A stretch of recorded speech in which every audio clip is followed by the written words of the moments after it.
This European cricket event is proudly brought to you by HCL Software, Rado and 1xBet.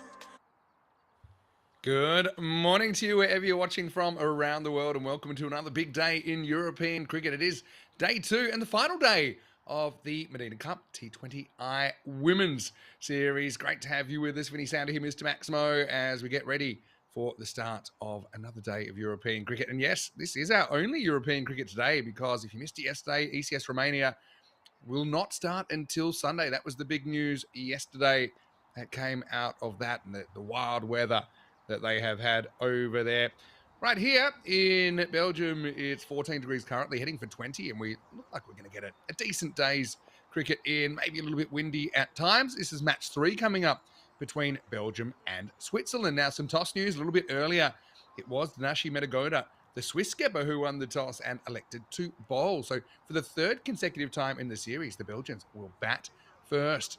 Of course, yesterday it was a pretty fun day of cricket, really. It was an exciting day for Swiss cricket with their first ever T20 internationals. And I know that they were very thrilled about how they went. For Belgium, though, they start with a 0-2 deficit in the series. They'll be hoping to win both games today and at least tie it up. And then I suppose we'll see what happens and what they decide with the trophy. I suppose it could go to net run rate. Maybe they just decide to share it. So I want to give a warm welcome to everyone in the chat. I can see there's plenty of discussion happening in there. Well, the XP is into the chat. That was a bit of a surprise for me this morning. Now I can have a look at who the top 3 chatters are for the day. So that's something very exciting that we can keep an eye on as the day goes on. Let's go back to yesterday, and of course 2 matches to start this series, with Belgium batting first in the first game, being held to 99, and the Swiss chasing it in 12.1 overs thanks to Kuenberg and her 40. Survived a potential run-out opportunity in the first over. The appeal was withdrawn. And I've got to say, Rajan impressed me there with the ball, 3 for 6, including a double wicket made. And Vera Redka for Belgium, I thought, was very good in the first innings, holding things together, at least getting them to something respectable. She scored 41 off 60. And Arusa Ilahi for the Belgians as well, battled hard, 2 for 20 off her 4 overs.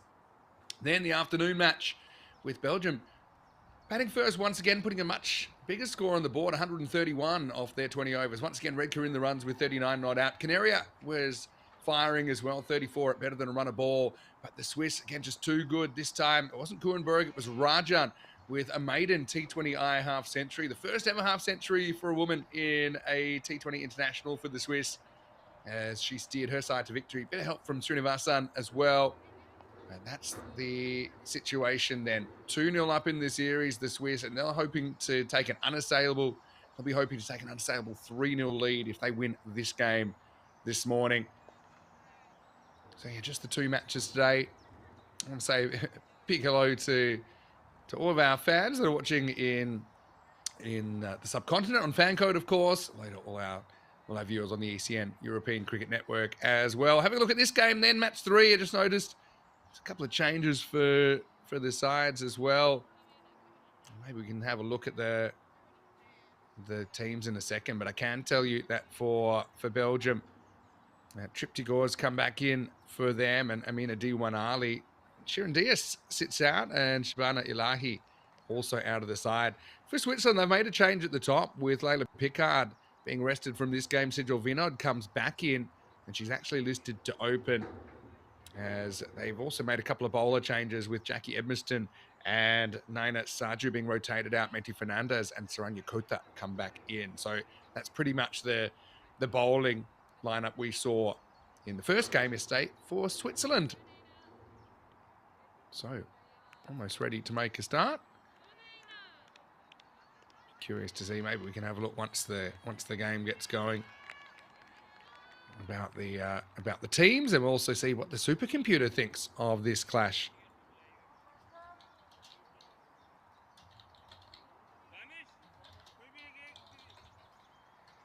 As expected, Smriti Canaria is opening up. Ashita Gupta is the other batter here. Interesting. I was wondering what kind of rotations, what kind of differences we'll see in the lineups from match to match. Yeah, it's funny. This series is meant to be a bit of an extra. The fact that we can bring you this T20I week, but now I suppose it's become all we've got pretty unusual, isn't it? I certainly find it unusual. So you've got only T20 cricket today on ECN. Canaria to face up. Shake, rattle, let's roll. First one is knocked away. And it's almost a catch, isn't it? Edmiston flying back.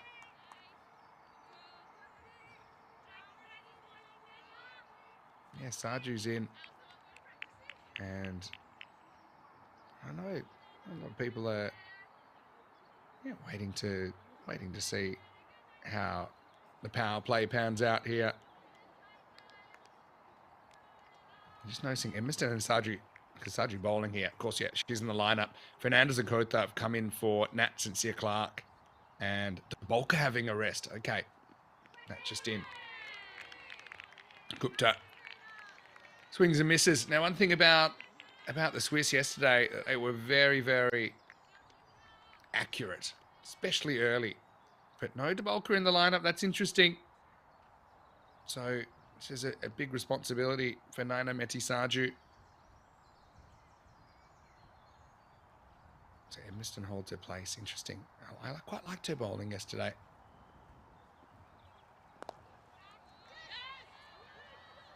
That's a good hit and run this time into a gap.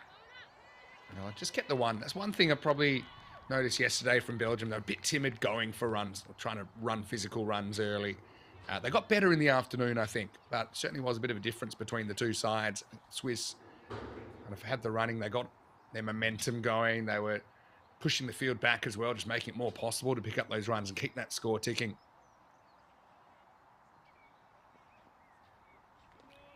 One goes wrong, so it will be a no ball, I think. We're above the waist. First free hit of the day. Kind of looking out with the extras. I think what we found yesterday is kind of 2 extra balls at this level and over was the norm, was the kind of par, if you like. So if you can beat that, then I think you go a long way to improving your chances. Freebie. Well, she got a little bit on that. And once us run away. Again, not so boggy as it was yesterday. Oh, throw comes in. It's pretty tight maybe for a second, but they do get a couple.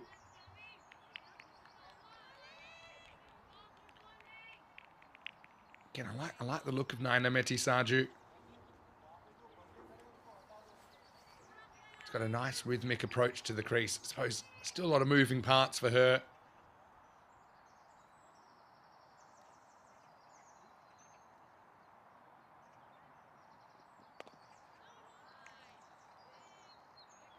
And for Canaria, I mean, obviously she didn't fire first game yesterday, which came back well in the afternoon game.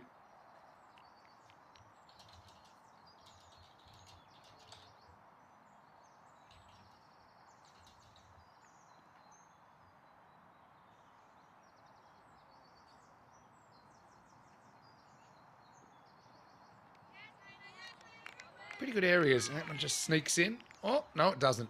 It's probably, to be honest, it's probably on the line. And I think in T20, they're more likely to call them on the line. Again, at this level, I'm not so sure about that. This won't tell us too much.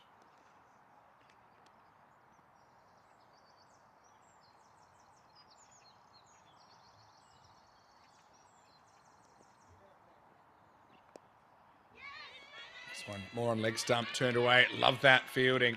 It's Edmiston, throws herself around. So Belgium, not the worst start. Pretty even start, really, with the batting side. 7 without loss after 1. Yeah, I mentioned that we had a couple of changes for each side. In fact, 2 changes for Belgium from the game yesterday, with Triptigore coming back in. Nice to see her get another opportunity for the Belgians. Amina T20IWs is into the side. And as far as Switzerland go, they make a change at the top with Layla Pickard out and Vinod listed to open. And Meti Fernandez and Saranya Kotha coming back in with Nat Sincere Clark and the senior players, Samiha Dabolka, sitting out. And 81% Switzerland. Probably makes sense, I think, if you saw yesterday. Supercomputer's got a bit more to go on. But one of the Belgians certainly were competitive yesterday. And I thought when they had 130 on the board, they're probably slight favourites. And even in the second innings, they were favourites for a time. I think it was all about the fact they couldn't get that key wicket of Meghna Rajan. Speak of the devil, here she is. It's going to be a good contest, I think.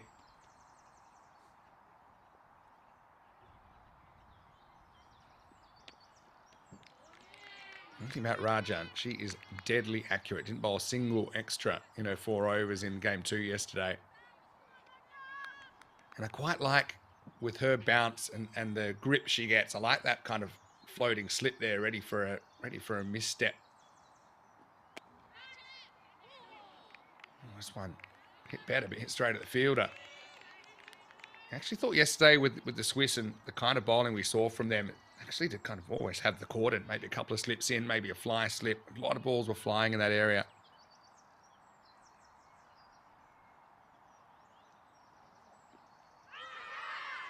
Too high. But yeah, I'm getting a lot of questions about Romania. In case you missed it yesterday, you heard it here first, actually, in the afternoon session, as soon as the message came through that the decision. Oh, probably shouldn't be doing that. Go back to that in a sec. And the decision in Romania is that there will be no play, confirmed. There will be no play until Sunday. In fact, the whole tournament has been rescheduled and restructured now. So it's a 4-team tournament for 4 days, and it starts on Sunday instead of finishing on Sunday. Nice shot this time from Canaria. Plays it off the back foot, gets into the gap, and gets a single first run off the bowling of Rajan. Yeah, so obviously Romania was meant to be all week, Monday to Sunday, but now because of the crazy rain and the condition of the field, it's underwater still. But with better weather, I think from today, and actually hot weather coming, then it looks like we should be good to go on Sunday, and it will run Sunday, Monday, Tuesday, Wednesday. Means there's a 3-day crossover with Hornchurch, which starts on Monday. Anyway, into the over, Rajan, miserly as ever, just goes for a single, and it's 8 without loss after 2. So yeah, you can pass that on to your friends and tell them, yeah, no Romania T10. So we got T20 cricket. So like I said, it would have been strange, I guess, if we weren't covering this, that we would have had no cricket on the network until Sunday. We would have had nothing for 6 days. See the table there. All about the wins, isn't it? And Switzerland have 2 of them. A third one here would sum up the series in the Mdina Cup. Rajan gets another over. It's done for a wide first up. It's a tight call. I think in T20 cricket, the wide lines are a guideline, so I just feel like if it's getting a piece of the line, depending on the pace, probably is a hittable ball. Again, it's up to each umpire to apply their discretion.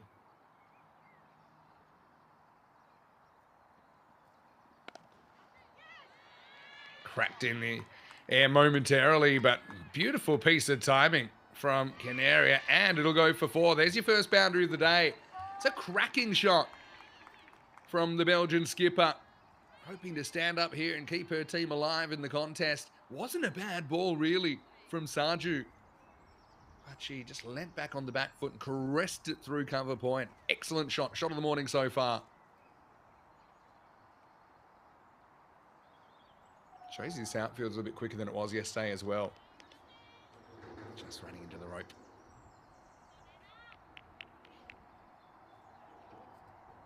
Come back ball for Sarju. That's pulled away nicely. Again, not a huge fan of the foot fielding, but it is stopped at least. A quick hello to Scotty in there, ECN Supporters Club Australia. Good to see you. Hello to Anu, nice to see you as well. And Chris, he was asking about Romania. Now you know. Hello to Kenneth as well.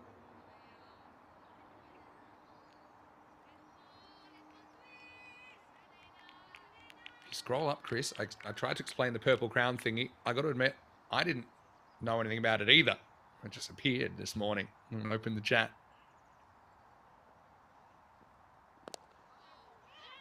It's well bowled. Better length this time. Gupta. We'll get a couple.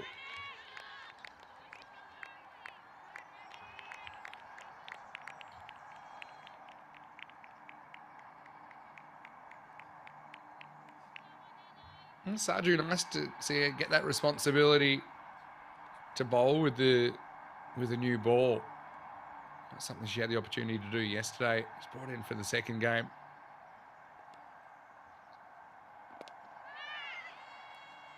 Up in the air and gone. There's your first wicket of the day, and it's Kuenberg that takes the catch. So Canaria, we've gone too soon for Belgian fans. Again, it's that length from Sarju. It was fuller, wasn't it? It drew the Belgian captain forward. She couldn't control it, couldn't keep it on the ground. And Francisca does the rest. So there's your first wicket of day 2, 15 for 1. It's all about the length. Try and get it up, but bouncing closer to the batter. And a good catch is one thing to create an opportunity, another one to take it. And Kuenberg, I know she's got a few fans. I know my good friend Phil Backstadt, he was tuning in. She's got some GCC history. Unfortunately for Canaria, her innings is history. She's out for just 10 runs. And the score 15 for 1. But it was all about the location of that delivery from young Nainameti Sarju. She's only 16 years of age. Now she's going to have a challenge. Redcut was good yesterday. 80 runs in the day, more than anyone. Gets one that's full first up. Feel like this innings is it's very kind of Redcar dependent now, especially with Canaria gone within the first 3 overs.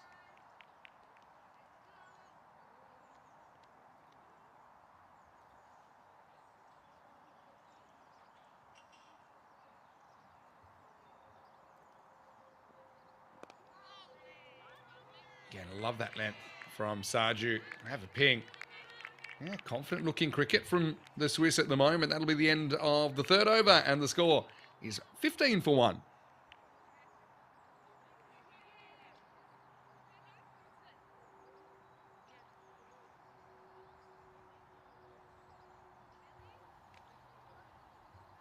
Interesting also that the Swiss chose to bowl. I suppose they feel it worked yesterday. We don't change it. We know exactly what we need to do. We can manage the chase. I mean, Rajan batted beautifully for 58 in match 2. Managed it to perfection. In the air, just loops over. It's a fortunate moment for Gupta. Just looped over Rajan and didn't carry to the short mid-on in place. A perfectly executed lob. It's that testing length. Maybe just doing a bit too much this one. It's well bowled. The other thing is, with the flight, a lot of balls are going over the top. She's a genuine off-spinner, Rajan. She's got the new ball. But that's a modus operandi.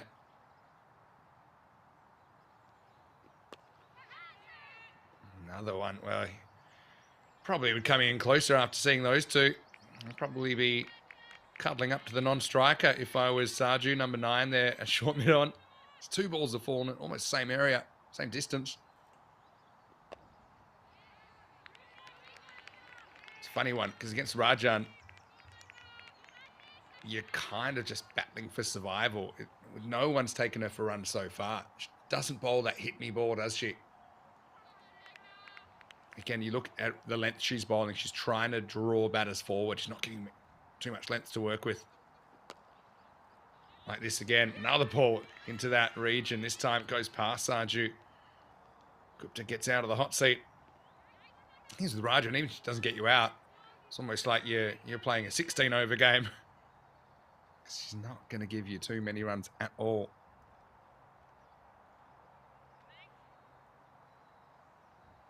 Redcar to face up. Good contest. Little prod away. Again. The kick does the job, and it's the end of the fourth over at 16 for 1. Hello to Scotty. Once again, he's saying, yeah, great catch, well held. And he loves that they're clapping to support their teammates. That's what you do in sport. That's exactly right. Oh, 7 ball over. Bet you it is. But does it matter? Not really, because that's the end of the fourth. Again, 16 for 1. Again, because it's not T10, we don't have all the systems that normally catch these things. In ECN T10 cricket, probably cancel that ball if it is a 7 ball over. Regardless, it won't move the needle. So yeah, keep me company today. Who's higher in the rankings right now? I guess I can click and I can find out. Well, Jeff Mobbs is... it looks like everyone's tied. There's 9 people tied on 75. So I'm guessing you can't just spam the chat. Don't think that's how it works. Okay, so there must be a certain limit you can do for comments. If anyone can work out the XP algorithm, let me know. Or the system, I should say. Let me know. I've got how many people? I've got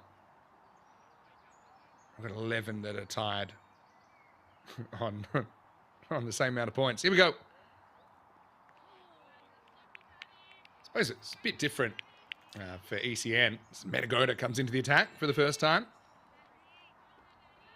She's the Swiss captain. I suppose it's a bit different on ECN because we're not really on YouTube to monetize it, right? It's not really our thing. I mean, it's really appreciated when we do get some contributions, but we're not really out like kind of some streamers to get a huge revenue stream.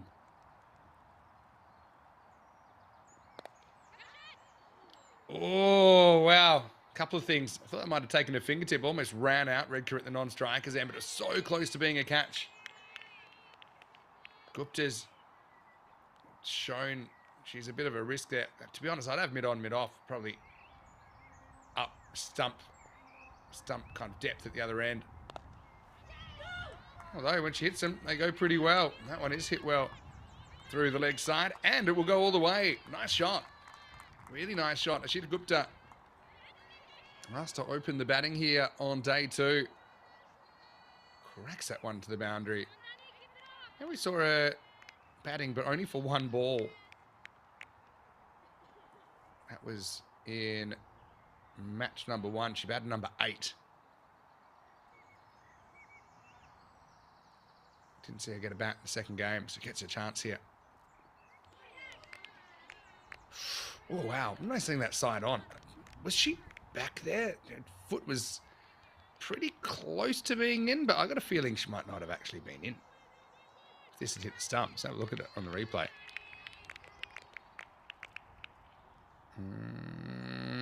Probably in. Probably. You be the umpire. Anyway.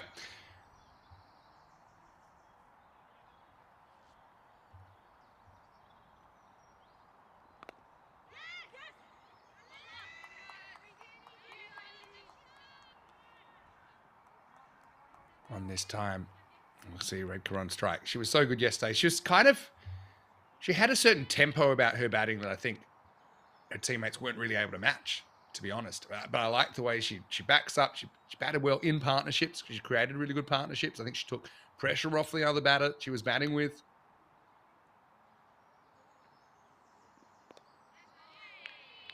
Mdina, I think, would have been disappointed with her second game yesterday. Just not as accurate as she normally would be.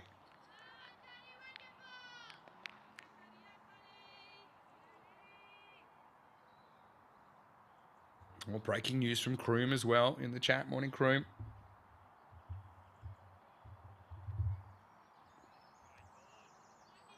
Down leg side and called. Kroom said he has not made the official list for Upminster in the European Cricket Series. Well, Kroom, sorry to hear that. I know you had some big decisions to make. I suppose the thing being a women's series, maybe just couldn't organise everything in time. But I'm sure you'll still be there to support the crew. Mdina searching for her first wicket of the day. That one not attempted. They pretty much have called everything down the leg side. Messes between the batter and the stumps. Yeah. So now we've got a 3-day overlap between Romania and Hornchurch. And I had mixed reactions when the news came through yesterday, but obviously that's a decision made in conjunction with Cricket Romania and the player group there. And I think everyone wants it to continue. They don't want to call it off. Not often ECN comes to your location to do the ECN experience. So you can't control the weather, but yeah, well done. I mean, for the crew there, for example, they've got 3 days off now. So they get a bit of a Romanian escape, but then they have to stay 3 extra days. Never mind. In the air and gone at the second opportunity. Millie Holmes. Well, that's the Millie zone. And yesterday we saw her take an unbelievable one-handed grab. This time it's not 1 but 2 bites of the cherry, but Millie does the job. And that's the dangerous Redka who has to go without scoring. As things open up for the Swiss, and Belgium after 5 overs are 25 for 2. Just good composure from Holmes. Check it out again. Look at the length. Draws the batter forward. Can't keep it down. Knocked it up, but kept it in front of her. Kept her eyes on it. Millie Holmes. Shown she's a very good fielder.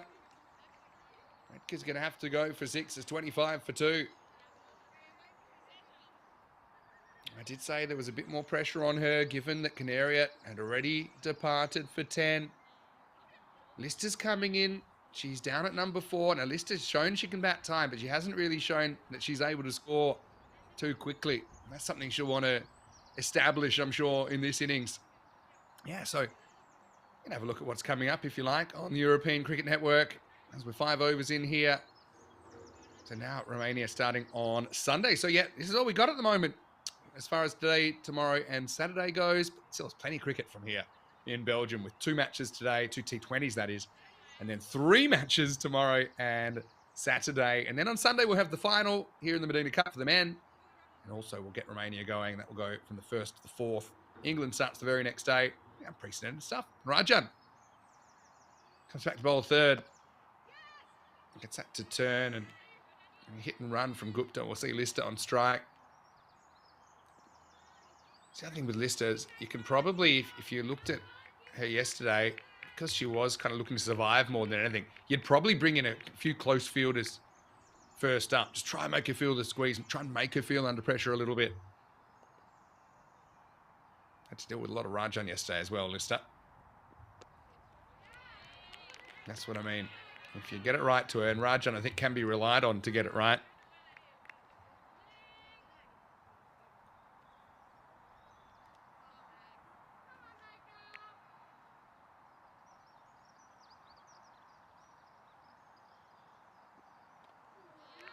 That was a good ball from Rajan, whether it was deliberate or not. That was the one that just kind of goes straight on. Maybe a natural variation.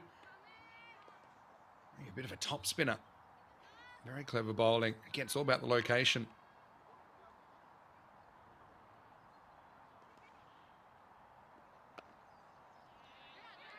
Nice shot by Lister, but she's not going to get that away from the fielder.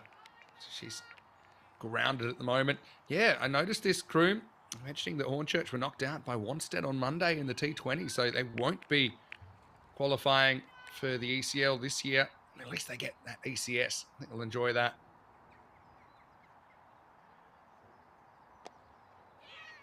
Tosses it up a bit this time. Lister does go. I like that intent with the running. She's looking to score. Yeah, so for Hornchurch, that'd be disappointing. I know you will see big squads in the ECS England, I think. Part of the reason is because it is a Monday to Friday series, so a lot of people have work commitments. They've got to work around that. Gets a bit of a scratch on Lister's Gupta, who's still there. She's on 9. Lister is 1, and at the end of the 6-over power play, the score is 27 for 2. I don't think we'll see any dramatic field adjustments. I think the only decision is, do you bowl out Rajan or not? 2 leading scorers for Belgium yesterday already are gone. Canaria for 10, Redka without scoring.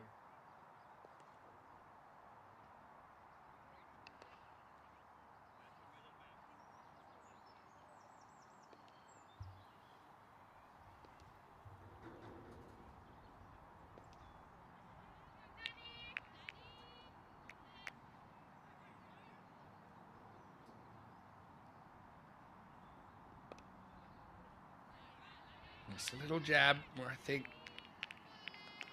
there's an opportunity there. If Metagoda gets it right for a little pop-up catch.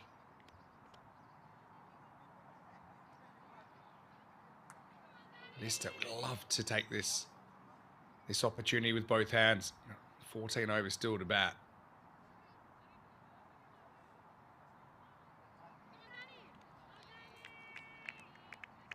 Question is, how many will Belgium need as well to feel like it's enough? Yesterday 130 wasn't enough. In the air, another perfect lob. Well, got two at one end here. Well, a little bit of the crazy chaos. And there's never a run there because actually almost literally went straight back to the stumps, and then just a lot of yelling going on. Check this out. Again, probably the third ball to loop over the bowler. And then you can see Gupta got freaked out. She went back to her end. I tried to work out how they were going to get it to the keeper's end. In the end, Lister survives. Not a bad looking shot, this one, but that's Kuenberg, who throws herself to the ground. Love to see that.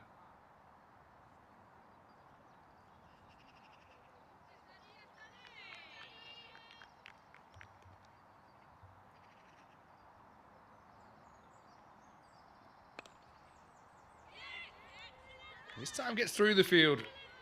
Lister trying to compile a few runs to get her innings off the ground. Yeah, interesting. Gollum saying between the two teams thinks Belgium has the edge in batting, but lacks in bowling. Well, I'm not so sure I agree with Belgium having the edge in batting. If you looked at how those two chases were managed yesterday by the Swiss, I will say Belgium did bat better than they bowled yesterday. We'll give you that.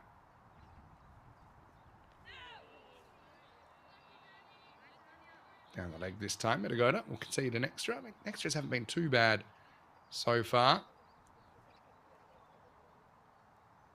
Basically had around one extra ball per over. Does help Raja never bowls any.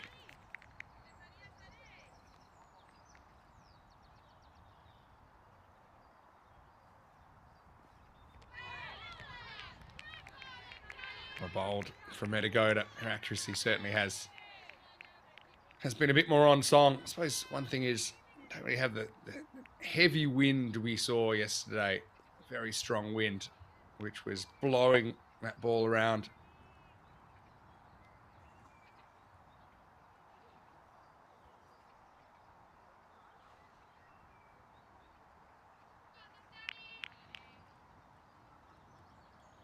But Rajan batted very intelligently to hunt down that 130 target yesterday. A bit of a top edge this time. Fall safely. It's Ramya Punekar. It's round the corner. It didn't fall to hand. End of the 7th over. Metagoda wheeling and dealing. The Swiss skipper, she's got 1 for 11 after 7. It's 29 for 2. So again, about 4 and over, so around about 80s pace.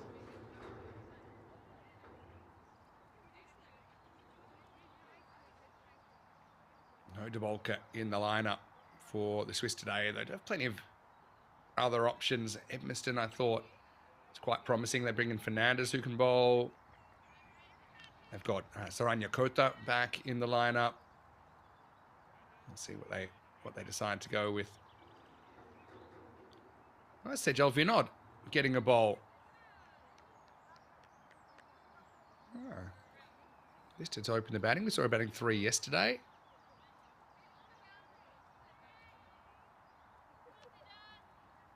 Didn't see her bowl at all yesterday, so she's going to bowl her first ball in a T20I.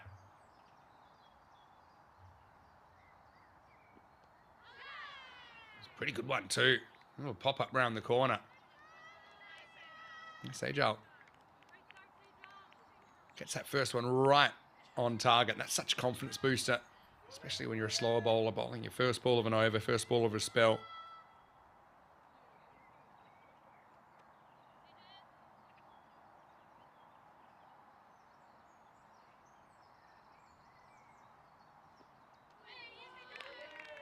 Excellent length again. See, if this is short, it's going to get hit. But the length of the Swiss bowlers has been very good early here on day 2.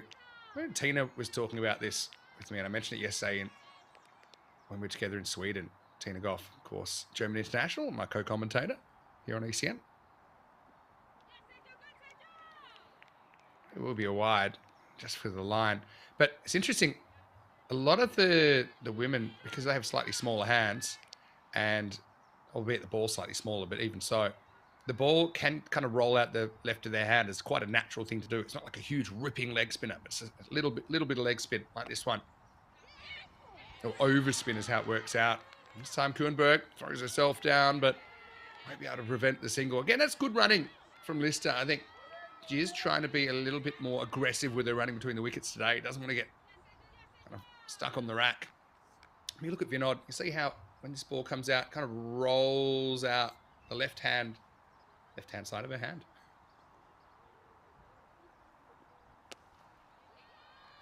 That time there was a bit of length to work with, and it's hit well by Gupta, and that'll be 4 runs. Again, that's the difference, isn't it? That was a ball which just bounced further in front of the batter, so she had more of a look at it. Had a look at what it was going to do, how much it was going to bounce, and that's a cracking shot from Gupta over cover. 4 runs, and badly needed runs for Belgium.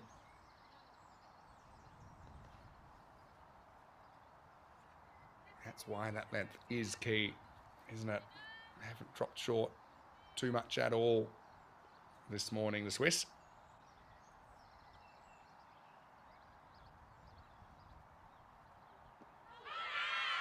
Oh, it's pretty close. It's gone. It was very full. She tries to cross bat it and sweep that ball, but she gets hit right in front of middle. And Gupta's going to go 4 and out. A first T20 international wicket for Sejal Vinod. And Belgium have lost a third. Check it out here. I mean, I don't think that is missing the stumps. I know it's loopy. Sometimes people say, you know, could it have bounced over on this surface? I just don't think at that length it is going to bounce over. I think it's going to hit. Yeah, disappointment for Gupta. I mean, I liked her innings. Couple of 4s in there. Had intent. I suppose I was a bit fortunate a couple of times. Some pop-ups didn't go to hand. But she's done. Done in the flight there by Sejal. And Belgium 35 for 3. You might sing that one more time. I remember once I saw one of these and I thought, is this going over the stumps? Because it's coming from such a great height. But then I went out in the middle and I tried to bowl as slow as I could and get a ball to bounce over from that length, and I couldn't, which tells me now that's not missing. I don't think it was ever missing for line. Bandari comes in for a hit. Batting number 5. Well done to Vinod. Been pretty good over. Dropped that one before slightly short, but next one was right on target. Kind of goaded Gupta into that sweep shot.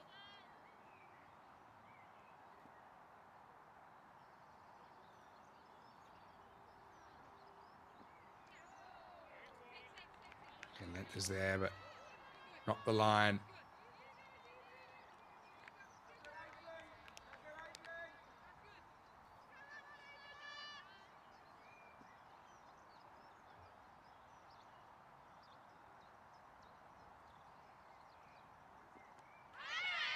Well, that's in the air. And another one. It's 2 for Vinod. Bandari goes without scoring. And what a dream first over for Sejal Vinod. Getting that loop. Soliciting a cross-bat swipe from the batter. It pops up and it's a simple catch. Again, good captaincy to have the slip in place. Get us above the eye line. It's an uncontrolled shot. A little outside edge. And a simple catch. Bandari will go on the stroke of the 8th over 36 for 4 and trouble afoot for Belgium. Rajan, she's everywhere. She takes the catch. And it's 36 for 4. They found another one here in Vinod. And considering kind of how the ball's coming out of her hand, her accuracy is top notch. Meti Fernandez looks like she's going to take over from the top end.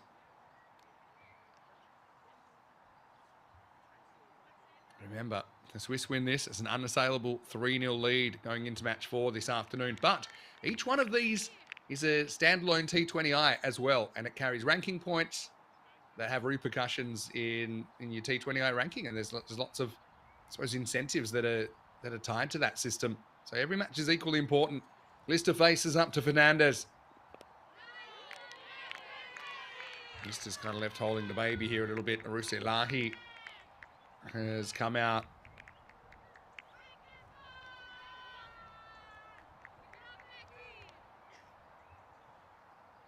Arusa, unfortunately for her, she scored a pair yesterday. So she'll be very, very keen to get off the mark.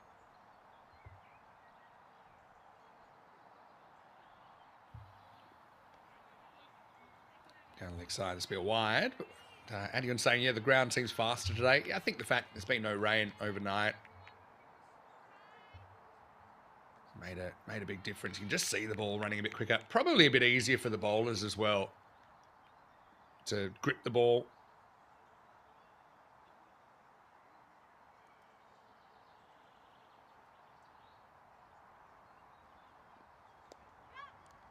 Fraction short. Lister turns it around the corner. But once again, great fielding, Edmiston. It's like a rag doll throwing herself round. But again, that's a hittable ball. It's too short. That's not something we've typically seen from the Swiss this morning.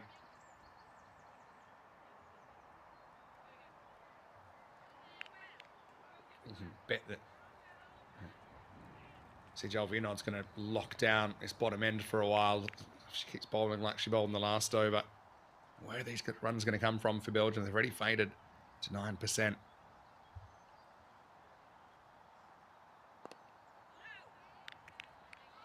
Ilahi. Yeah, for someone that didn't score a run yesterday, I just like her mannerisms at the crease. I like she's kind of owning it. It's very good with her calling. Very communicative, demonstrative out there.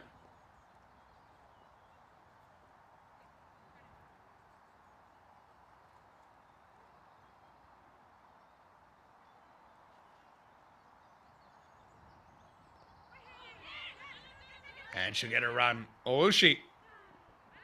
Yes, she will. So Ilahi does get off the mark in the series. Got to say, to use football terms, it was a bit of a hospital pass for Lister. Turns it around and says, yep. I think it was picked up cleanly. Lister was going to be in big trouble. Couldn't have gone more straight to the fielder. But again, these are the kind of runs they weren't trying yesterday. That's the line. Fernandez, very good bowling. I kept calling it yesterday kind of a numbers game. If you can get 4 balls right where you want them in and over, so that's fairly achievable. Obviously, you want to get 6. But just cut down on those, not just the extras, but the kind of hit-me balls. Short balls outside the leg. That's pretty well bowled as well from Fernandez. A very tight over, just 3 off it. And after 9 overs, Belgium are 39 for 4.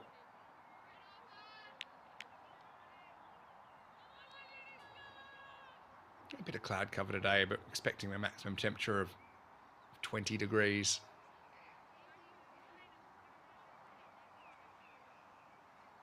Hello to Mohammed Shohel Rana as well. Nice to see you.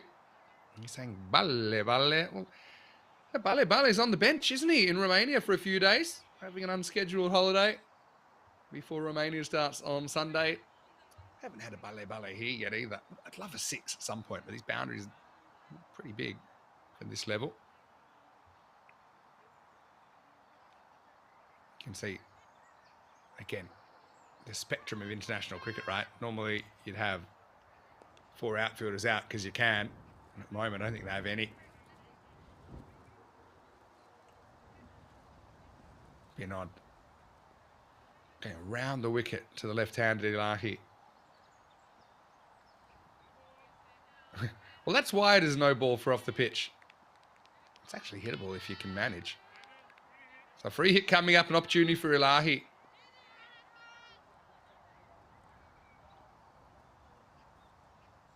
Can she cash in?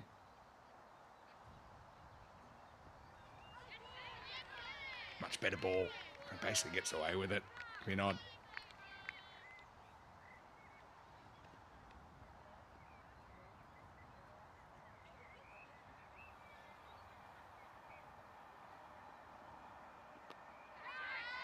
That's in the air. Two fielders come together, but it's taken. It's Millie Holmes. Oh, the Millie zone can move around. She's a bit of a ball magnet, is Millie. We saw that yesterday. Again, it's the length from Vinod that elicits a front foot stroke, and Elahi will have to go for just that single. Probably was catchable by the bowler, but it's a good field placing. I think it was unlikely that Elahi was going to be able to hit over mid-on, mid-off with any kind of power, given the way that she sets up. And so Millie Holmes does the rest. I think she's catching it better than 50% now, Millie. Vinod has a third wicket. Her first bowl in a T20I is going very, very well. And in the 10th over, Belgium are 40 for 5. Well, there's one thing you would say for Arusa. At least she has her first run of the series.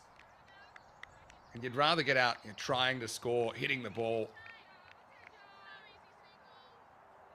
So, the learning curve continues.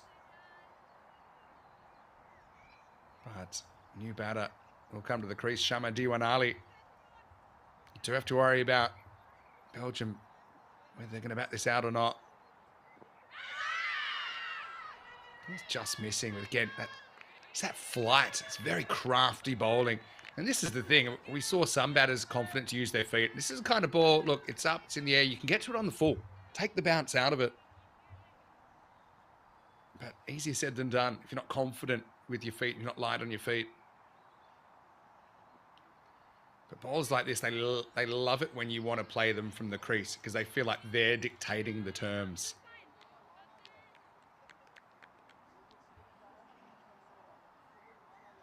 Something Rajan did very well yesterday when she was batting, actually, in footwork.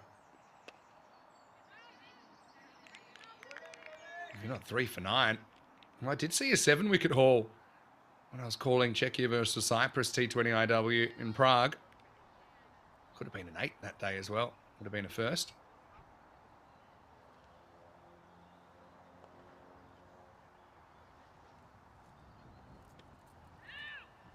And hit what would have been a wide. Really nothing happening for Belgium with the bat at the moment. And they've scored 3 boundaries, though, all hit by the openers. They've lost Redka, who was the top run scorer of yesterday, without scoring. It could be a tough old slog this next 10 overs. Not bad contact there. As Millie goes the kick method, that'll be the end of the 10th over. We're halfway through the allotted overs. And Belgium, after being sent in here on the second morning, they're 41 for 5. What a good over that was. There's a no ball and a wide, but no runs off the bat off that over. So Vinod now has figures of 3 for 9. The players will have a little bit of a drink. And it gives me a chance to welcome you if you're watching in the YouTube universe. Let me do a points check. All right, so we've still got a tie, a 16-way tie. All right, so what I'm gathering from this is there's no way to win the rankings. Where am I? I think it's a very arbitrary ranking system. I'm 8th at the moment. And also it's got everyone's ats. So I don't even recognize some of the handles. I do recognize some of the photos. Yeah, hopefully you're well, everybody. Nice to be with you and hopefully better weather ahead. I know it's been literally hot and cold around Europe. I know in Spain now they're starting to get some pretty good weather from what I hear. They're kind of up around the 30-degree mark. The rain in Romania, I think, has cleared now, but then the cleanup effort starts to try and get Moravlesia ready for play by Sunday. I know the Mediterranean Cricket League is happening in Croatia as well, and I was actually on the phone to some of those guys last night, having a great time. It's in Split, the Hotel Resnik ground we've been to for an ECS in 2021. And of course, probably the cricket in Europe today is the World Cup qualifiers, and I'll find out whether I have to change my commentary schedule or not, depending on how Germany go. And Germany have to be favourites now to qualify for the next round. They need to beat Isle of Man to qualify for basically the top 4 in Europe. Ireland and Netherlands are waiting.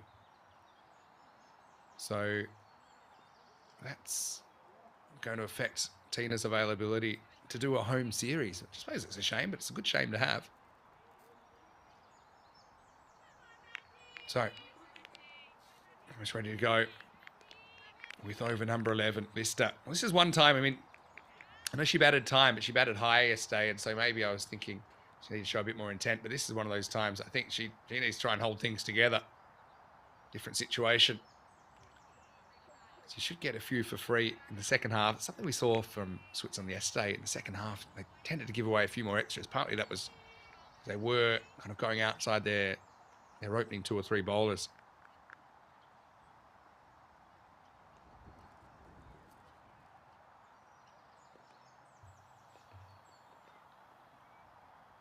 Oh, lost the run there. The arms are ahead of her feet. Matty.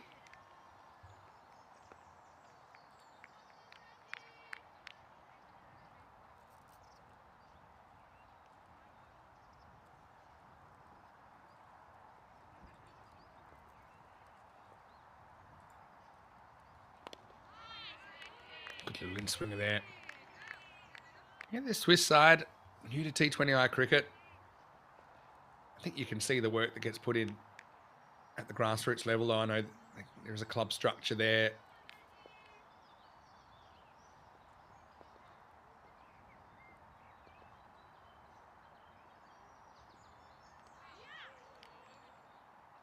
Down the leg side, I think they have to call this one. Just, you can tell by the camera not shaking as much. The wind isn't as much of a factor today.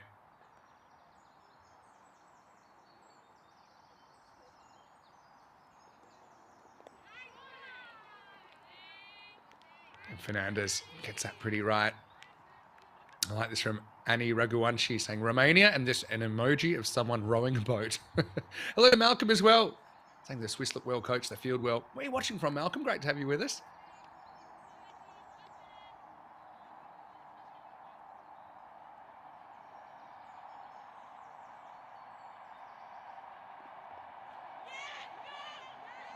Nice little manipulation there by Lister. Played it late. She likes that shot.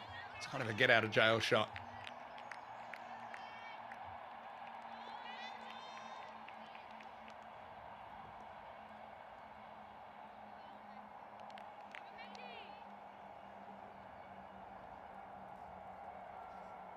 Effective shot if you can play it well with the cut.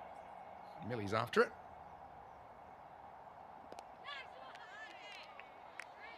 Keeps this one out. So he's all business here. Mdina. Let's see if she can get a run.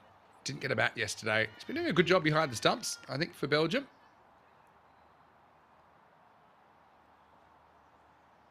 Kind of all hands on deck in this Belgian innings, isn't it? I may have just grabbed a little something. I'll wait for the umpire signal. There's Ramya. Feels it like a baby giraffe. It's going to be given a bye, so it must have swung back enough. It's a rare one to get past Srinivasan.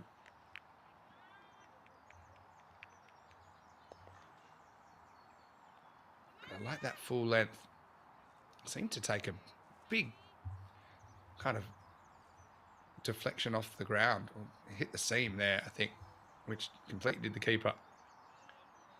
Srinivasan, I was pretty complimentary of her keeping yesterday, particularly her footwork, the way she gets in good positions for those balls that go behind the bat. I like that one just there.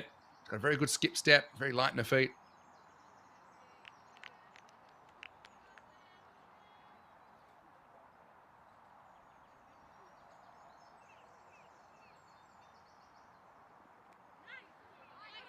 This one takes a bit of a leg, so that'll be the end of the over. Fernandez keeping it pretty tight. With just 7 runs off 2 overs bowled. And the score is 46 for 5 after 11.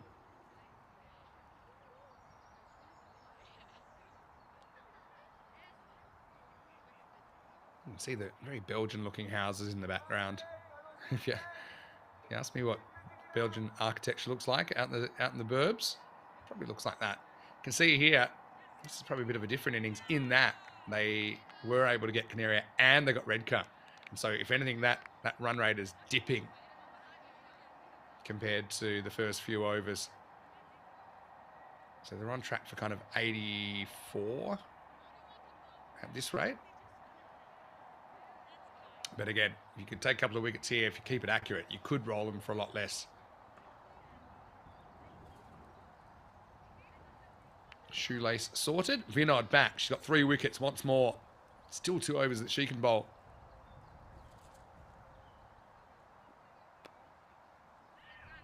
Very good ball once again. Uh-oh. Lister wears it. She's been hit by a couple of balls coming back in from the field.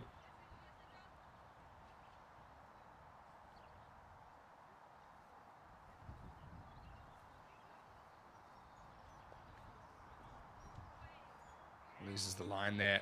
Vinod, she knows she gets it right. It's going to be a handful. I suppose the thing is as well, with it not being so windy today, it's probably better conditions. Maybe that's why they didn't bowl her yesterday. The wind would be maybe a variable she couldn't really control with the speed that she bowls. There to hit, but won't beat the fielder. So pressure building. Yeah, so Malcolm said he's watching from New Zealand. Good to see you here. And Rob, fellow Kiwi. Rob ranked number 1 at the moment. Asking where specifically. Oh, gee, that's almost out off a ball that barely pitched on the pitch. I suppose T20I won't care because it's her first run. So congratulations to her. She's worked hard for it. It's a difficult situation.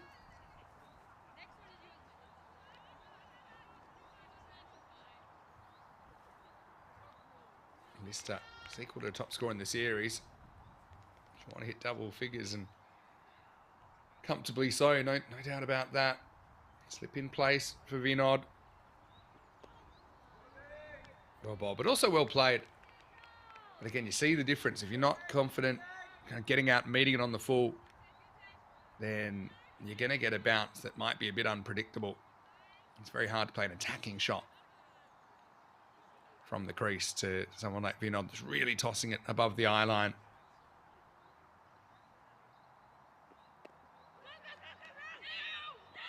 Uh-oh, bit of a mix-up here. Bowlers then could be a wicket. It's not. T20I's turned around just in time. We saw the Swiss pull off a couple of amazing run-outs. Also saw them miss an unbelievable run-out where they had 3 throws at the stumps. That's another story. It's live action. So, another good over from Vinod, just 2 off. It doesn't take a wicket in that one. But the score is 48 for 5. And yeah, now we're kind of hitting... How long's that been since the boundary? It's been 26 balls since the last boundary.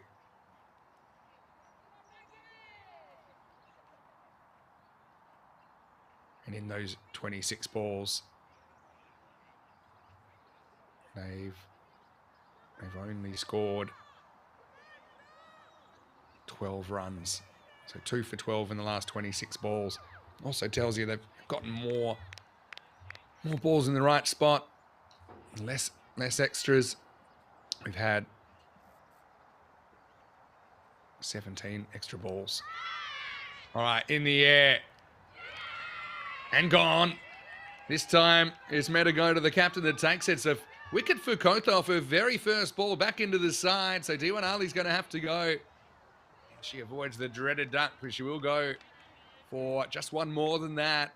As Kotha has a dream entry into proceedings. Kotha did take 1 for 12 yesterday. Sometimes struggled a little bit with her control, but this one was short. Was there to hit, really. But a nice catch is T20I, who's also back into the side. That takes it, and so Belgian keeper Shama T20I has to go for 1, and the score is 48 for 6. One thing that is a nice touch. Again, it's not really kind of cricket I played, where when you're out, you went and had kind of, let's say, between 5 minutes and 5 hours on your own, just thinking about life. You get kind of like a welcoming back party in this team.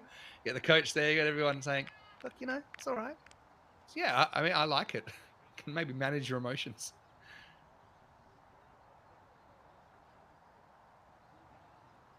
T20I, new batter. So Mdina, the skipper, took that catch. T20I is on her way to the crease.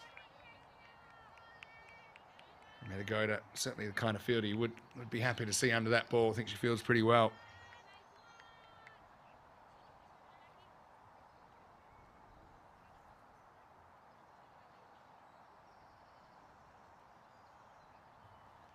And Kota, 1 for none.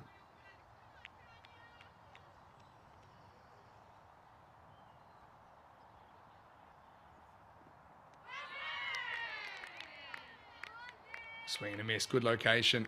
Let's see if Gora can get going. Tanashi Metagoda as well. In addition to taking that catch, I think she's juggled her bowlers pretty well in this innings. Yeah, I liked her fields as well. Oh.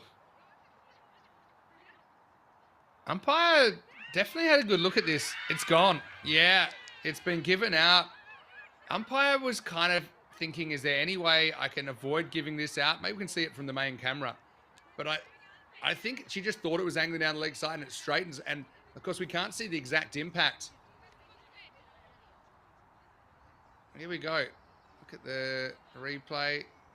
Yeah, I mean, based on that, I just could tell he thinks it's hitting the stumps and he's got no alternative but to give it out. It's one of the slower LBW decisions you'll ever get, but have a look. We kind of lose it at the moment where I think it moves. It just gets locked up, doesn't she, Gore? And she's going to have to go.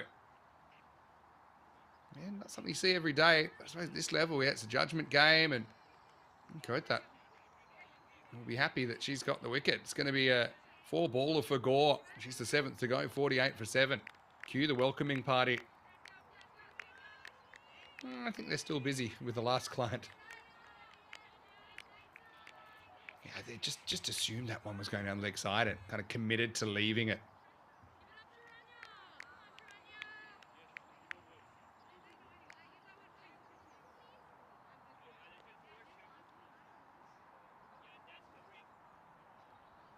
It's funny. Sometimes you see things and you can almost read someone's mind. And I could just tell the umpire there's thinking, you know, that's out. And I'm running. I don't think I can think of any possible reason that I don't give it out. Then, because when the nod happened, I thought he's going to pull the trigger. Yenamundra, the new batter. Pretty good ball, but also well played. Kota on a double wicket maiden here.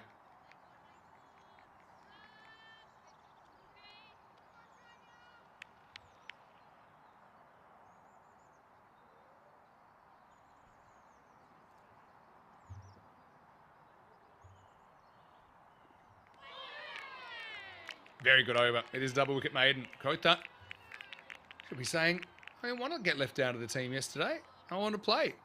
The bowling like that, it's hard to make a case against it. As it's the end of 13 and Belgium are 48 for 7. Let's see if Finod gets the 4th. I think I would. Give her the opportunity maybe to take a 4th or even a 5th wicket here. But you can see there, no one really letting the side down. Switzerland bowling well as a team.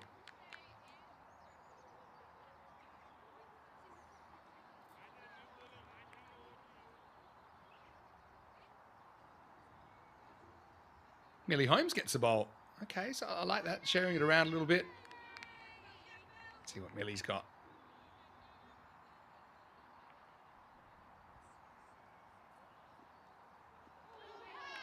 Short first up, still gets past. Millie probably knew that wasn't quite where she wanted it, but she gets away with it. Yeah, I actually think that LBW, based on what I saw and what might have happened, I actually think it was a good decision. Oh, Boulder, what a good piece of bowling from Millie. Knocks the off stump out of the ground, and Lister, her vigil comes to an end. Very good delivery. Just watch it nip back. Kind of shapes out, comes back through the gate. Makes a mess of the stumps. And this innings, similarly, is not going to plan for Belgium. That's an 8th wicket down. The set batter, Rosemary Lister, goes for 5, and it's 48 for 8. But what a good ball that was from Millie Holmes. He's got the first one slightly wrong, but only slightly.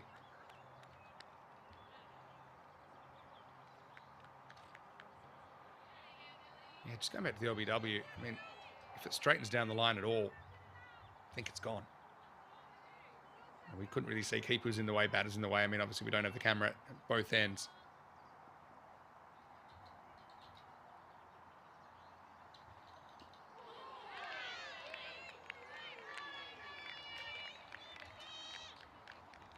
Like this just shows they've got another bowler. They're confident.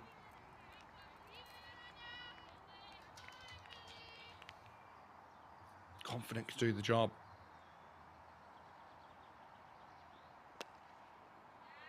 Too short this time.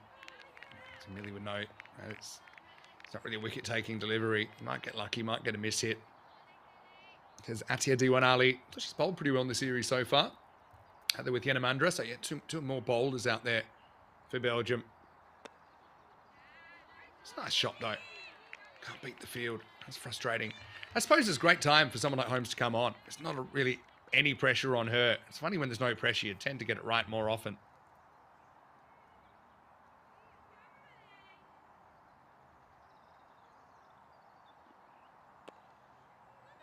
Oh, there goes the towel.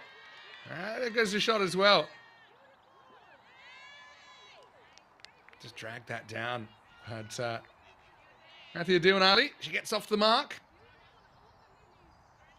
Now, who's going to take this towel? I guess we'll find out. That's the end of the 14th over. 49 for 8.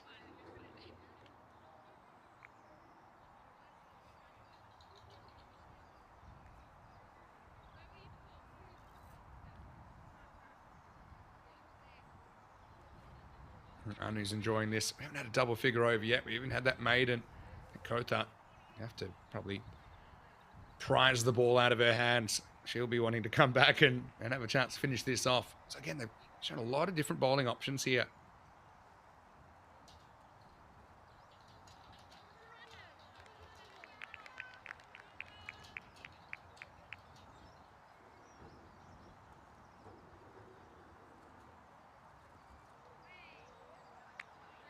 Probably will be a wide. I think got to call that one outside the tram line.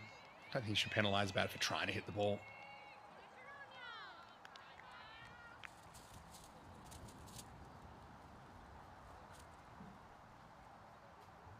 '50s up for Belgium. With the first run she's conceded. Good looking shot this time. Really nice shot actually.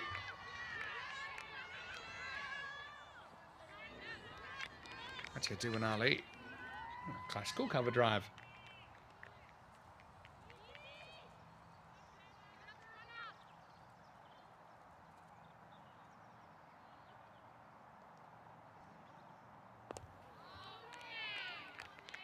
Pretty good location there from Kotha.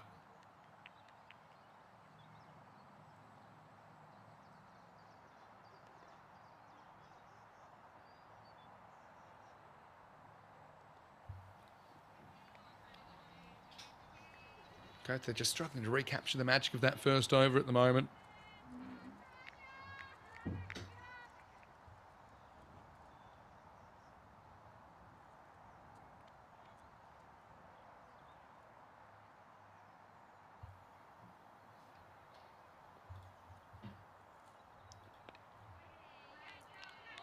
More like it, but also credit to Yanamandra, she keeps that out. There's the rogue towel from Holmes. I knew it was going to get away.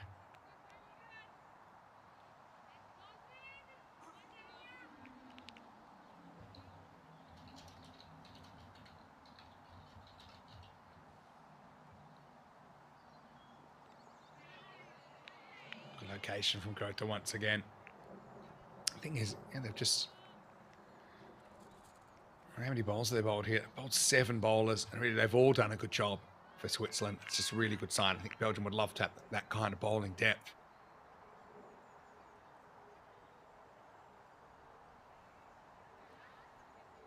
All right, so apparently there's another Millie Holmes in New Zealand. Social media influencer. Okay. In the air. Gone. Great catch. Excellent catch, and it's 3 for Cote. That's 9 out, and Belgium are down to their last batter. Yanamandra goes without scoring. The innings is just petering out here, 52 for 9. But again, it's been a sensational team effort from the Swiss. Maybe odds on to take the series in the here and now. Again, it was a great catch. It was still on the way up. But Rajan, he's an absolute weapon no matter what she's doing, no matter where she's fielding, or bowling, or batting. Hard to believe that she's only 16 years old, Meghna Rajan. For Yanamandra, she'll be disappointed. At least made good contact. She'll have to go as the 9th wicket, and it's 52 for 9.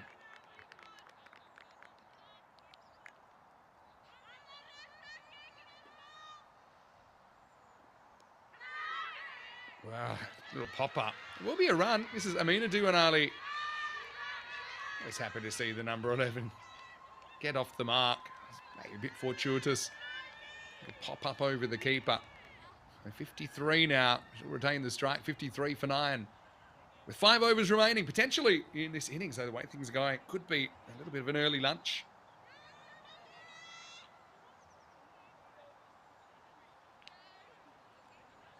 Yeah, Thomas is following Spain as well, who have a 50-over cricket tour of Denmark. It was Corey's birthday yesterday. I think Mohamed Isan and Josh Tremberth Morrow are opening against Denmark at Svanholm.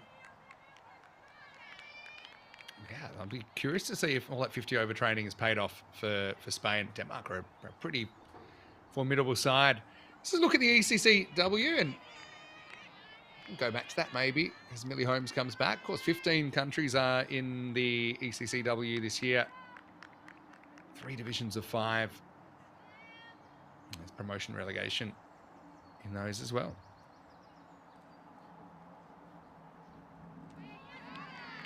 Bowled. Holmes, again, when she's got that length right, it's been pretty hard to hit. Who's got the towel, though? It's not there, can confirm. There's a look at the 3 groups of 5. Of course, quite a few of those teams are playing in the World Cup qualifiers right now. 3 weeks in December. Well, it would be great if one day we could have double that. But I suppose, you have to go with the teams that are kind of ready for it as well.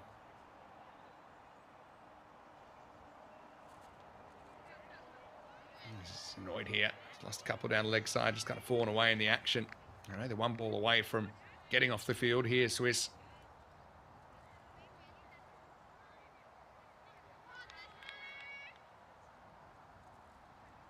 I like Jigasha and some of the comments in the chat. Being very positive about girls playing cricket. And yeah, it's great to see lots of boys and girls taking it up at a young age, and that the structure is in place for them to go and to play international cricket in so many countries now. It's like 100 countries are ICC countries now. Holmes just kind of gone through a bit of a rough spot. Needs to get back to basics. Maybe she needs the towel back. Maybe it was a lucky towel.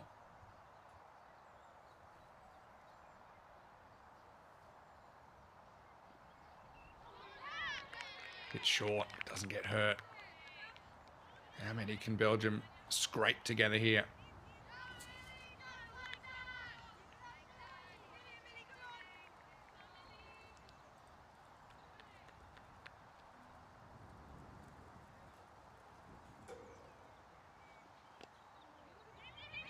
Little Tappan wants to run, doesn't get there, almost gets run out. I didn't like the intent there, but just don't think there's a run on. Again, it's still over 4 overs to bat, potentially in the innings, so you don't need to take a crazy one strategically. You'd rather stay there, hope you get a few extras. You don't even have to score off the bat. It probably will be a wide. Or not. Got to help your number 11 out there. Home umpire. Millie gets away with one, I think. Oh, jeez. Wouldn't mind seeing this again. Maybe it's just going down the leg side, but I'd love to see it again from straight on. Can we freeze when it hits the pad? Because look, it takes a weird turn. Oh, it hits the heel. Probably just missing, but I mean just. Don't think anyone appealed. Where's this hit? Does it actually hit the heel? Yeah, just missing. Missing by a stump, but we've already seen one like that. Back to live action then.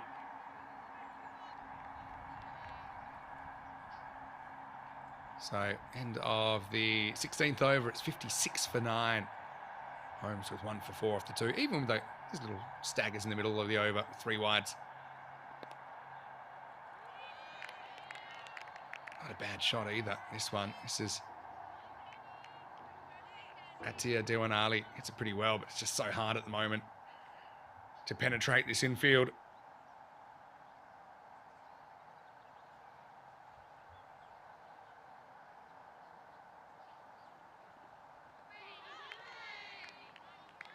Metagoda is back. Tell you what, I would love to see Vinod get one more over. She's bowled 3 overs, 3 for 11. I just think she deserves it. I think she deserves a chance. Along with Kota, so you could say deserves as well. She's got 3 for 4. But I think, I've got some good players out in that middle order. Won't get the chance because that'll be it. It's all out for 56 and Metagoda will finish with 2 wickets. They leave 3.5 overs off the table. Belgium just losing some big fish at the top of the order. And the Swiss were ruthless, weren't they? With a very complete bowling and fielding performance. An innings where they used 7 bowlers. And they all bowled very, very well. And the other thing in there is they hold 6 catches. So it's just that creating and taking chances. A couple of key wickets as well with Canaria going for 10. Redka went without scoring. Gupta battled hard for 13. She was the top scorer, Ashita Gupta. But in the end, it seems like an elementary chase for a Swiss side that chased triple figures twice yesterday. Belgium all out for 56 here in game 3. And Switzerland 57 runs away from a 3-0 win. Let's go back and look at the highlights. And again, Belgium, they do rely on a couple in particular. And Canaria, she got caught. She got snaffled there by Kuenberg. Sarju with a big wicket.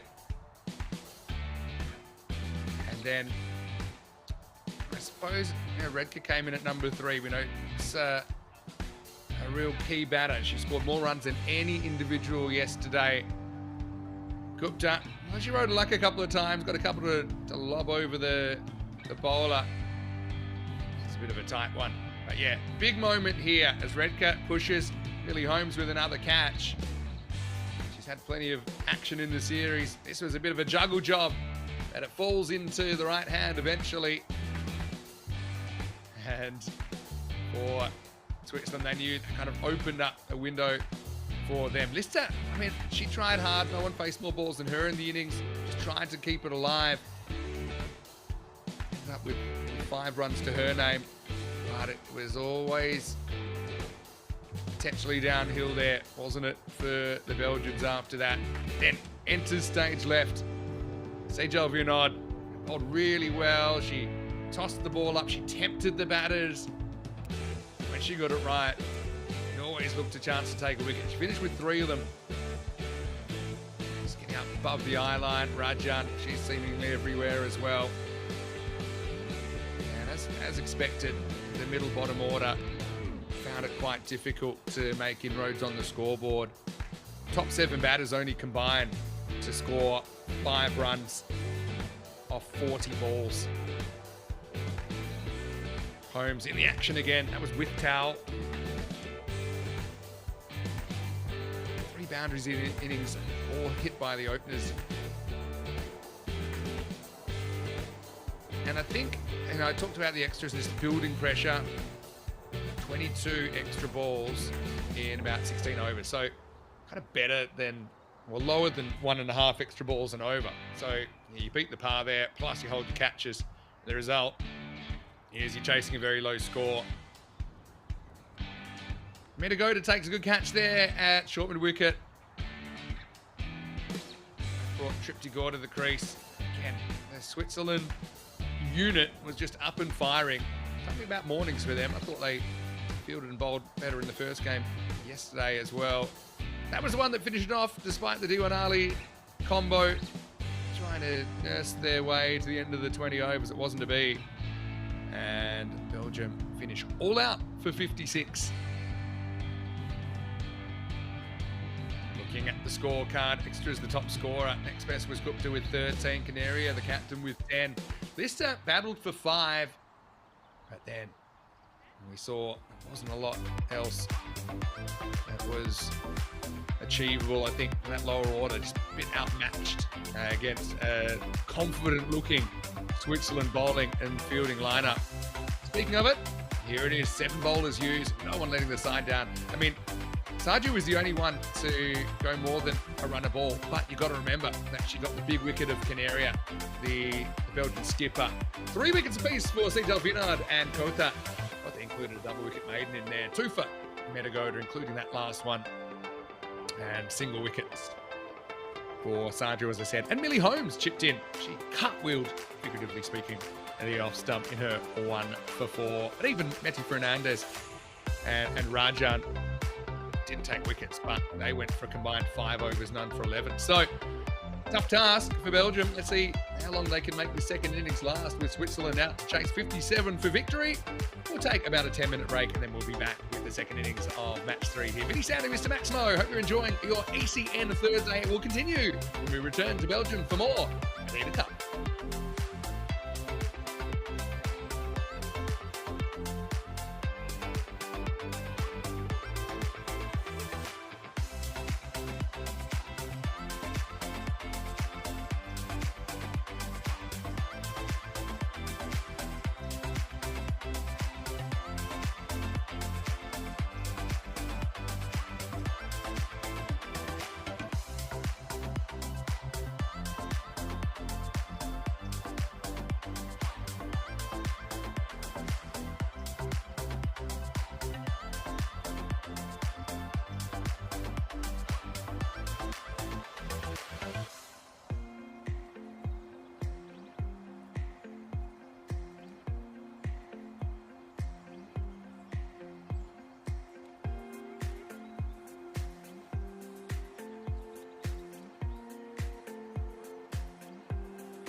This European cricket event is proudly brought to you by HCL Software, Rado and 1xBet.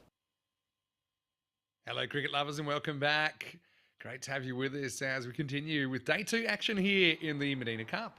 It's the final day of women's action, and we're halfway through match number 3 of the 4-match series between Belgium and Switzerland. Switzerland winning the toss at the start of the day and sending in Belgium to bat first. Belgium all out in their innings. They batted 16.3 overs, all out for 56. So Switzerland coming out to chase 57 for victory. Any sound of you, Mr. Maximo? Great to have you with us. Yeah, maybe some light rainfall again. This wasn't really in the forecast.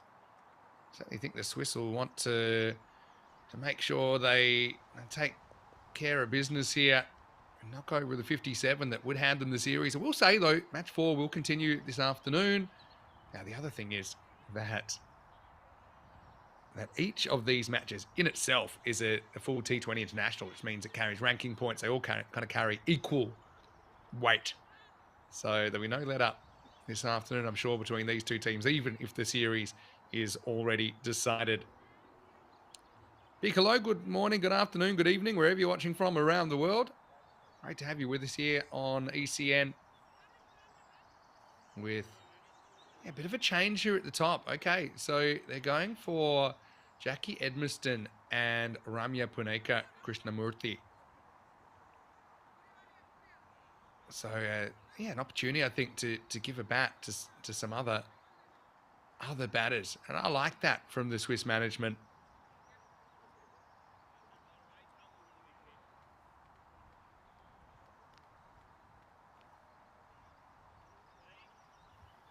Canaria to open up. Let's see if Belgium can pull off a miracle here. 56 to defend. First one, I think, just sneaks in. Got to say, as a big fan of Jackie Edmiston, yesterday came into the side. I like the way she bowled. But excited to see her get this opportunity at the top of the order. And Ramya, likewise.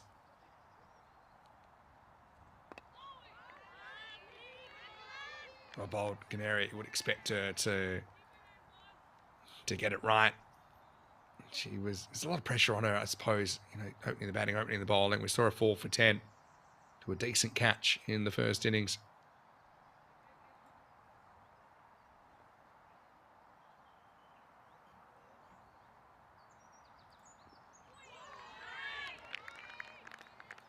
So I suppose, you'd need a proper miracle to defend 56, but the fact that kind of the recognised top order are sitting out of the top at this game does maybe give you a little bit of hope you can build some pressure if you're Belgium. Because then there might be this, if you can keep them below the rate, the rate's only 2-3 and over, but if you can keep the extras down, maybe you can just upset the dynamics of the game. I guess we'll see.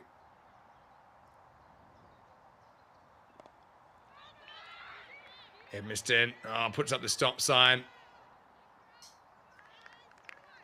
You could see there Puneka was pretty determined for the run, but Jackie saw she hit it straight at field and said no. At least there's communication there. That's important.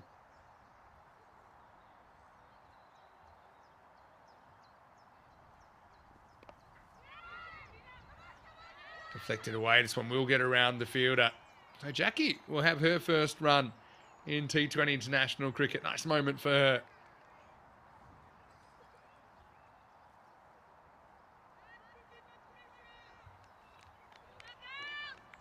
It'll be the end of the over as well. So Canary just going for that single. For a second, this might be towards the fielder, but didn't carry. Just kind of skated past the left foot of Vera Redcar. I thought Vera actually bowled pretty well yesterday. She might be another option for Belgium.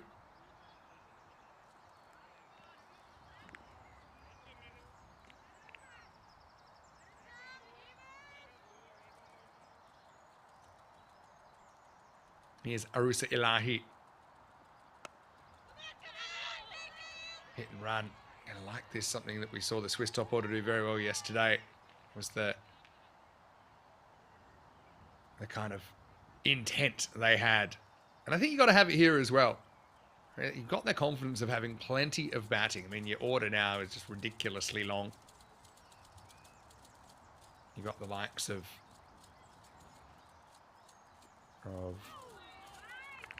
Rajan still to bat. You've got Kuenberg up your sleeve. They could bat any time.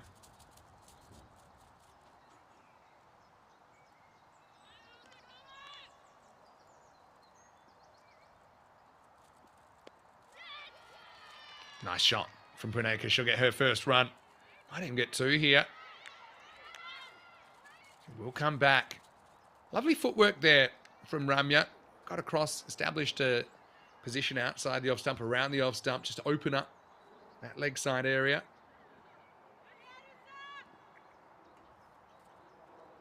Hello to Tina. Nice to see you, Tina. Tina will play later on in the day in the World Cup qualifier against Isle of Man to get to Division 1 in the Netherlands in August. And so, yeah, my commentary roster depends on the result. Hit and run this time. They'll get through the field. In fact, that could go all the way. It will. So Puneka with a boundary. A little bit short and smash down the ground. Very good shot. It gives her a lot of confidence. Yeah, Tina, hopefully you're well.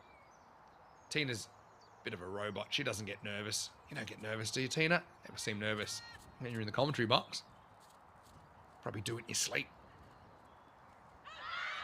Oh, it could be gone, you know. It will be. Gets a long way across. That one doesn't bounce as much as she thought. And an early wicket for Belgium. Ilahi with another breakthrough. She's bowled well in the series, so it'll be a 4 and out for Ramya.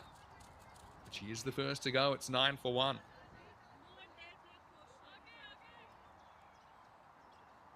It's a pretty easy decision. Just getting a long way in front of the stumps. Again, at least she gets out trying to make something. So she gets out trying to create a scoring opportunity. So, I mean, the 6 off 4, you'd rather get 6 off 4 than kind of 8 off 25, if that makes sense. Even though I know you make me feel better because you bat longer, but it's really about making the most of the time you are at the crease. Sejal Vinod, she'll get the chance at number 3. She did bat number 3 in the first game, so I like that she gets another opportunity here in that position. Kind of played across the straight one, similar kind of dismissal yesterday. I think Vinod, she'll probably carry a lot of confidence out of the fact that she bowled so well. Took 3 wickets.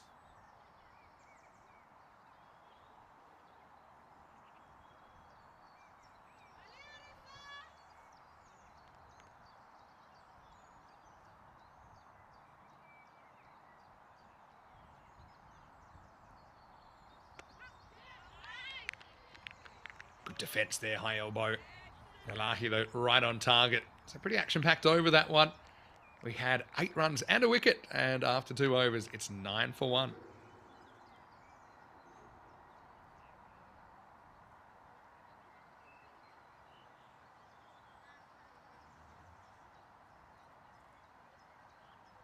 (2-0) in the series will be 3-0 should Switzerland achieve this target of 57.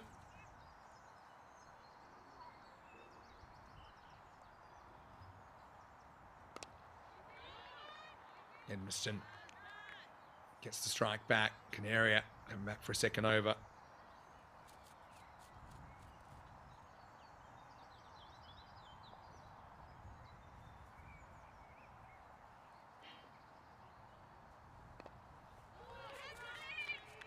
Bowled, also well negotiated by Jackie.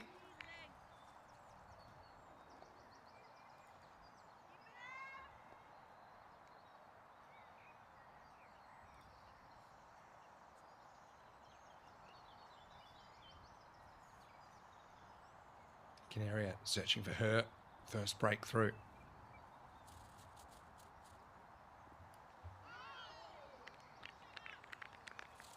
The leg side must have taken a little something on the way through.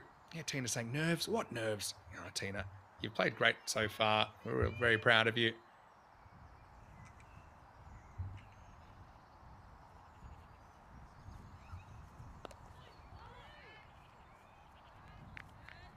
And as mentioned, we saw this happen yesterday actually, with bowlers bowling in a white sleeve or sometimes with some tape on the fingers. But it's really up to the batter or the umpire to object. If no one objects, then it's fine. Obviously, the batter hasn't said anything.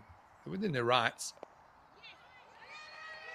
Nice shot there by Edmiston. And that'll run away. It can test this outfield. Almost gets there. We'll come back for 2. It's really the onus on the batter, really, to say, hey, can you remove the tape? Or the umpire might ask the batter if the umpire notices. We all remember the famous or infamous Curtly Ambrose wristband incident. Now that worked out.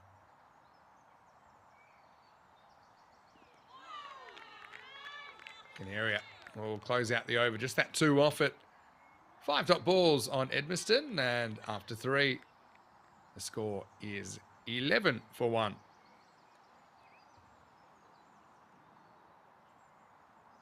And also,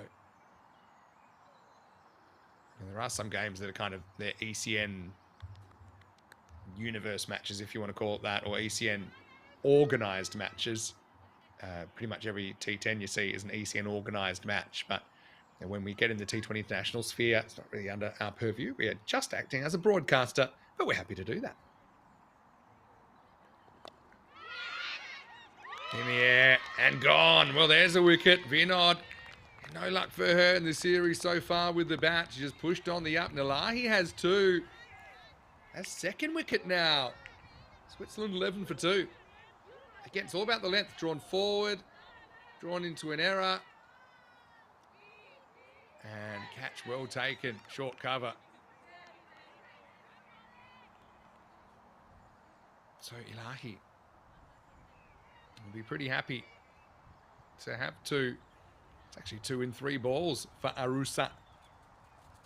And at the start of the 4th over, it's 11 for 2. Disappointment there for Sejal with the bat, but at least she can hang her hat on those 3 wickets that she took. It was Shruti Yanamandra that took the catch. Vinod went for 4 off 11 before she was LBW yesterday. Sat out the 2nd game. He's someone that could finish things in a hurry. It's going to be Franziska Kuenberg. She scored 40 off 31 yesterday. Cracking strike rate.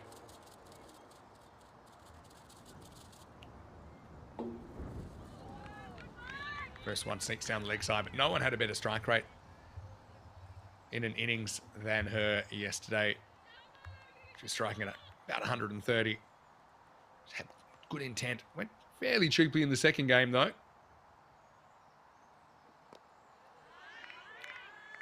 It's one thing, she made pretty good decisions about what to go after and what to be careful with. Also, I think good for Jackie Edmiston to bat with Francisca. Does hit this, but finds the fielder. That's good backing up and running from Jackie as well to always get through for that single. The Swiss did outrun the Belgians yesterday, particularly in that first game.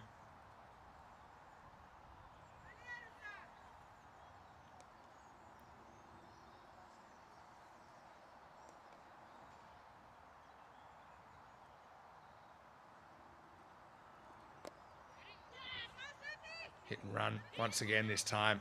See, when you both go straight away and you run hard, generally you'll be okay. Sometimes there's a perfect piece of fielding, maybe pick up direct hit, but that, again, really good example. And even someone like Edmiston to come in and kind of to follow that playbook, I think says a lot about how well drilled this Swiss team are with their running between the wickets.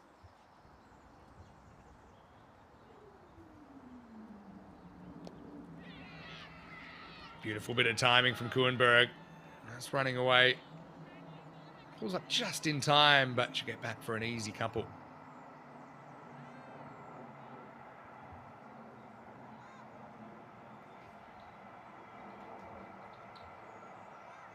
Again, just that leg stump line. Nice little bit of footwork there. Just that back foot getting a bit more towards the offside, opening it up. Again, careful on this one because it's a good one from Ilahi. got pretty well so far. 2 wickets for her. And Switzerland, 16 for 2 after 4.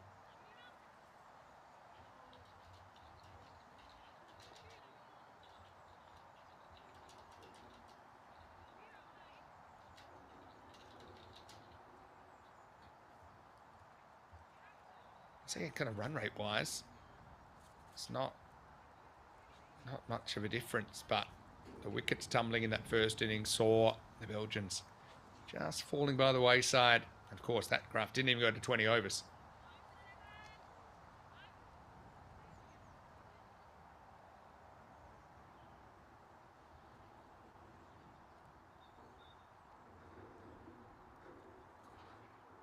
Fifth overtime. Genuine edge this time from Edmiston. Runs away. I might think it too. Good throw might be interesting here. Was fairly powerful, but slightly offline. So Edmiston comes back for a couple. Yeah, making the most of her opportunity. Here opening the batting. So I love both the kits in this series as well. And the Belgian, sometimes I call it the hot lava kit. Very different. Oh, another genuine edge. This time the slip's come back a bit. But even the Swiss, if you look at the sleeves of the Swiss kit, it's got the famous cross of Switzerland.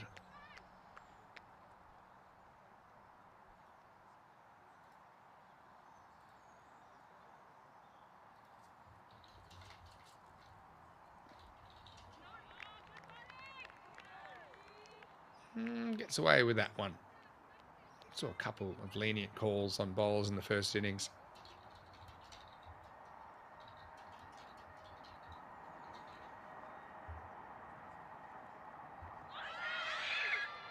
Big appeal. Umpire says no. It seemed to be angling down the leg side. Not sure if it kind of straightened.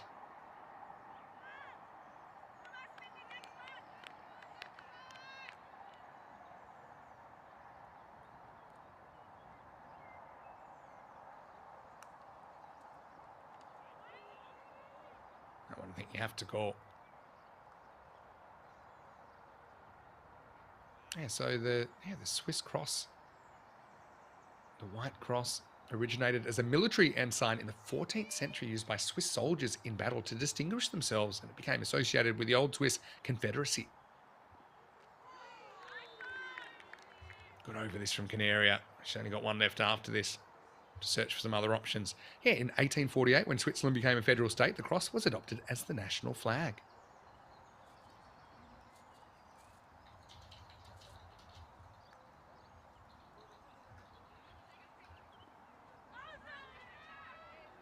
Hits the leg, so it won't be out, but it will be end of the over as Canaria has none for 6. Can't find her first wicket though, and it's 19 for 2 after 5.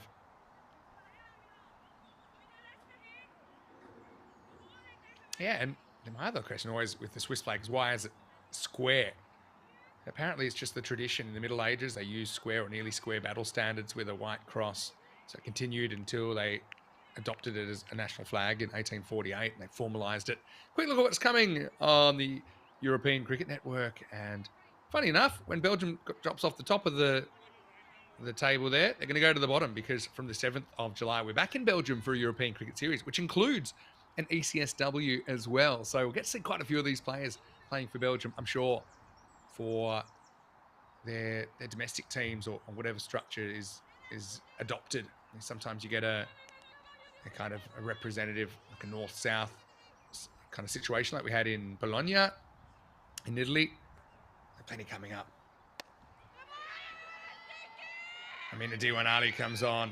Gets hit pretty hard by Kuenberg first up. Only go for a single. Yeah, Switzerland and Vatican City are the only 2 countries with official square flags.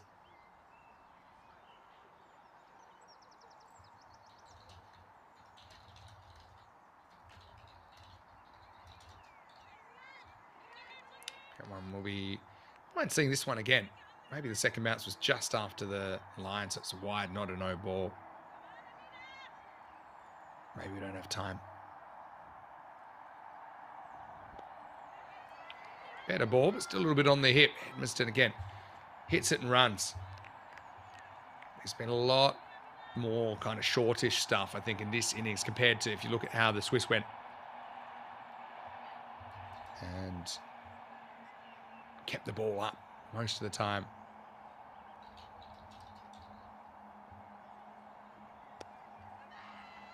He's asking for it, gets it from Kuenberg. Tests out the fielder though. Another ball she's hit hard to a fielder.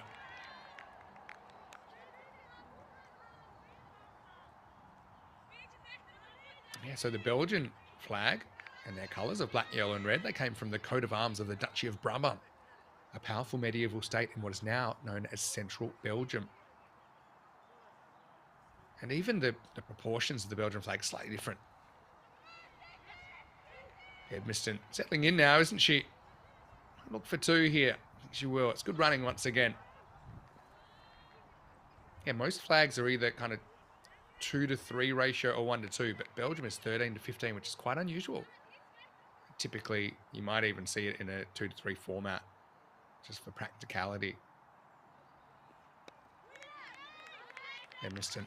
This is well played as well. It doesn't get her legs in the way. Backs herself to hit it with the bat. Hits it off middle stump.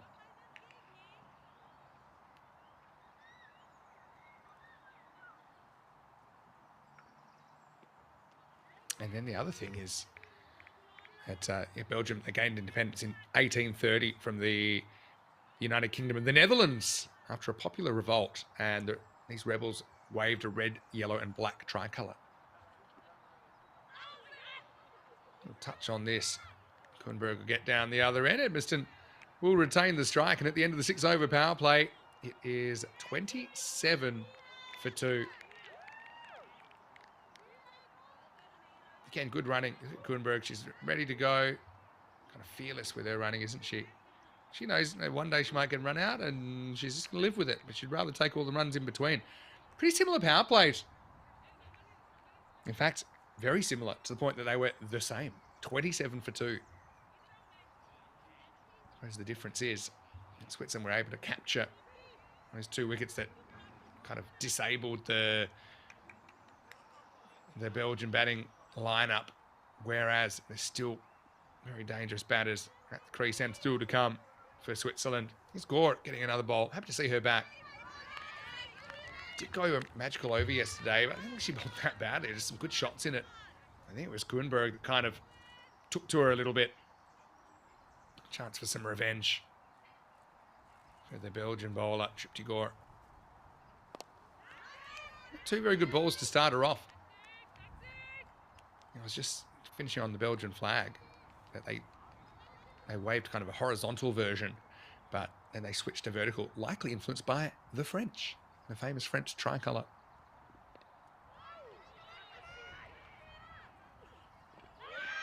Hit and run. No, I don't think she hit the stumps. I'll see this maybe from that main camera. Bit of a laugh from Sharma. Tries to pull a fast one, I think, there. Let's have a look at it. Get it really slow when this ball goes past the stumps. Let's have a look. Maybe got that a bit slower, just in case she does get charged with fraud.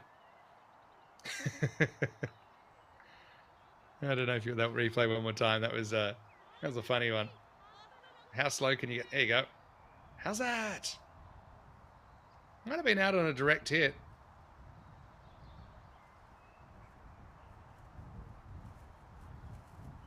Might have had another war breakout.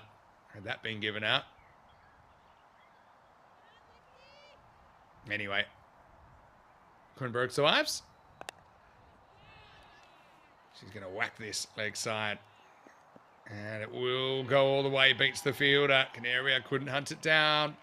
Gore probably saved her worst ball for Kuenberg, really. It was brutal on her yesterday. And 24 hours later, it's the same old story. God bowled so well to that point in the over. By the way, one last point of on the Belgian colours, the black, yellow and red. They represent certain things.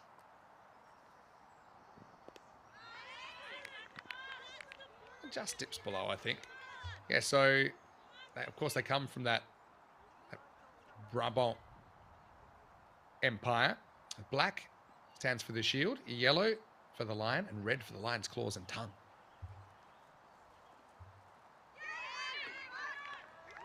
Swing and a miss this time, but pretty good over from Gore. Bit of redemption there. She does go for 5, and after 7 overs, it's 32 for 2.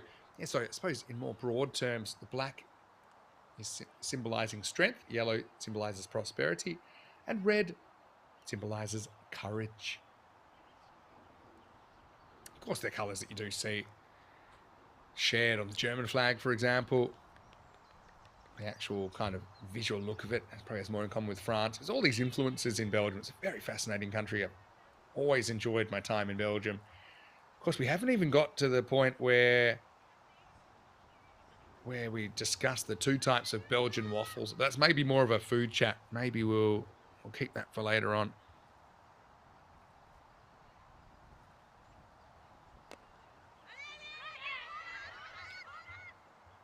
Hit and run this time for Edmiston. Yeah, it's good team batting.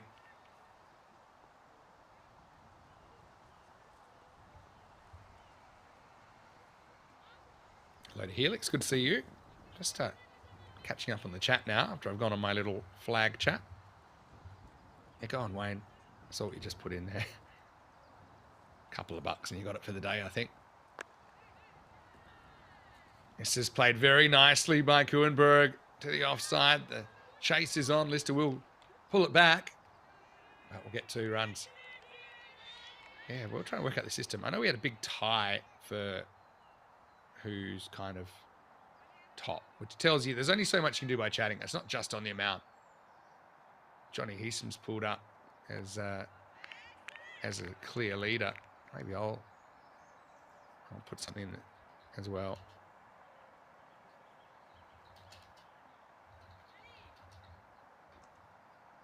Bit of an extra game within a game today.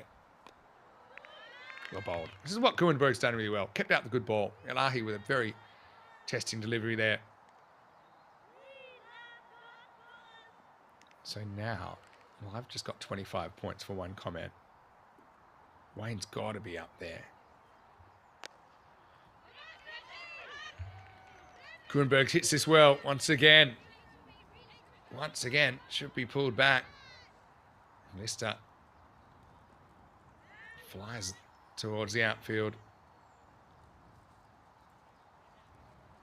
So yeah, something for you to have some fun with in the break. We might have a bit of an extended break as well.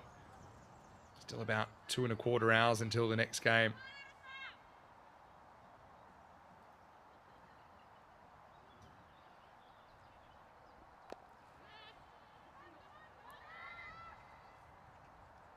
Played for just a single this time.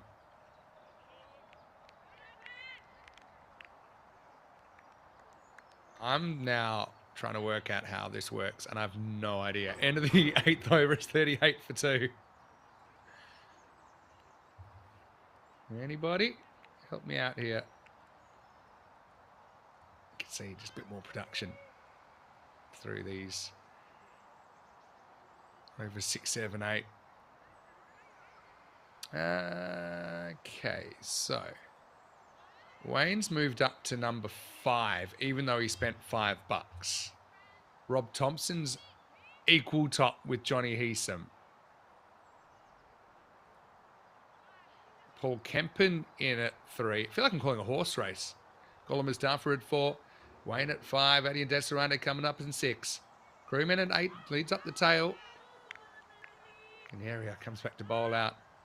Thomas Martinez lags behind at 16, making a run now. Scotty, the ECN Supporters Club Australia. Do you think horse racing? Do you think I've got a future in it? I'm not saying ECN will never, not exist. I'm just asking. Something to keep me busy in January, maybe. You tell me. 19 runs away here, the Swiss.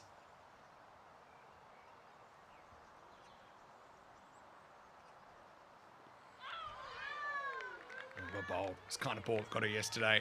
Kuenberg was done by a good one. Hit the top of her off stump.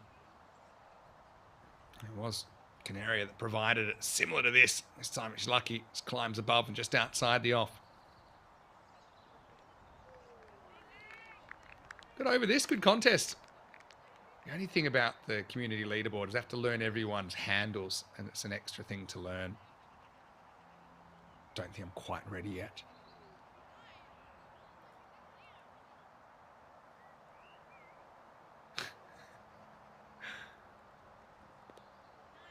Yeah, well, bold. Canaria, certainly keeping it quiet, not easy to do.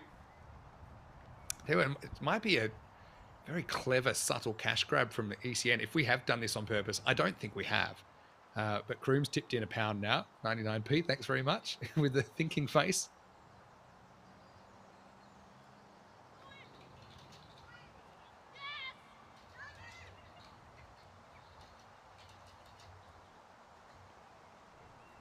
Called wide.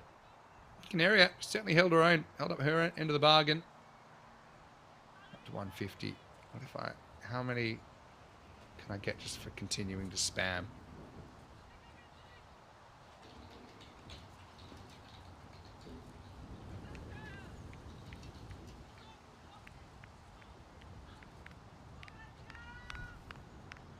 I haven't gone up. How do I get these extra? I think maybe you got it. So we see another stump fail. There we go. I'll pick them up and hopefully they stay up. A little poke from Edmiston. That'll finish the over. Canaria with a very good spell. 8 runs off her 4 overs. Can't get a breakthrough though herself. And Switzerland are 40 for 2 after 9.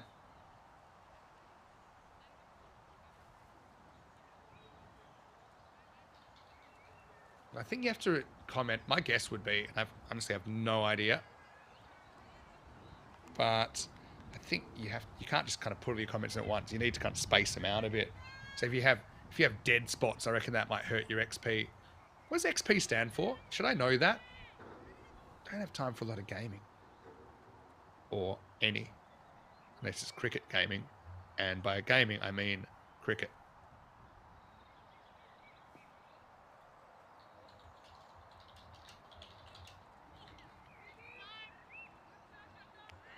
Lahi going to bowl out here. Experience points. Is that what it stands for? Should have known that.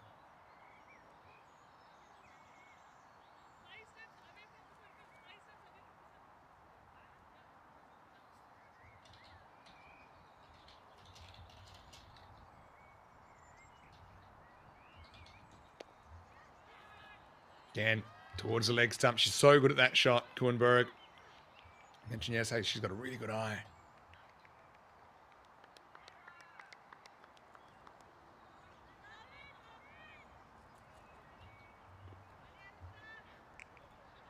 This is something that might keep me busy in the break. To keep setting alarms to come back and try and keep my points. Yeah, Cream thinks so. Who's winning anyway?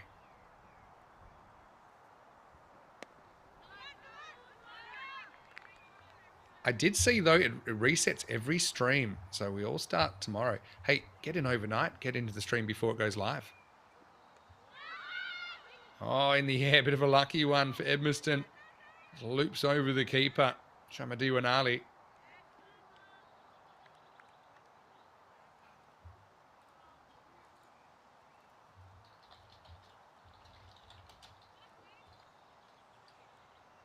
Really could have gone anywhere.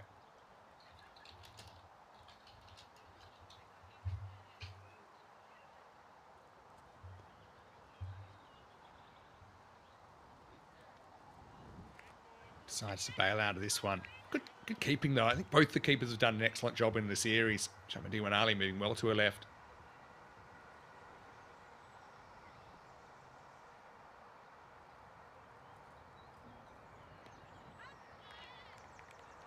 So I might get to the drinks break. Call me a traditionalist, but I would forego the drinks break for a longer lunch. I don't think this game's too much longer for this world. Just 13 required now. I like that Wayne's just commenting words.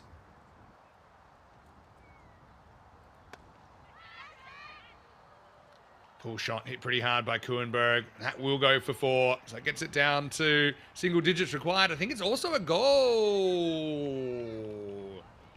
There we go. On the scorer's sheet as well. End of the 10th, and Switzerland just a few runs away. 48 for 2 after 10.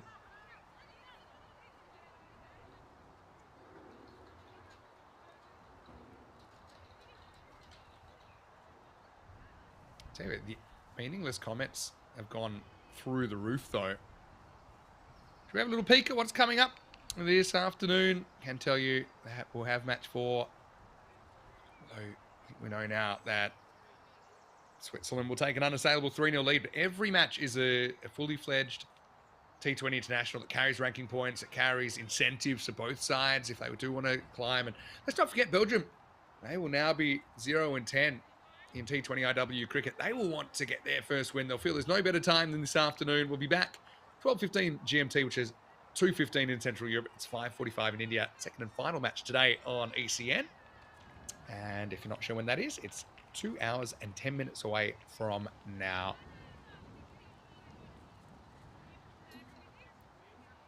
Toss will happen 30 minutes before, so you can check that out on your screen. Should come up fairly soon after that toss result. I suppose for Belgium, they'd probably like the opportunity to chase once, just to know what they're, what they need to do, so they can pace their innings maybe. And I think Switzerland would like the opportunity of batting once as well, and potentially batting the full 20. They'd want to. So I actually think, here's my call. It's early. It's MMBC, Mr. Maximo's big call. I think no matter what happens at the toss, I got a feeling that Switzerland will bat first in match 4.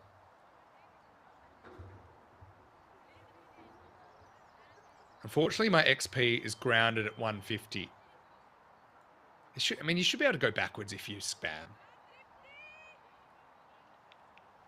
Already got a few people on there, scrolling down the list. No ball off the pitch first up. Score comes back for her second over. Well, the top 50 is Kenneth Burridge. Hey, Ken. So it's only showing me the top 50.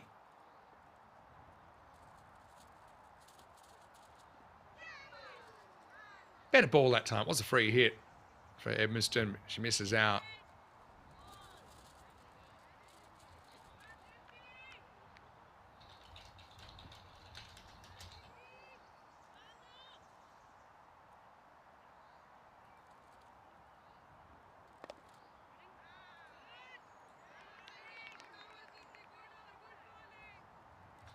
Yeah, Gore, really happy to see her back in the side.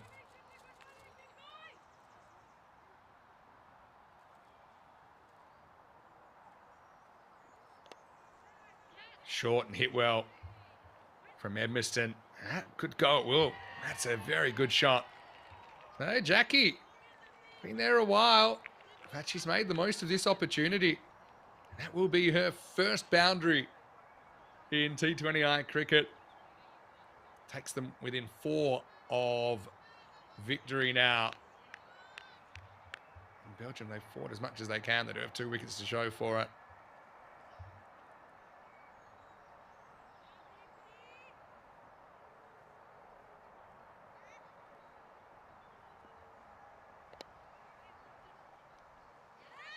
This one works around the corner. Could be it. It will be it. So, well done to Edmiston. Goes back-to-back 4s and closes out the series for Team Switzerland. They'll win this one with 56 balls to spare. And that is a series win for the Swiss in their first ever T20 International Women's Series. 3-0 at the moment. They'll be hoping to make it a clean sweep.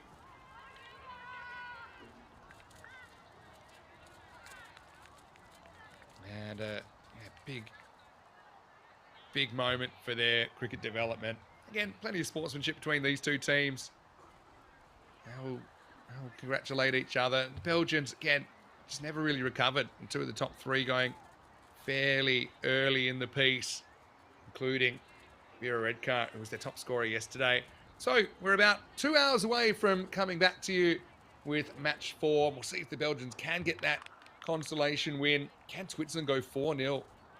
And who knows where that will take them in the rankings. So join us 12:15 GMT, which is 2:15 Central Europe and 5:45 in India. And match 4 will be our last game of the day today on ECN. Let's shake, rattle and roll into the highlights. Sent out Ramya Paneka and Jackie Edmiston to open the batting. In the end, Jackie will top score. It's a really nice moment for her as well.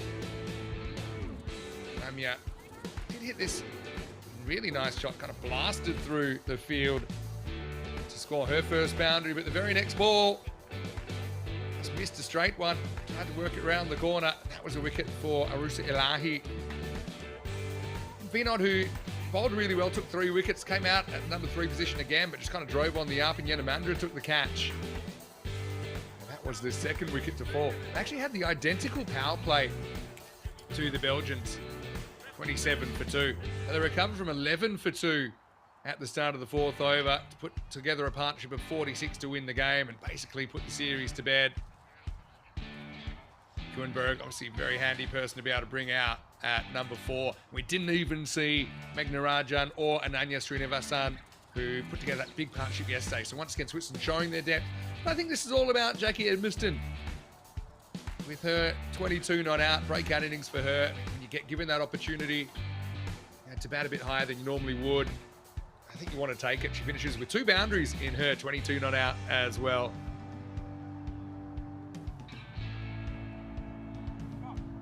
Meanwhile, Kuenberg, you know that she's a very, very clever cricketer. Just the way she knows her own game, knows what to go after, what to be careful with. This is a bit of a funny one. Keeper knocks over the stumps and says, "How's that?" Not out was the decision. But again, that's the kind of one that's a bit scary because without TV replay, the umpire gives that out. Probably stays out. We saw Lowe's in Greece a couple of weeks ago. Credit to the Belgians. I mean, they ran after everything. They took this innings into the second half of it. Lister had a bit of work to do, chasing a couple of balls to the boundary. Went so close to knocking Kuenberg out, almost like a lightning striking twice moment. That was the kind of ball that got her out yesterday off the same bowler. And this one crept into the back of the net. This game was not too much longer for this world, as Edmiston went not once but twice to the boundary, and it was oh so nice for the Swiss to bring up the win in the 11th over. Big moment for their cricket. 3-0 now in the series, heading into match 4.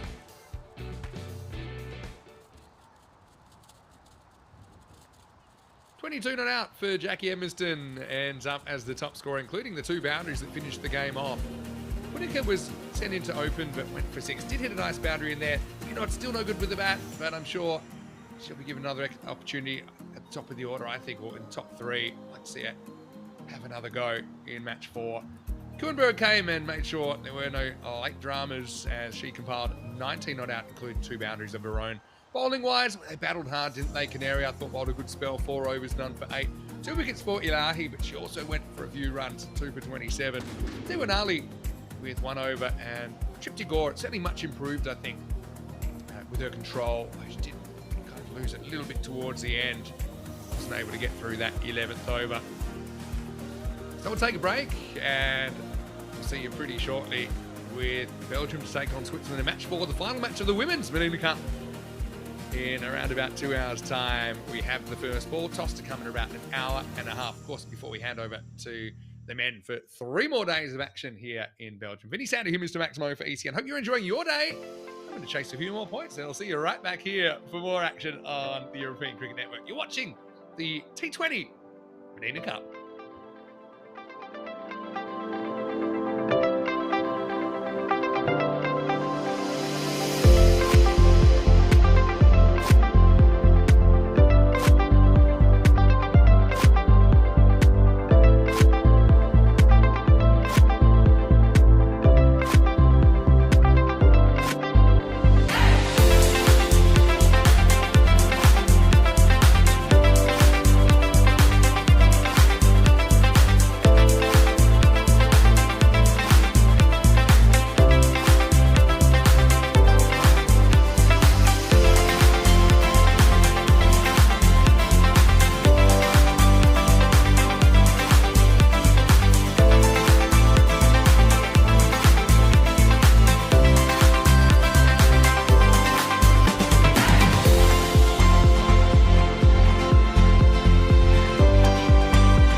and yellow sand, just you and me.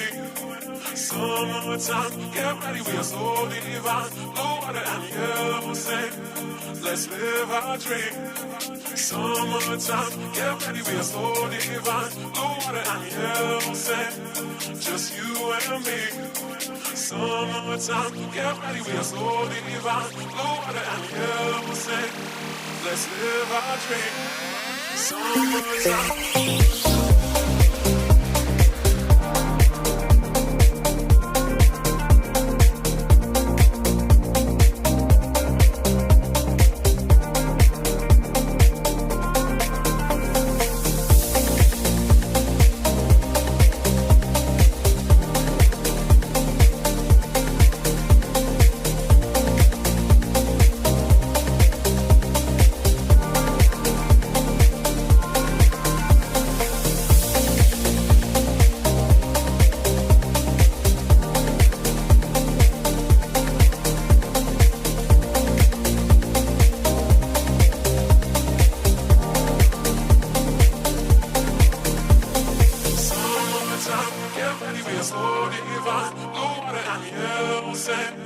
Just you and me. Summertime, get ready, we are so divine. Blue water and yellow sand, let's live our dream. Summertime, get ready, we are so divine. Blue water and yellow sand, just you and me. Summertime, get ready, we are so divine. Blue water and yellow sand, let's live our dream. Summertime.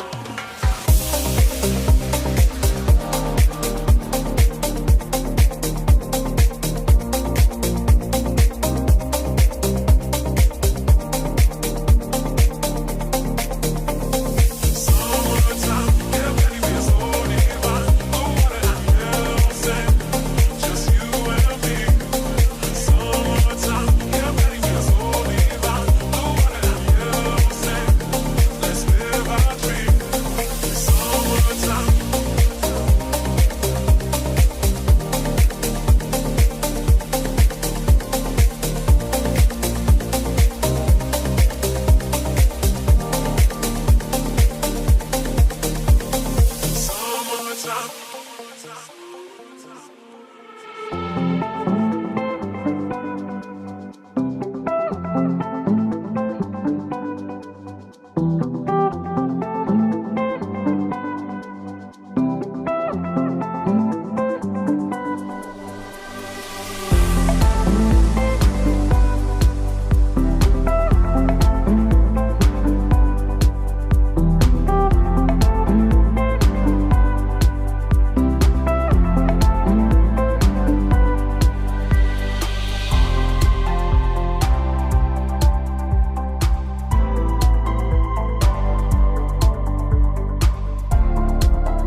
Summertime, get ready, we are so divine. Blue water and yellow sand.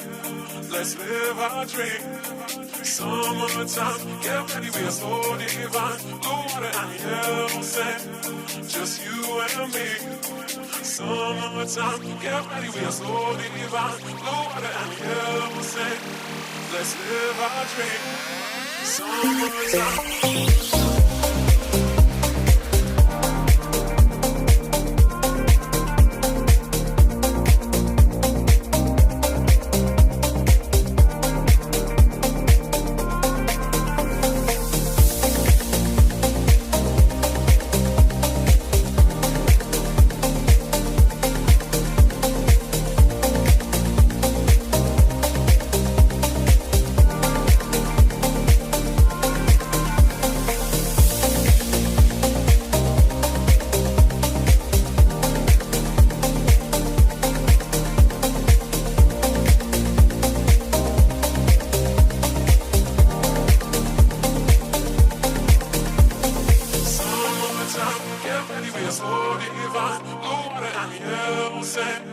Just you and me. Summertime, get ready, we are so divine. Blue water and yellow sand. Let's live our dream. Summertime, get ready, we are so divine. Blue water and yellow sand. Just you and me. Summertime, get ready, we are so divine. Blue water and yellow sand. Let's live our dream. Summertime.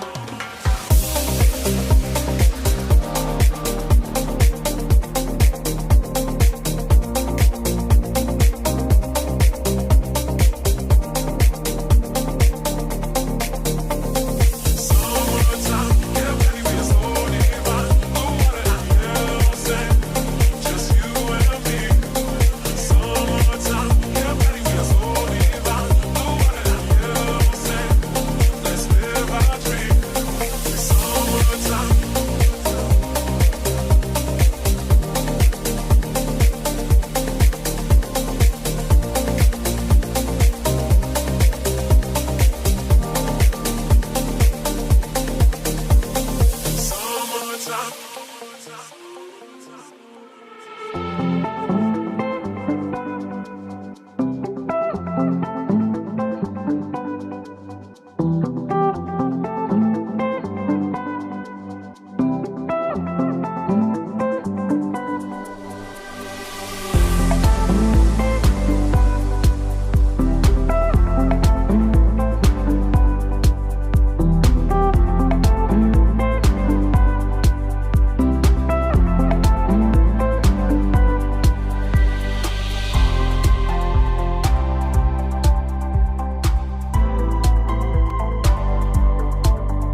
just you and me.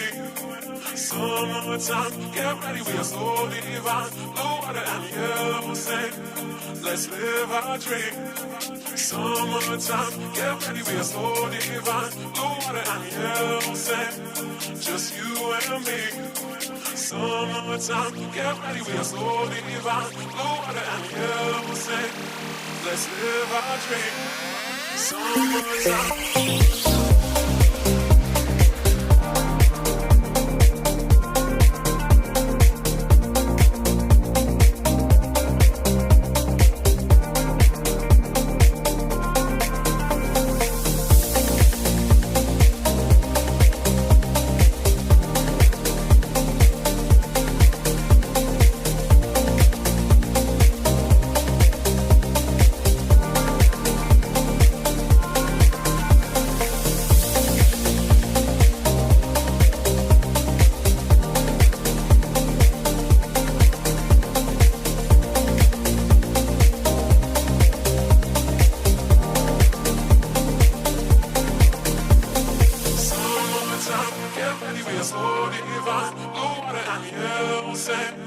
Just you and me. Summertime, get ready, we are so divine. Blue water and yellow sand, let's live our dream. Summertime, get ready, we are so divine. Blue water and yellow sand, just you and me. Summertime, get ready, we are so divine. Blue water and yellow sand, let's live our dream. Summertime.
we are so divine. Blue water and yellow sand, just you and me. Summertime, get ready, we are so divine. Blue water and yellow sand, let's live our dream. Summertime, get ready, we are so divine. Blue water and yellow sand, just you and me. Summertime, get ready, we are so divine. Blue water and yellow sand, let's live our dream. Summertime.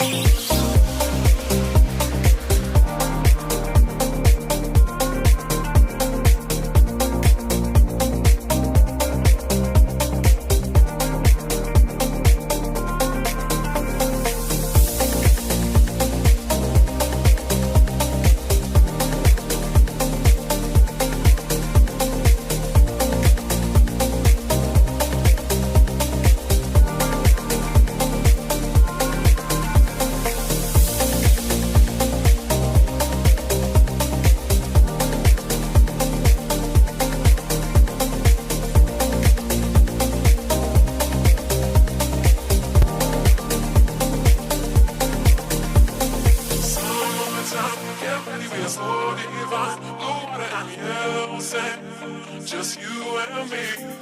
Summertime, get ready, we are so divine. Blue water and yellow sand, let's live our dream.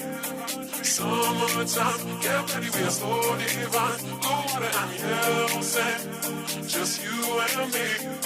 Summertime, get ready, we are so divine. Blue water and yellow sand, let's live our dream. Summertime.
This European cricket event is proudly brought to you by HCL Software, Rado and 1xBet.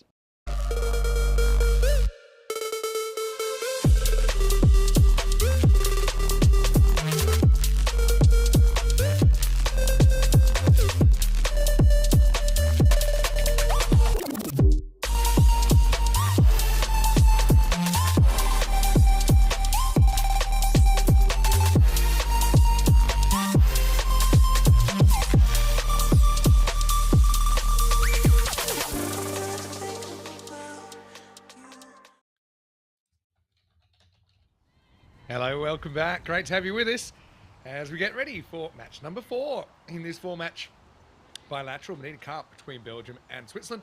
Don't be distracted by me trying to stay at the top of the leaderboard in the chat, although if you do want to come in, we've had a bit of fun in the break. But now it is time to wrap up the women's portion of the Mdina Cup. Do have some toss news for you, and I predicted that we would have a change in innings, and we will have it because Belgium this time in match 4, they've won the toss and elected to bowl. So an opportunity for them to chase for the first time in the series. Some team news. Can tell you that Switzerland have rung the changes. I won't say swung the axe. I think it's more to do with the fact that they're 3-0 up in the series. They have left out regular captain Tanashi Metagoda, and they've also left out Millie Holmes and the hard-hitting Franziska Quenberg, as they have added Pickard, who's listed about at the top of the order. Debolka comes back in. She's a pretty experienced player. And Nat Sincere Clark also comes back in. For Belgium, just the one change for them, with Shabana Ilahi coming back into the side at the expense of Shraddha Bandari. So it's I suppose a bit more of an even contest. I wonder if the supercomputer has reacted to those changes, because I do think that evens it up a bit. I'm not sure if it takes into account the team changes. We'll have a look at it when the players take the field, but certainly when it was generated, Belgium well behind 15%, more or less where they started in the earlier match. Anyway, nice to have your company wherever you're watching from around the world. Vinny Sander here, Mr. Maximo. This will be our second and final game on ECN today, of course, with Romania being washed out. And that will get going now. It's been rejigged to be Sunday through Wednesday. And I am happy for all the player group there. I know that they would have had their sights set on the ECS.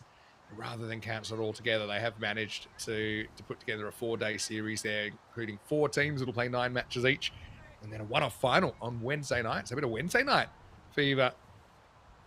As we'll just mention that there was some news in the break from the Women's World Cup qualifiers as well in Italy. Italy going through 5-0. What a dream for them. They've cruised into the next phase of qualifying. But the big news in the break was that Sweden knocked over Jersey. And that means it's confirmed that Italy and Germany will be going through to the next round. And against Germany's matches, essentially, I won't say it's a dead rubber, because every T20I carries ranking points and has weight attached to it. But it does mean that, well, from the German point of view, they'll be very happy that they are now qualified regardless of their result against Isle of Man this afternoon over there in Italy. And of course, it has complicated my life because I had Tina down for a couple of tournaments. I got to admit, she said to me, look, put me down for them because I'm not super confident that we'll get through, looking at how some of these other teams are going. I said, look, I will, but obviously if you qualify, that's the priority. So looks like I might be billing myself the overtime again. Let's go. As we've got Pickard back at the top of the order for Switzerland. Again, comes back into the side. Opportunity for her. And they have gone for Triptigore to open up. Layla gets a single first touch. Got jammed out. Actually, must have timed it better than I thought. So anyway, keep those comments coming in the chat. Not just because there's a meaningless point system that's attached to them.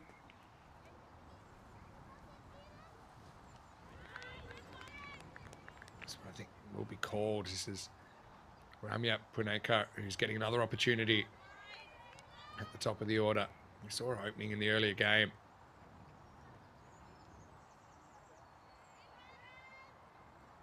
Same keepers for both sides.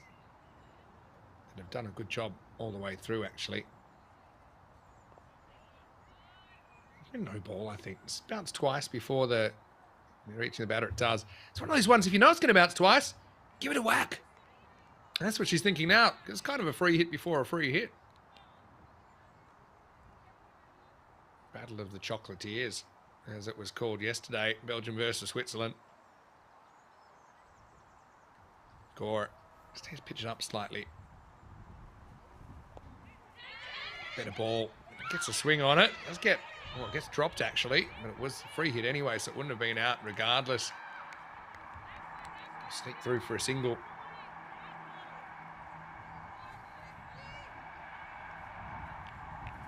And also, Thomas giving us an update with the Spain-Sweden 50 over, Spain versus Denmark, I should say. 50 over game today. Spain-Sweden. Both in the WCQ this week. Oh, there goes the stump. I think the wind's back. You can see it's a bit grayer. God, just kind of losing the release point that time. Timber.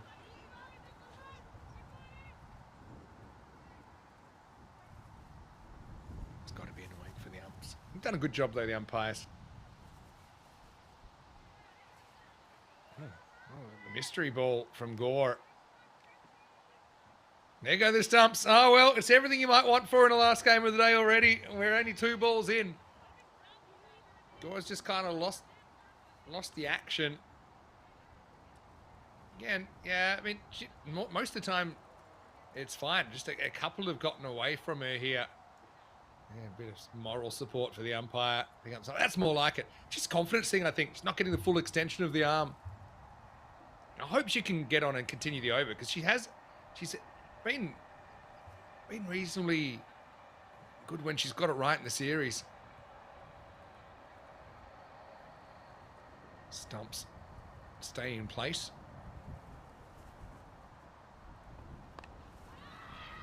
Much better ball this time. Good shot though from Pickard.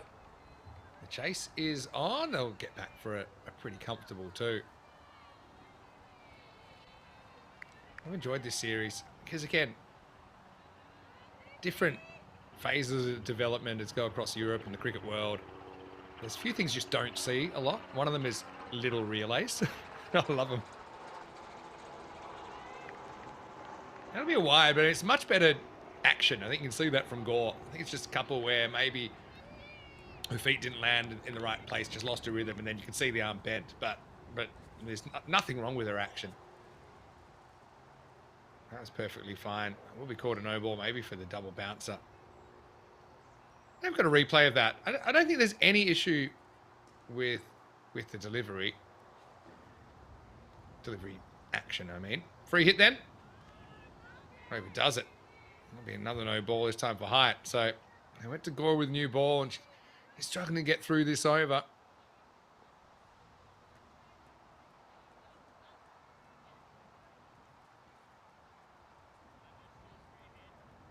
Yeah, Thomas saying it is big news with Jersey going down. I mean, I think you've got to give credit to Sweden, playing really well and just getting a competitive score on the board. Well, that's free hit. It's going to get over the fielder anyway. That's Gupta, has to be on the chase. Oh, geez, this could be close. Oh, gee. I'll have to see this from side on bowls in. I've got a feeling she might have still been out. Too close to call. Umpire gives it not out. There go the stumps again. Struggling to get back for the second. I just got a feeling my spider senses are up. You know what that means? Again, we won't be able to tell from this. We need the bowler's end side on. Maybe we can cut straight to that. She gets her in the end. There we go. What do you got for me? Here comes the ball. Oh, got a better freeze on that. Missed the first time. Let's come back to that in a moment if we don't have another ball bowled.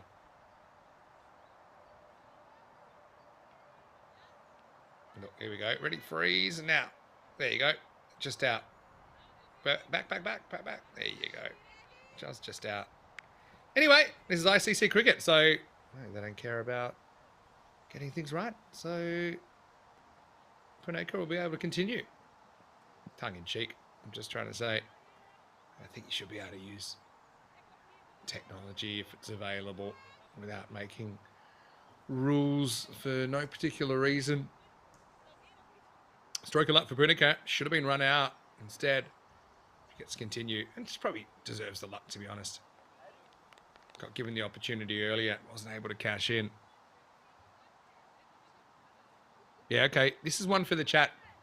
Give us your... If someone comes in right now, like... Who was asking? Julian Dawson. This one where it goes slightly wrong with the action. And it'll get smashed away through the leg side for 4. Oh, good fielding. It came from nowhere. I wonder if that'll be called a no ball or not. We'll see. If someone said, what's all these crowd numbers about? I want wrong answers only in the chat. I like it. I'll give you this first one, yeah. First in the queue gets first dibs at the cocktail sausages. What should you get for number 1? Let's see if she can get through this over. It's been a bit of a tough ride so far.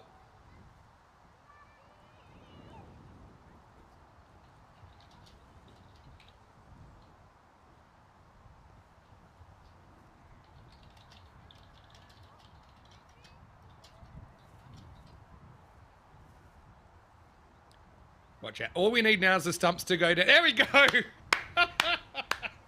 Oh, replay, please. I said all we need now is for the stumps to go down. And over they went. Oh, boy. Yeah, I said the only thing you need now to delay the game even more after the shoelace is just self-inflicted. Umpire hit wicket. You don't see that very often. Oh, boy. Oh, it's bowled. Is it a free hit? No, that's out. Wow. Had to go to my scorecard because the last ball was so long ago that I'd forgotten what had happened. That it was a legitimate ball that got hit for 4. And now Pickard's going to have to go. Again, that's the action's right that time. Hits the off stump. And Gore. A classic War and Peace first stanza to this one. She'll get Pickard for 9 at 17 for 1. Well, what an over. What time did this game start? It was about an 8 or 9 minute over. But it was worth every second. Vinod gets another chance at number 3.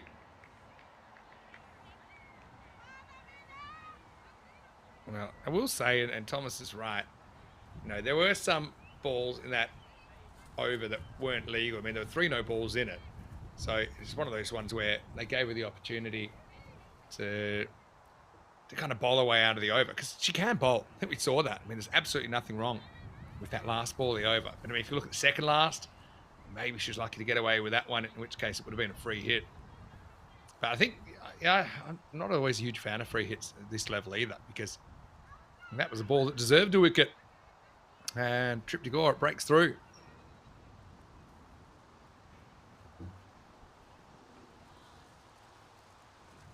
Stumps down.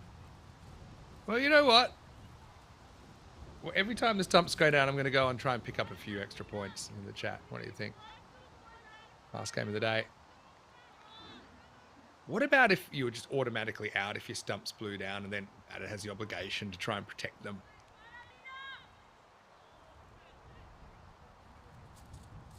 Anyway, Punica and Vinod are here. And the thing is, it's not like you can even take the bails off. It's actual stumps. Just need a bit more gravitas at the bottom. All right, second over. I'm going to do one. Ali comes on.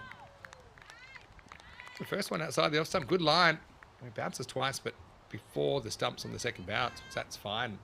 Uh-oh. Okay, maybe. There goes the hat. Maybe got a replay of that one. Oh, we got time. Wow. Cancel my 4 o'clock. I think that was a double bouncer, but if you actually look at the second bounce between the crease, and it's been a chaos start to this game. Hats up. I like the way he continued his conference and then went back for his hat. He didn't waste any time picking up the hat that was behind him on the way to the other umpire.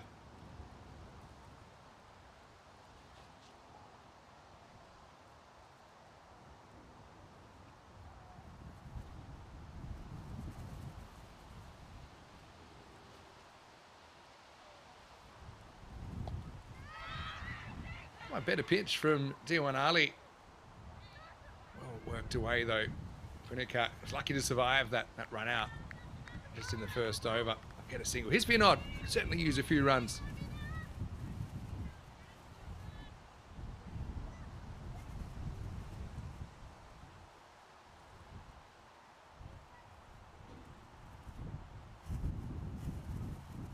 Don't wait too long. Stumps will blow over again. This is what happens when the wind's back. Well bowled. Again, if you're not very scared straight, didn't want to hit across the straight one. We saw her get out that way yesterday. She says, you know what? I don't want to go there. But later in the innings, I think you'd like to see her trying to pull that away. It's a definite scoring opportunity. It's this offside. Actually hit straight to the fielder. Went on contact. So clean pickup might have been an opportunity. If you're not off the mark. She bowled really well earlier on in the day. See Joel Vinod. Yeah, I think she's disappointed she hasn't scored more runs. Does look like she's got quite a nice technique.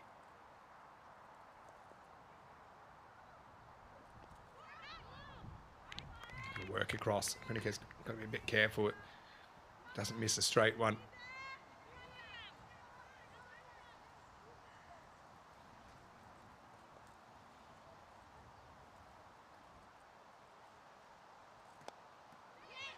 Gets it on the full this time. Makes pretty good contact. Punica will come through for a single. One bail off. How did that fall off? Let's have a look on the replay. Maybe that's the keeper. With one bail, not the whole stumps. Stay with it here. The keeper knocked it off with a glove. Didn't throw her though. Still had one bail on. It'll be the end of the over. So, yeah, what a start. And after two, it's 20 for one. 3-0 at the moment. Switzerland will make it a sweep and go 4-0. Remember, they'll be climbing those T20I rankings. Belgium, but is still searching for their first win in a T20IW match. They've played 10 now without a win. So, a question from Julian. What time is sunset? Well, sunset here in Belgium is at 9:45 p.m. So I know that in the program for the men's over the next couple of days, there's 3 matches a day. So it'll start 15 minutes earlier. And yeah, we'll basically run 9:45 in the morning to 9:15 is the scheduled finish in the evening, which is just a half an hour before sunset. But I mean, at least they do have the lights here. And I wonder if they will use the lights in the last game, even though the schedule closes half an hour before sunset. Because the other thing is, you know, delays can happen, as we're seeing.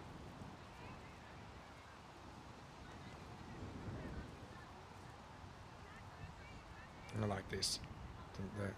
Terry Richmond saying, crowd number equals the number of times you have to shout drinks for the chat room. That could be expensive. Adion asking, is this the first match where the Swiss are batting first? And yeah, it is. I predicted that it would be that way no matter who won the toss. First one's wide as Yanamandra gets the third over. So they do make a change despite that wicket to Gore. Didn't really fancy another ordeal. Just struggled with consistency in that first over. So the thing with Yanamandra though, she's quite loopy, and so the wind does affect her bowling a lot. We saw her have some issues with the wind.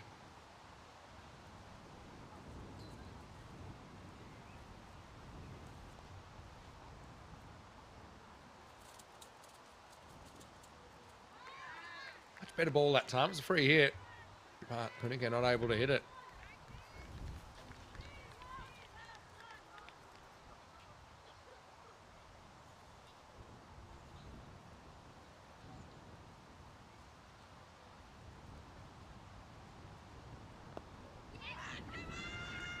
Then a hit. Punica does beat the fielder. In the infield at least. Thinking of 2. They're going to go. Good throw. Might be interesting. They go the long way though. Turns out to be good running, good aggressive running from Ramya. Brings her another run.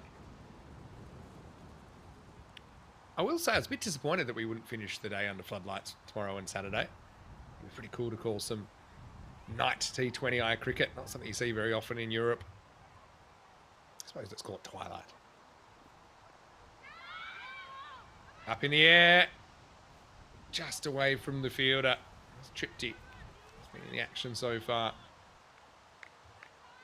Yeah, it's funny that we just don't have a lot of T20I night cricket. I'm trying to think of a venue that we might have seen it in Europe. I can't think of one, to be honest.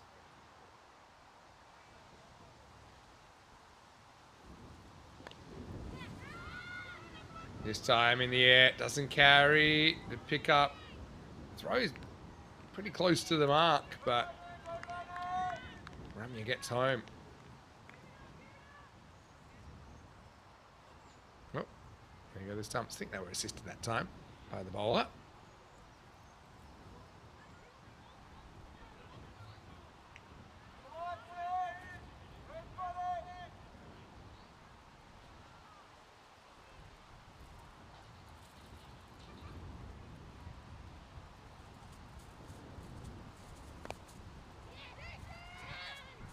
Hit and run here. Well, one runs, one doesn't. It go to the wrong end.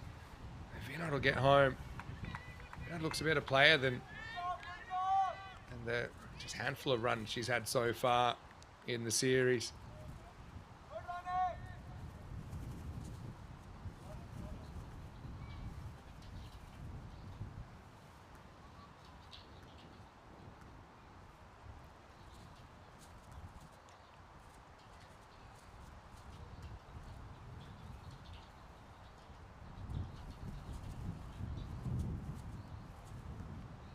Mandra to finish her over.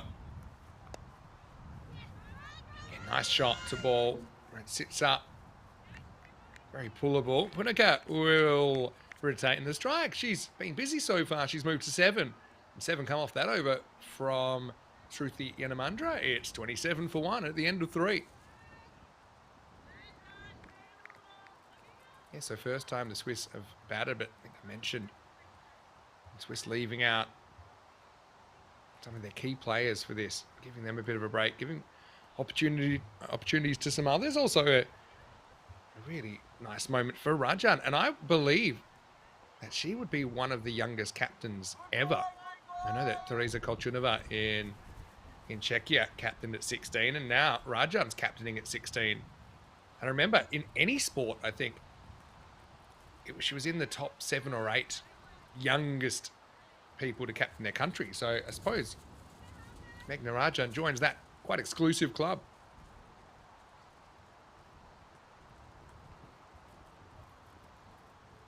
And a Tiwanali. That was a wide first up, second bounce was after the line. Still got to find that balance between kind of bowling it and not over bowling it. You know, not just putting it there.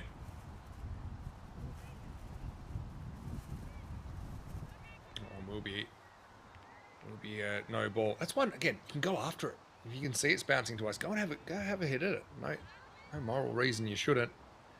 Yeah, I don't know if you could play night matches at Jersey. The thing is, the night venues we use typically, they're not T20I certified, except for this one. This one is. It's a fairly new facility as well. You know, Coimbra at Portugal's too small. Couldn't play there. Barcelona. Again, not quite sure.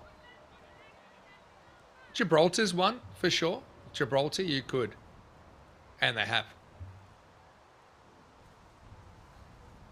We've actually covered some T20s there. Not typically at night, though. Nice pull shot from Punika. That will beat the field. Infield, at least. We'll get a single. When night cricket, what a revelation. The late 70s. Well, it's been night football since even the late 1800s. Would you believe it? It's going to be a no ball, I think. Let's see this one from side on. For me, the second bounce definitely before the line. You know, squarely umpire's been an obligation to communicate that.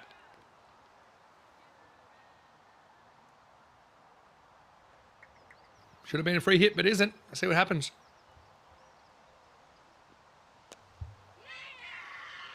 It's hit anyway.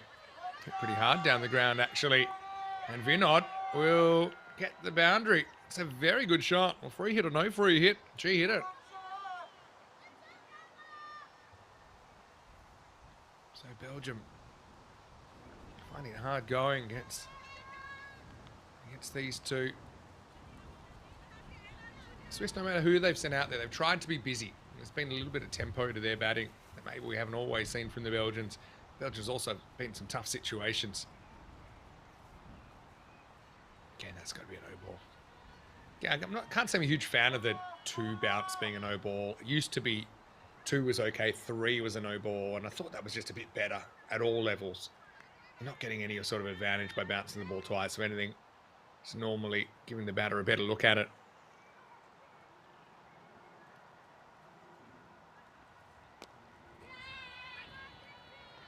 Struck pretty well by Vinod down the ground.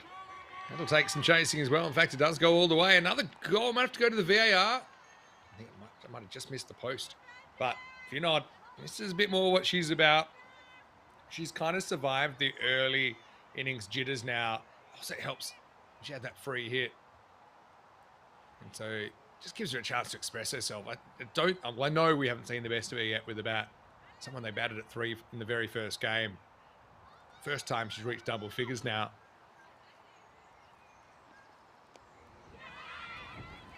And this is up. It's in the air. We'll get over the fielder.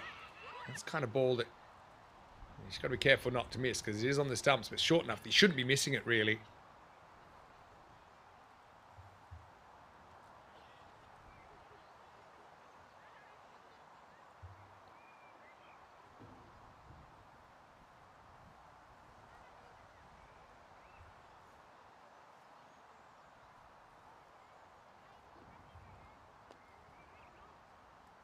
This time she does elect to hit it, but it will be a no ball again.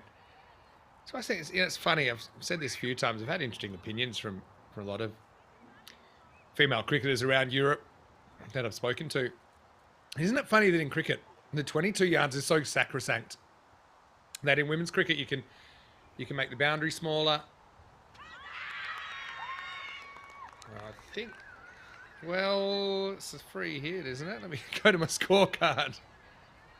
Yeah, it is a free hit. Although this one might be another no ball. Again, let's have a look. When is this second bounce? Yeah, it should be another no ball, actually. It should be another free hit. But I mean, yeah, I don't think there's anything particularly unfair about a double bouncer here.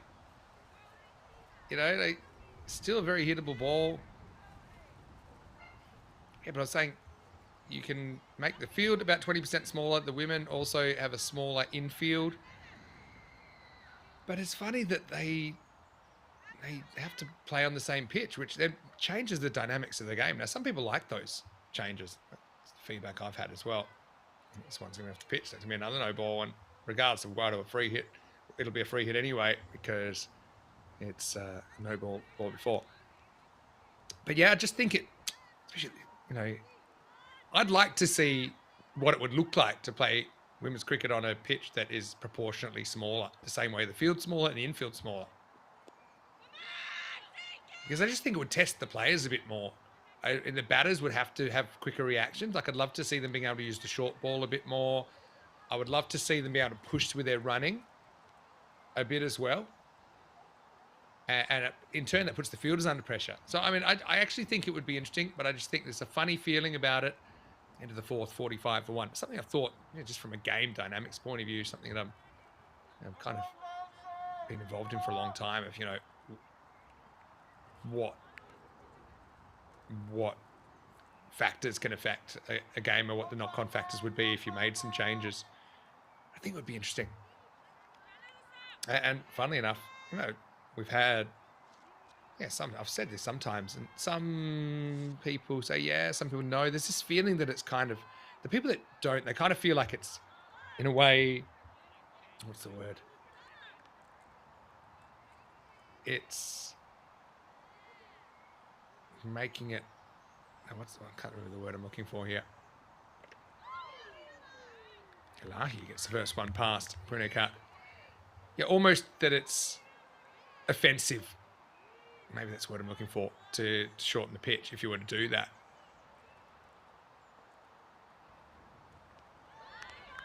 But then it comes down to those things. Is it offensive? Why would you think that? If it's offensive to do it to the pitch, why is it not offensive to shorten the boundary? Why is it not offensive to shorten the infield, for example? Because really, it's just recognizing that, that physically the women can't necessarily, especially the running. I do feel at this level sometimes you hit so many good shots, and every time, even if you hit the infielder, you're a chance getting run out. That's not the way cricket's meant to be played, I don't think. Having said that, there's certain ways you can mitigate it. One thing is with good backing up and calling. That's a good example of it there. It gets through for a single. Yeah, I mean, yeah, to me. And people say, yeah, what about the highest level? I'd like to see it at the highest level too, I'll be honest. I reckon that would be quite interesting. Maybe not all the time, but certain formats, hey. There's a fair bit of science about the fastest female bowlers clocked kind of mid to high 120s, fastest male, let's say high 150s, 160. So it's about, about 20-25% quicker. I'd love to see the female batters have the same reaction time, because I know how good they are. I'd love to see them, tested for speed a little bit more. But again, there's a very legitimate counter argument, which is that women's cricket isn't trying to be men's cricket, and that is absolutely fair. It's got its own nuances. I mean, there's a lot of craftiness that goes into the bowling in women's. That's ups in the air. It's down. Bit of chaos. I'll scramble through for one in the end. So, a bit lucky to get away with that. Turns it around the corner. I think she's a bit of a dead duck. Credit to her partner. Vinica came through for the single. It will be Vinod that retains the strike. End of 5, and it's 47 for 1. I will say another thing that's different about women's cricket is the ball. The ball's smaller. So all these things my point is this, and everyone should know by now, I'm a huge supporter of women's cricket. Huge supporter of all cricket. But in particular, I really enjoyed that we've elevated women's cricket in Europe to this level where they're getting this kind of coverage and these opportunities. But I just think it's interesting that, the pitch can't be touched, but everything else, ball, infield, boundary, amount of outfielders outside the circle, they're all fine. But how can the pitch? It might come to the fact that the pitch is, I think, it's the only law in cricket that's never changed. It's always been 22 yards. So that might be a reason. Caught a wide, maybe a bit of a harsh one. This is Smriti Canaria, the Belgian captain, coming on. And that's also a fair argument. Even since they were playing in the 1700s, rolling the ball along the ground underarm into a hole, we're still 22 yards.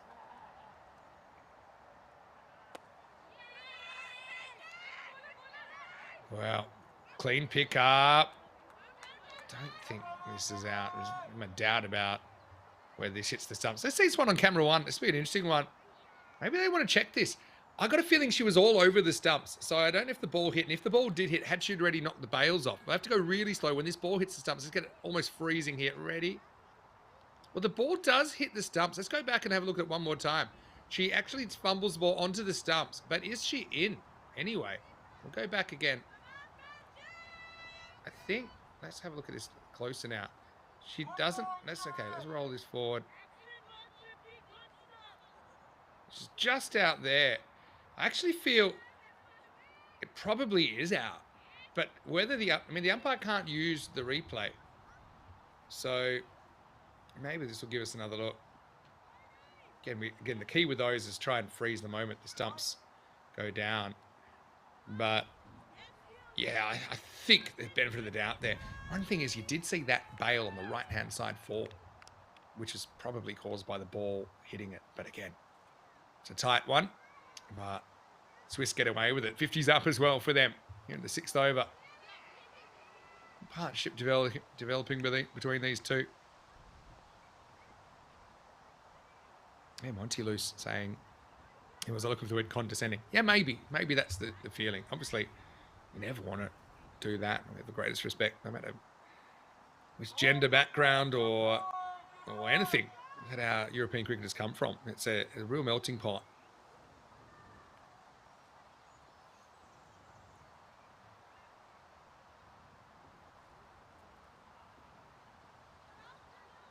This one down the leg side will be called a wide. These issues have persisted, haven't they, for the Belgians?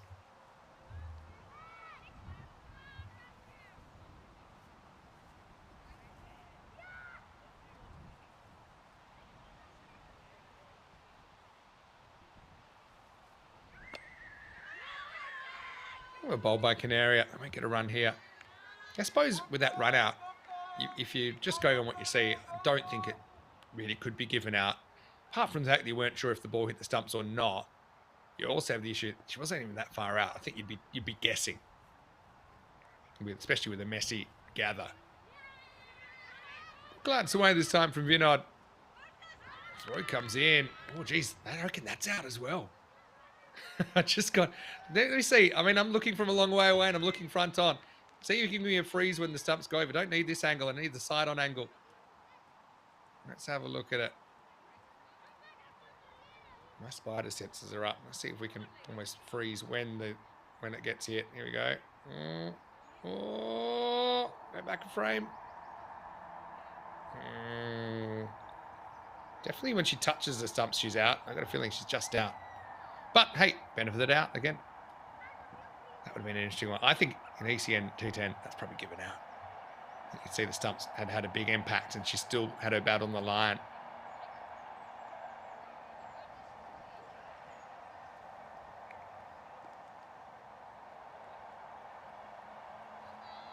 Again, that one, if you're looking at it live, could you be sure? Definitely not. And even in the replay, still not 100% conclusive. Canaria just, unlike her struggles with the control, again, that's 2 days of cricket, but it's 2 pretty long days for these two teams.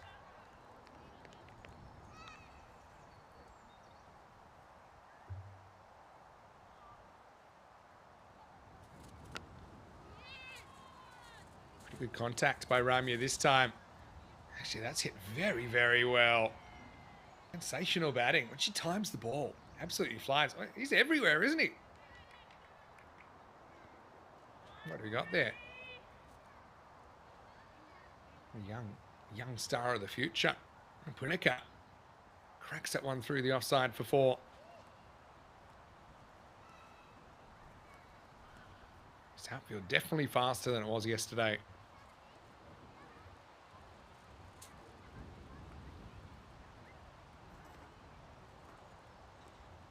Canary this over now. It's going to be a 12 baller.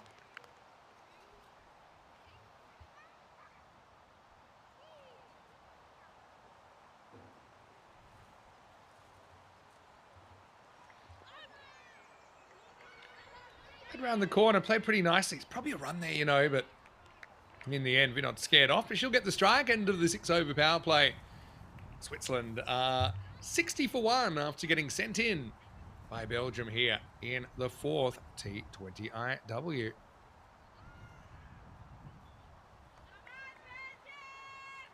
Adion asking what happens if it's simultaneous. I mean, theoretically, there's not such thing as a simultaneous run out. You have to judge the moment that you feel that stumps are broken. Technically, that's when the bail comes out of its groove. Even that's a bit fuzzy. But let's just say you have to, at the instant that the stumps are broken, you have to ask yourself the question, is the batter in or out of their ground? And that's very much a black or white. Are they in or out of their ground? To have something grounded behind the popping crease. If so, they're not out. If they don't, then they are out. And that's the thing. That's the theory. It's black or white. Now, can you be right all the time? No. But at least you know what the criteria is on which you're making the decision. Yanamendra comes back. Again, that one might be a funny one. I'm seeing this here. No ball. A double bounce again. Yeah, Luke also mentions in the comments section saying, yeah, batter gets the benefit of the doubt. See here the second bounce. You see it on your screen here. Around about time it reaches the batter. Good comeback though from Yanamandra on the free hit. Can't cash in. But the funny thing about benefit of the doubt for batters, and this is a funny thing, because a lot of people, and obviously I have greatest respect for the laws of cricket and the spirit of the game. Wouldn't be involved if I did it.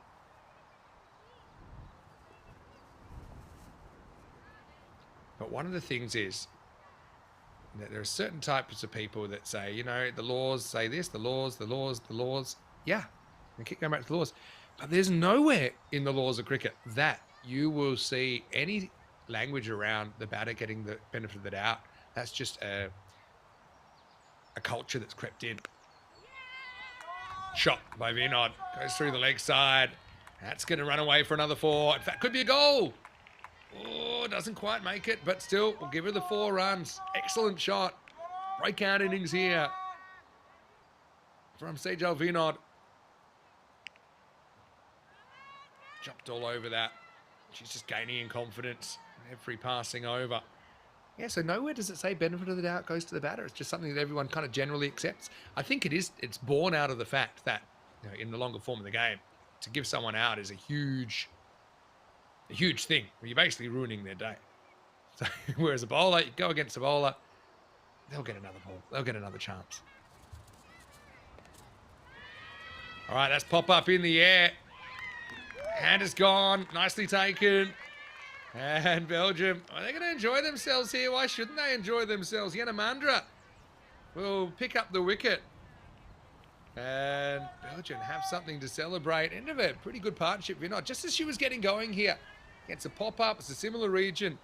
And she got caught earlier on. She'll go for a handy 18, but she's the second to fall. Time to dance. As Vera Redka takes the catch. Without too many dramas. Vinod gone for a pretty good-looking 18 at 66 for 2.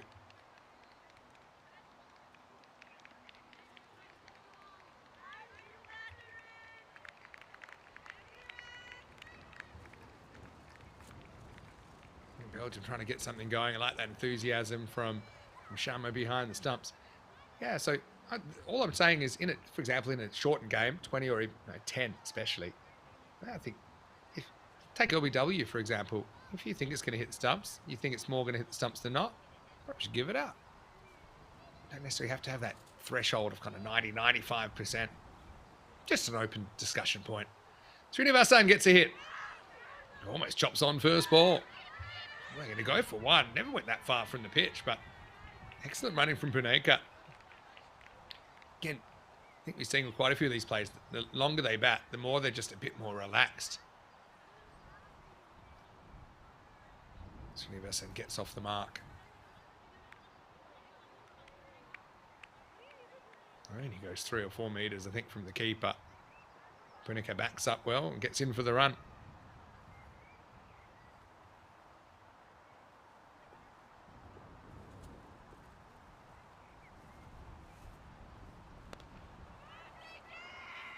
Flat batter here. Goes and then stops. Not feeling like they want to give up a silly run out. Yeah, Adian asking. It did evolve from the Tigers to the batter in baseball. Yeah, true. Don't know if they're related. It could be a bit of a divergent evolution kind of thing. Will be the end of the 7th over here. So 67 for 2 after 7. 164 expected at the moment. I could see the expected scores back. Went for a bit of a snooze earlier, didn't it?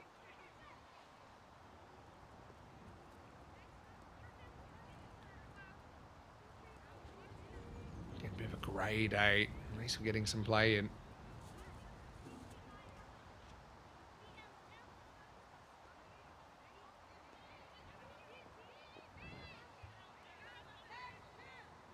But I suppose Switzerland slightly less than full strength in this game.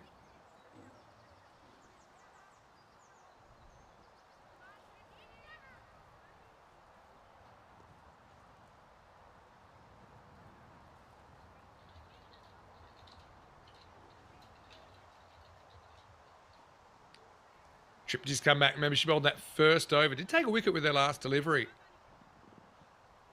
Before that, she had a few issues. They've switched her to this bottom end. Let's see if she has a bit more luck here. She'd take a wicket. That was a 17-run over as well. It was a 13-ball over to start the innings. That one's hit pretty nicely, but there's big trouble here. Keeper can't gather it.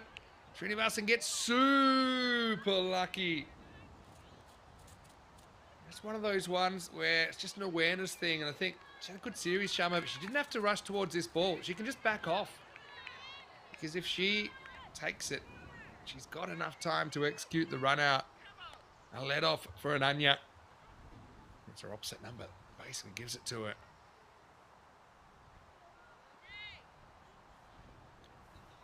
Oh, can't go this time. So I might see this from side on, actually. Because just with that trajectory, I got a feeling it might have actually been above the waist. Again, umpires having to make a lot of calls out there.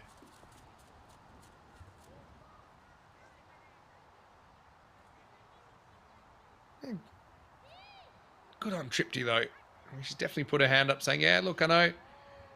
First over, went a bit off the rails at one point, but it did finish well. It was a brilliant delivery, actually.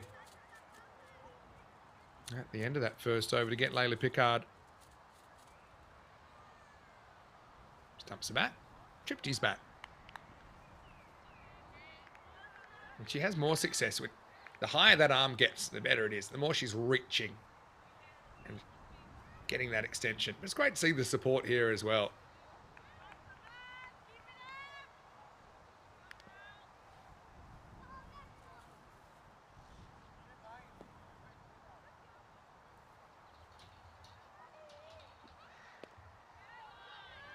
Good shot this time by Srinivasan.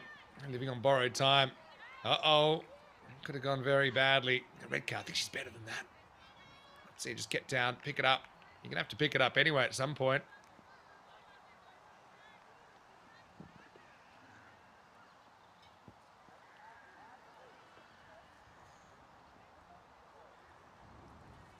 This is just one of those little things. As a coach, I think you just got to set your expectations. Say, look, I don't mind if you miss it if you go with the hand.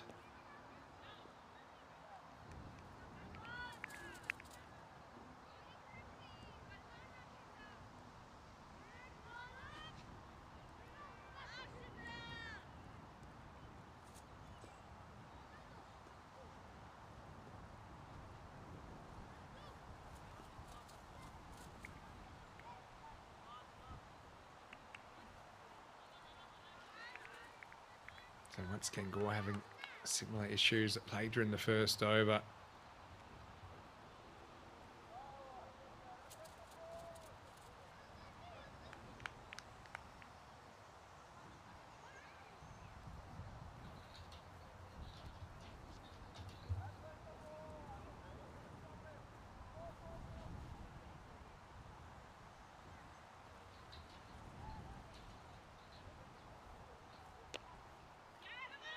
Would have been a wide, but Srinivasan has a bit of mercy.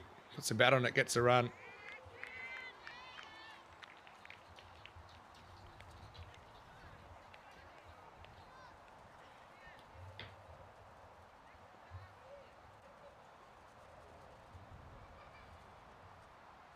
Again, I like that the Swiss, they have been a bit more aggressive with the running.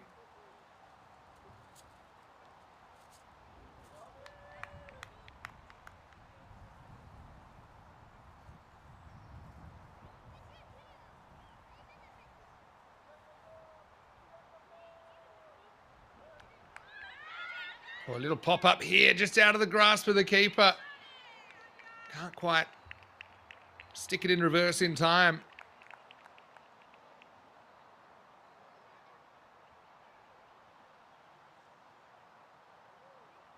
Pop-up. Keeper was a bit close. I suppose it's hard to know where to stand. Your instinct is to be right up. Have be a chance for a stumping. A little glance. Actually, good position once again from Sharma, but just sneaks past her for a single.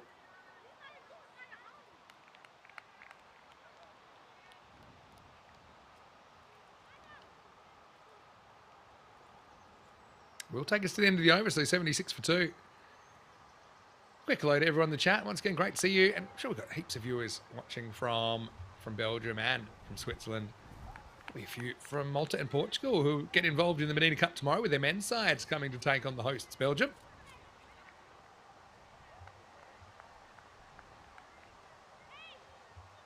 You can see it kind of stabilised around the 10 and over mark. That would translate to a score of 200.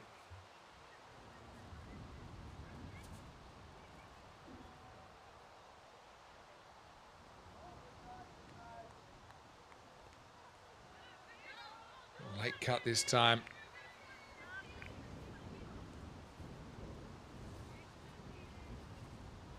Smriti Canaria coming back for a second over.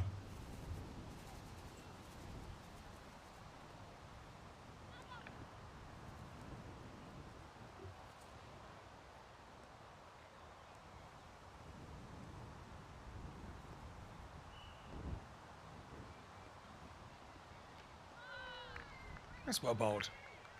She's been a good player for Belgium this week, Smriti. I suppose the issue is yesterday Belgium batted first, put 130 on the board, and it really did feel like a winnable game for them. Actually, we're even ahead during the second innings of that game. That key wicket. Yeah, this time gets called to run.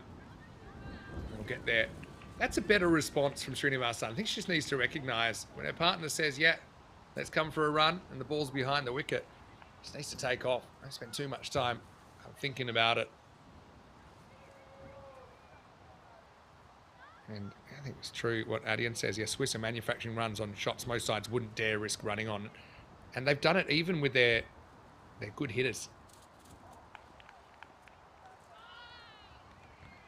This goes over the stumps, that one. So Kunika survives. Yeah, with Kuenberg even. I mean, she might have been run out 6 to 8 times during her big innings yesterday, but she just took it on. She said, look, when it's my time, it's my time.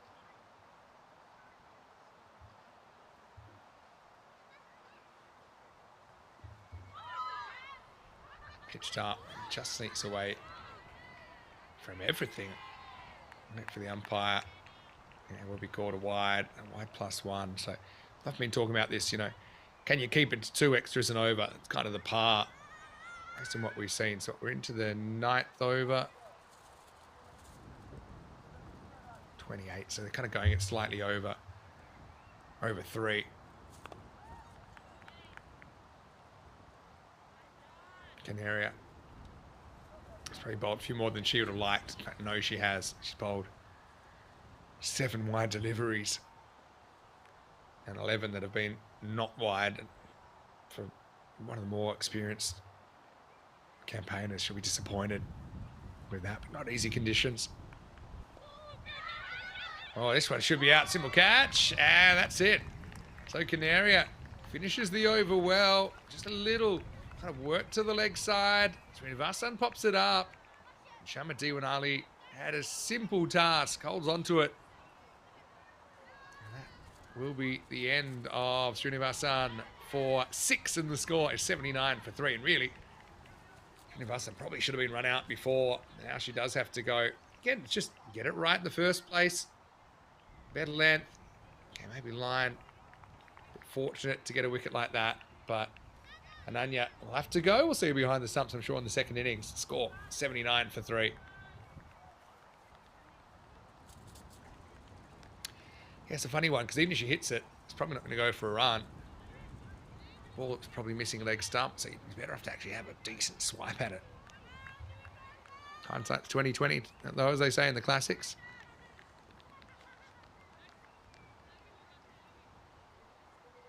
Here comes Meghna Rajan. Been looking forward to seeing her bat again. Sorry, yesterday. Didn't get dismissed. Racked up the runs. 17 at a run a ball in game 1. And then game 2 with 58 or 55. So that's 75 runs in the series of 72 balls without being dismissed yet.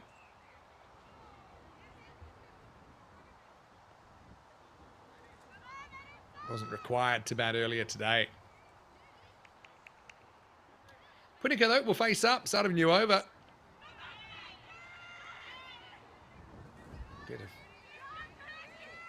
hesitation whether there's a run there or not. Punikat's batted through so far for 16. Arusa Elahi, she's been good for the Belgians with the ball in this series. Up in the air, just gets over the top. Get through for one. Yeah, first over, she only conceded 2.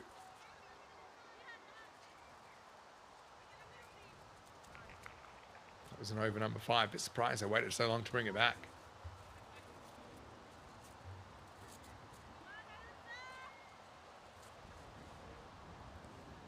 Here's Megna, though. Becomes one of only 2 16-year-old captains in world cricket in the international stage. Sharing that honour with Darka Kolchinova of Czechia. Windy. See that right there.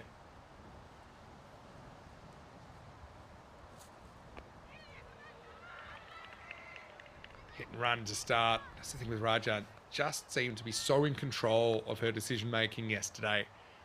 Chasing down that target. That was quite a challenging target. 132 required for victory. But she just had this sixth sense of what to go after. What to respect. Punike is gaining in confidence as well. Again, the old hit and run straight away.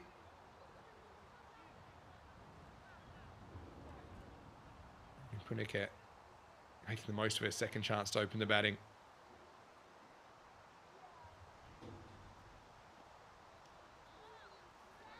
Rajan chasing something she should have left alone, really. I also think for someone like Punika to have Rajan there, just kind of settles her nerves a little bit. Not that she should be too nervous after batting into the 10th over, but I just think Rajan is already established. She belongs at that level. Rare miss from Elahi down the leg side. Looks like Terry's off. Hope you have a good night, Terry. See you tomorrow for more action. And we'll start a little bit earlier, only 15 minutes earlier. We have 3 matches tomorrow in the men's. Rajan punches this, spoils what would have been a wide.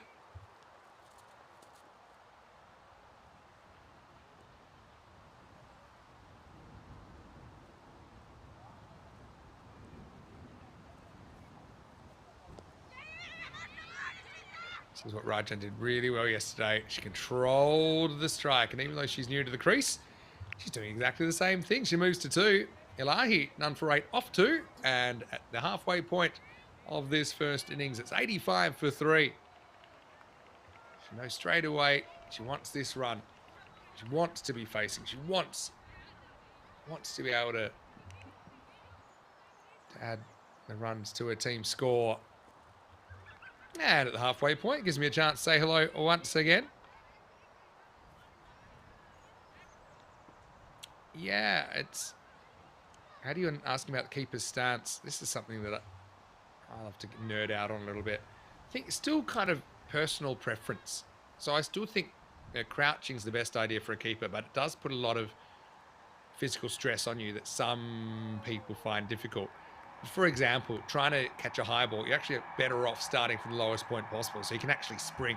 If you look back in the Olympics, back in like the 1930s, they had the standing high jump. I don't think you've ever seen that. So yeah, the idea is you just have to make yourself as small as possible, then you spring. And the same kind of principle applies. But yeah, that's the great thing about keeping or anything really. There's more than one way to do something, and different methods suit different players. As far as baseball catchers adopting the low wide stance, it's interesting. Yeah, I've been a baseball catcher as well, and that is a bit different. But I think what you need for both is really, I call them rubber knees. You need to have kind of really good flexible knees that can take a lot of strain. And yeah, just some people are built for it, some aren't. I suppose I was lucky to be built with good joints. Never had too many problems. But if you speak to someone like Adam Gilchrist, he'll tell you, after every game, maybe as a precaution more than anything, to ice his knees and try and do everything he could to keep his body in good shape, even if there's nothing particularly bothering him.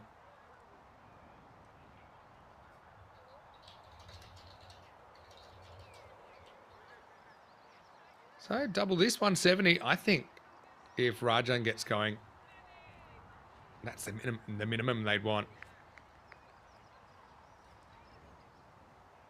I'll say no Kuenberg in the side this time. Up in the two tall towers, if you like.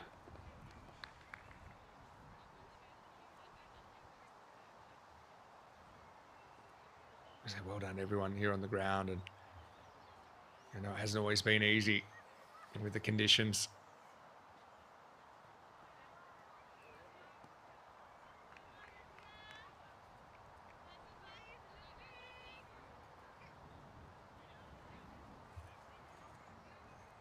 Change bowling then. So there's going to be T20IWs. To have any chance in this game, and Belgium can still win it. You know what they need to do? They need to get Rajan, and they need to kind of roll through them. They've already established they can score 130. If you don't get Rajan, you're going to be chasing a lot more than that. 162 expected at the moment. Now, Punika is doing a decent job as well, but yeah, two things. You know, get the key wicket of Rajan and limit those extras. I mean, how many in the first 10 overs? How many extra balls were there? 31 in the first 10 overs. So yeah, more than 3 run over. Cut that down. Here we go with a tier. It's pretty well bowled first up, but equally well played by Rajan. Wants the 2. Probably feels golden at the moment, Rajan. Good judge of a run. She gets back for the double.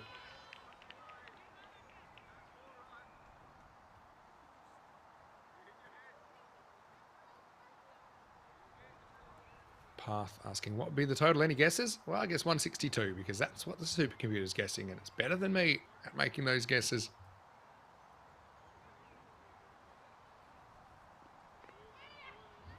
Good areas again. T20IWs starts well.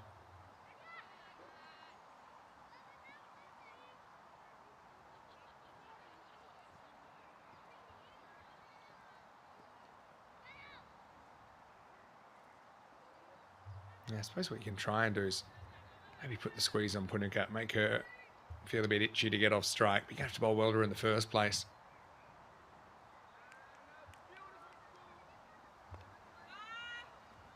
Excellent bowling. It's been a great start to the over. Bowler has more power than anyone in the whole field. They're the one that dictates what happens. Everything else is a reaction to what the bowler does.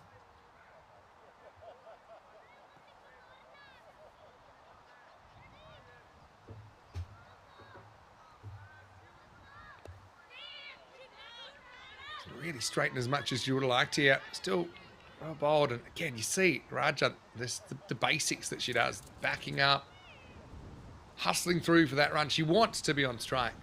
She wants to lead.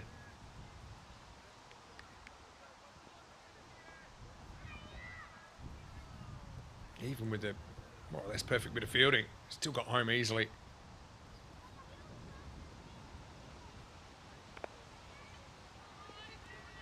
Hits this and hits it pretty well. And could be looking for 2 here, Rajan. She will, as this score continues to tick. Funny old innings.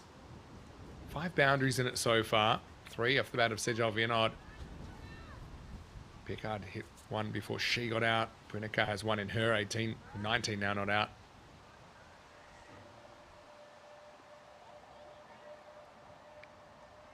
Rare miss from T20IWs.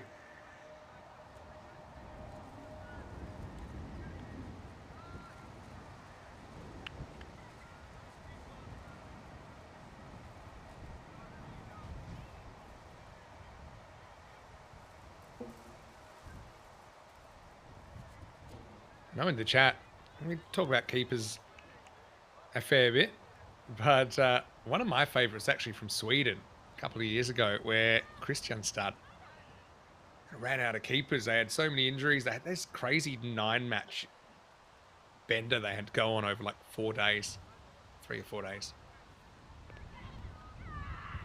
Rajan, that's her internal clock saying it's the 6th ball of the over. She will retain the strike, and at the end of 11, it's 94 for 3. Yeah, so my story was in the ECS Sweden, Stockholm. So it was in 2023. And basically they said, okay, we're going to play our regular keeper, but he's got 2 injured hands, so he's just going to stop everything with his pads. And this went on for 3 or 4 overs. Maybe it might have sounded like it could work. It didn't really work. When you've got a fast bowler bowling and you're only trying to block it with your pads. By the way, in baseball, it's a very legitimate strategy for catchers to try and, they won't try and stop balls with their hands if they're going to bounce up into their chest. They actually think it's more predictable to at least use the chest pad. But this is cricket, and wicket keepers are meant to use their hands, and I think that lasted 3 or 4 overs before they decided to make a change. Yeah, so handless wicket keeping. Don't think it's going to catch on.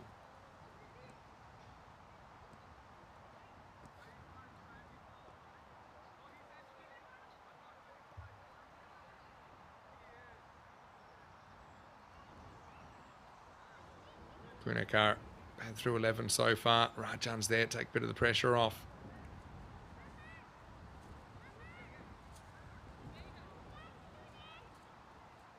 Yanamandra is going to try this end. She's bowling into the wind at this end. So this should be interesting.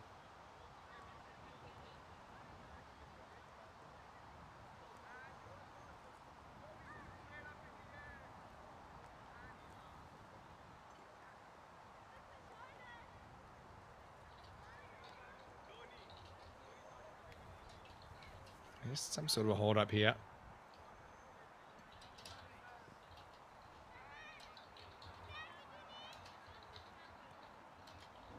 There we go. Sight screen. Sight screen's gone down.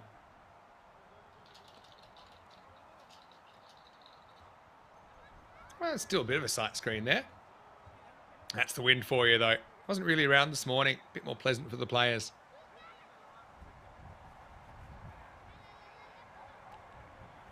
The far end, so it should be okay to bowl this over.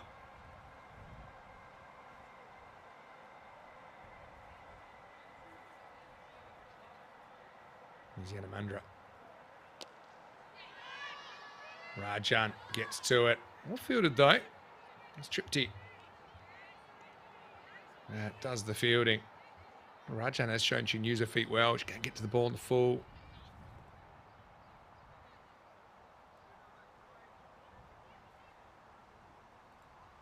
Good stop. Well fielded. Nice Shruti and a follow through there.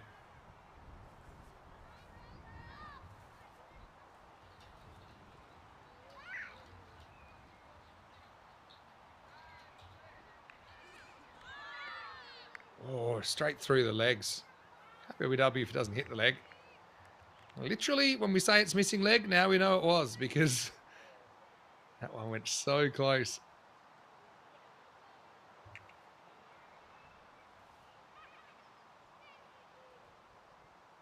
One of those ones, sometimes we see LBWs, but I think it's just missing leg. It's that kind of ball. Happy to let this go down the leg side for a wide.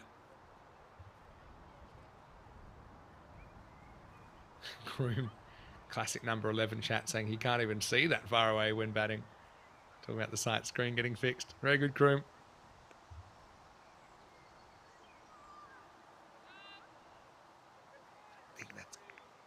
See, this is a funny one. First bounce, they think it's on the pitch. Second bounce, definitely off the pitch, but it's off before the lines. Technically, it's probably a no ball, but I don't mind it not being enforced. It's just hard because you don't have too much discretion in a T20 international. I'm not saying this one's side on. I think it's missing leg, but did that hit her foot before it hit the ground again? It'll break your brain, some of this cricket. Let's have a look. No, yeah. Hit her on before the second bounce. Just missing. Better ball, though, from Yanamandra.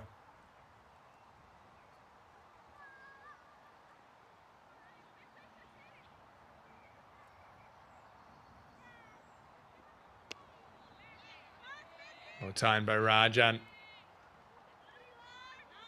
Picks out the fielder though, so she'll have to settle for one.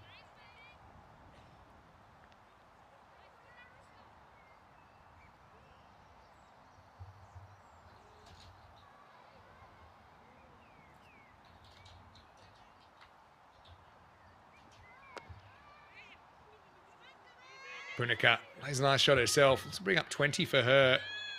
Thinking of 2. They think against it in the end. And it will be the end of the 12th over. The 100 comes up for Switzerland as well. They're 100 for 3. 8 overs remaining in this first innings of match 4. The final match of this Mdina Cup T20IW.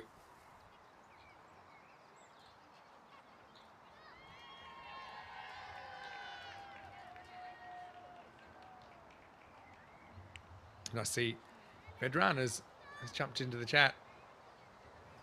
Vedran, big supporter of Croatian cricket. Yeah, I got a phone call last night from Pavel. Actually got the message saying, Vinny, call me back. He was actually hanging out in Split in Croatia at the Mediterranean Cricket League, and he's playing with Darren Matty, I think. I know Stu Hook was there from last week in Estonia.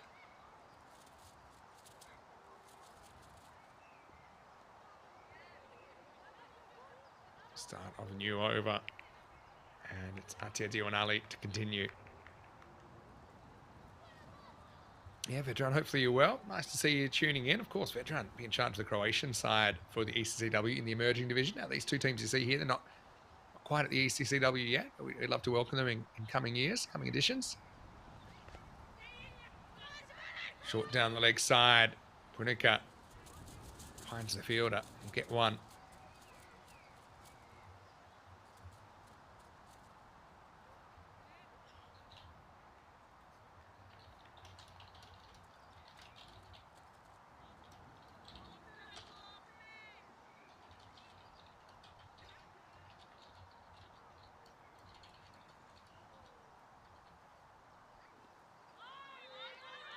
Well bowled. A rare miss from Rajan. Again, good players. Well, they're good players for a reason, but I think they do make more errors when you can draw them forward and they can't quite get to the pitcher. That was a good example.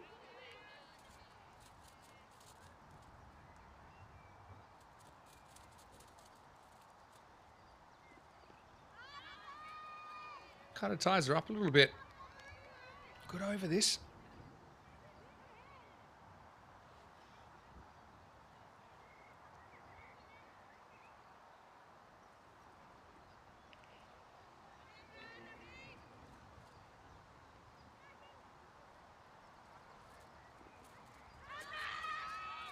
Ties her up again. One of the more optimistic LBW appeals, but desperate times call for desperate measures.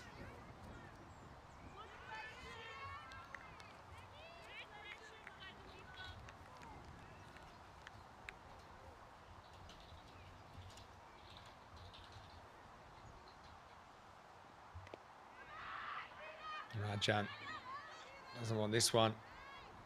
You watch, that's last ball of the over. She's off. Loves the strike, does Rajan. She has been kept reasonably quiet here. Stand-in skipper. There you go. And her partner will make it home, although direct hit I think might have been gone. Will be the end of the 13th over. 103 for 3. And decent over that from Atia Diwanali. Kind of winning the battle with Rajan. Moral victory, just 3 off the over. Wickets for Tripti Gore as well as Shruti Yanamandra and Smriti Kanaria in this innings. But Ilahi, I think, has been very good. She's only gone for 8 off 2 overs, still got 2 up her sleeve. And they've bowled 6 bowlers pretty evenly, so they've got options, don't they, in this last 7 overs. And remember, if they can keep them to 130 or so, that's what Belgium were able to score yesterday. And a couple of bowlers they won't have to deal with today.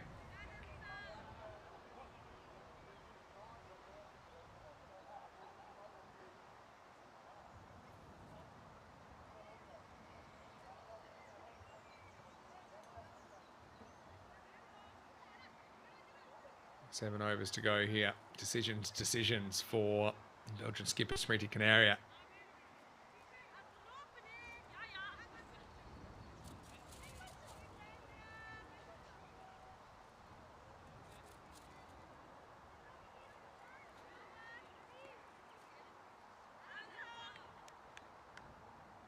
I do go back to Ilahi. I mentioned it's been very tight so far.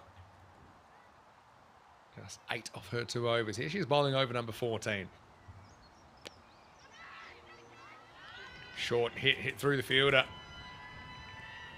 And that will get there. So, bit of a misfield, proving costly. That's the thing. I mean, even if you fumble that and goes for 1, then at least you get Rajan out of the picture for now. But in the end, the power was too strong from Mdina, and she will collect 4 runs for Team Switzerland.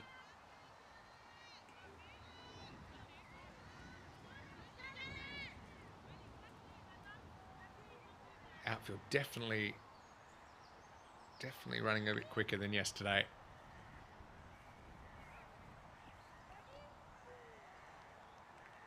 Need a bit of luck here, Belgium, don't they? Not going to be easy. I still do genuinely think there's a path here for them. When you know who's sitting out for Switzerland, but you cannot really get more than kind of 140, absolute tops. Also relying on Switzerland to probably give you a bunch of extras that they won't want to be giving away.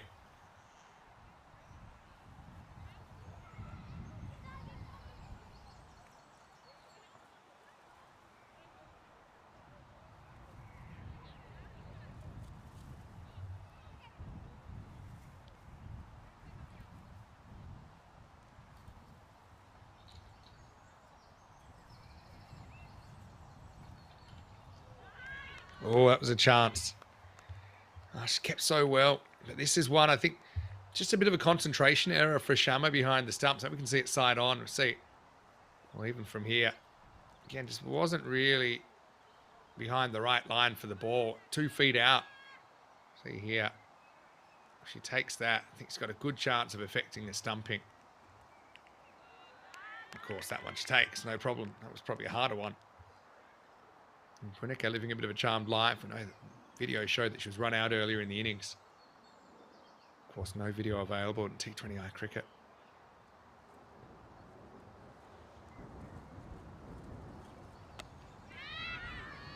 Oh, gets good piece of this, does Puneka. She come back for 2 and will. Certainly does strike the ball well, particularly in that region.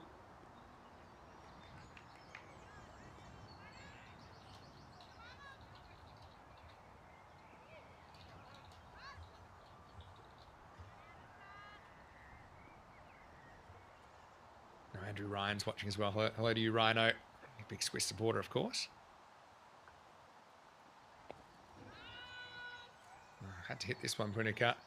That's the difference between Rajan being on strike last ball and Puneka being on strike last ball.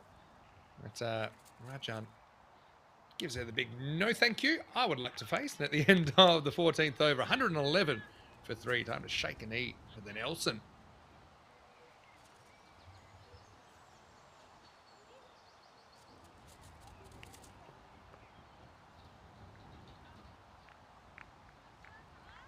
Hello to Woz. Nice to see you with us as well. Oh, I've just noticed I've gone down to number 3 on alphabetical order. We do believe that's how they split ties in XP ball, which is what we're playing in the chat right now. If you don't know what we're talking about, it's probably a good thing, but if you'd like to find out, you can go to ECN European Cricket Network.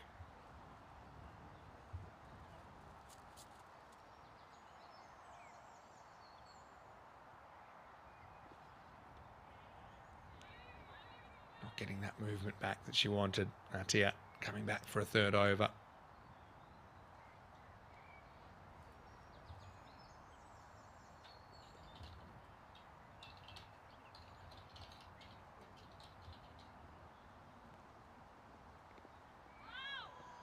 Oh, rare.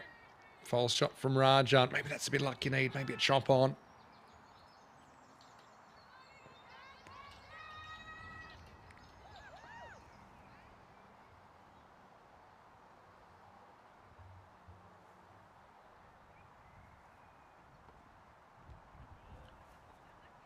Thinks about it. It's like the last donut at a party. Then no, you don't. It's not good for you to go after it, but you probably will anyway. But Rajan Looks like she might have skipped the donuts a few times. She leaves that one alone. I think a good decision. Takes the wide, gets another chance. Goes up and over the top this time. It's a pretty good ball from T20I again. And draws her forward into, so it's a slightly uncontrolled shot. It was up in the air. You can see the field all the way back on the circle. So you're not catching or saving a single there, really. I still think you want to be this kind of depth, so you might be able to catch her out. So then you might be able to attempt to try and hit over the top. I don't think she's trying to hit over the top of the mid-off there, Rajan. Even with the skills she's got, she probably thinks there's less risky options to pick up runs and even boundaries.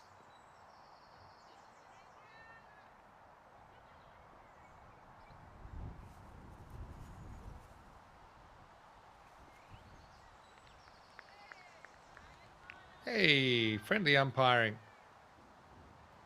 T20I catches a break. Oh, scandal. Monty Lou saying the 225s are not in alphabetical order. Interesting. Maybe it's just for the top three. Why are they doing that way? I have no idea. Oh, gee. Rolled up around the hand, the arm, and almost went on the stumps. Almost went to the keeper as well.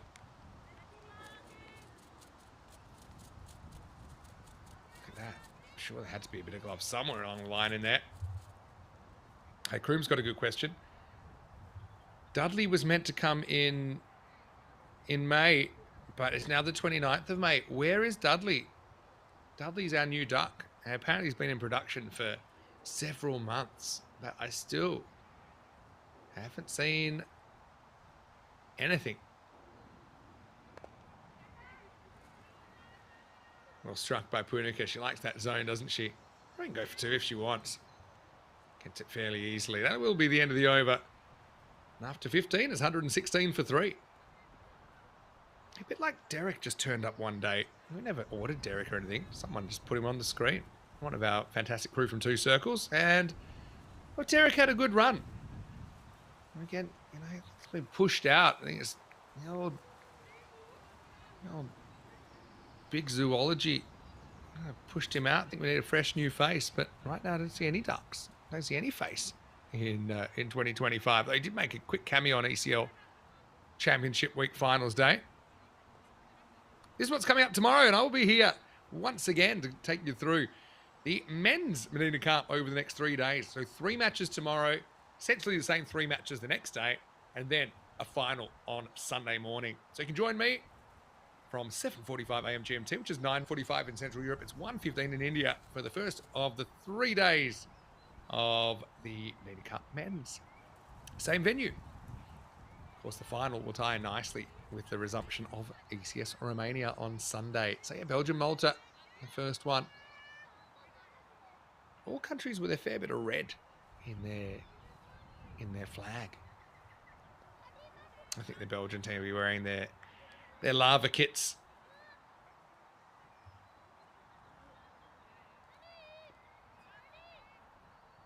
$156 expected at the moment.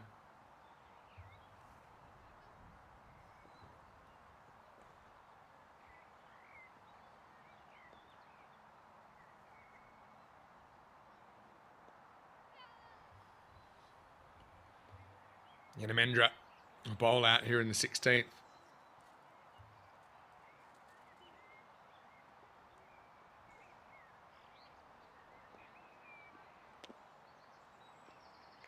One thing it was mentioned earlier is that people love Yanamendra's follow through. Almost comes to almost a stop and then jogs in following it like almost like a lawn bowler following their last bowl.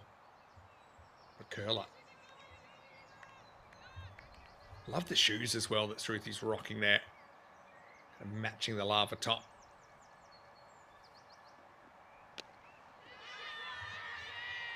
Hit pretty well. That's about as close as we've gone to a 6. Won't quite go all the way. And a powerful shot from Rajan. Fraction short, kind of sat up. Asked to be hit. How close does this get? Check the bounce here. Yeah, 1 bounce 4. Not quite the Maximo. Not far off.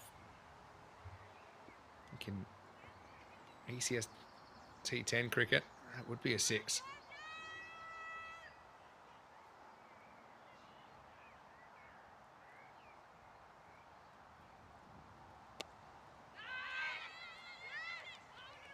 Again, happy to kind of hit with the line of the ball. This one's offside, so she hits it offside.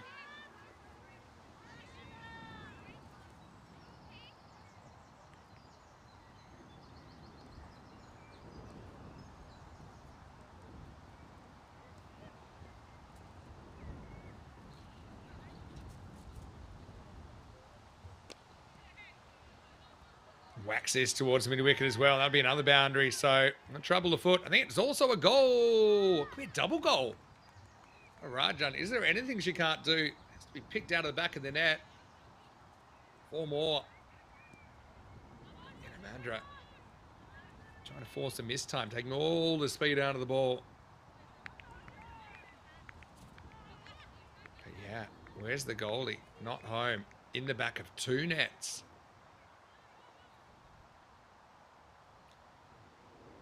Knocking on the door of the 50 partnership now.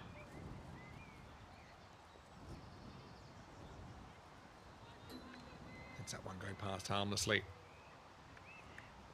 Yeah, so yeah, definitely a learning curve for Team Spain, I think, on the turf wicket. But I think part of the strategy is they want to get to that next level where they're able to play on turf, play against some of these teams, UAE, Kuwait, Oman. A bolt. I think she's still waiting. Is the umpire going to change your mind? You can change your mind? That's what happened earlier. We had a quite interesting LBW. The problem with this is it was not coming back to hit the stumps. You can see all 3, in fact. So that will be a dot up against Rajan. Last ball of the over coming up. Swings a bit late. Rajan with their trademark 6th ball single. She'll retain the strike as well. And the score is 127 for 3 after 16 overs.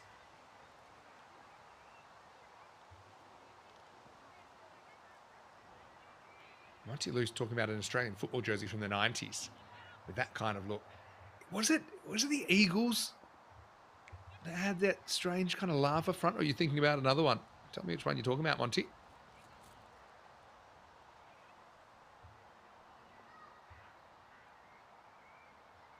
Gollum. He's giving me a bit of clickbait, and I'll bite Gollum.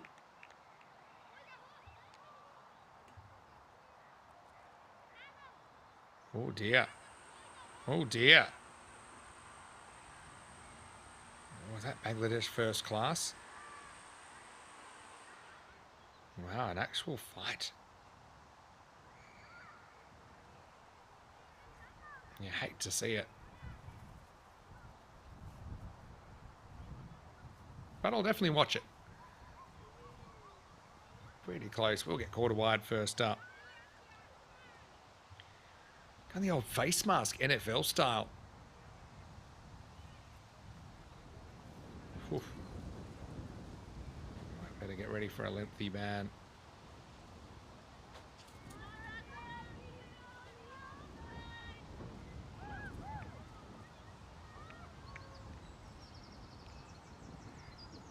I like they've covered it on several angles. Bat wasn't in, but ball wasn't hitting the stumps.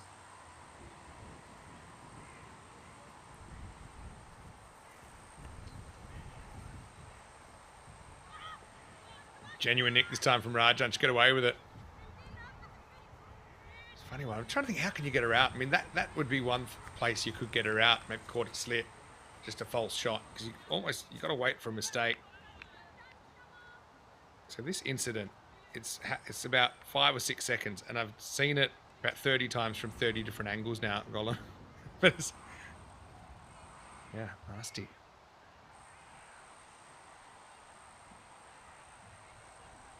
Thankfully, we've never seen anything like that on ECN. I hope we never do.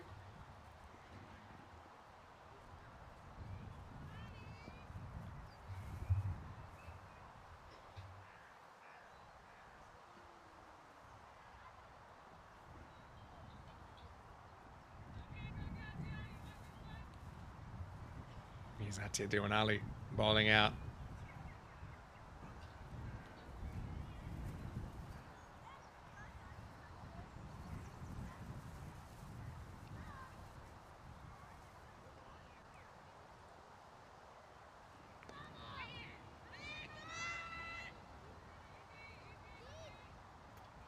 Worked away for a single. More stump fixing to do.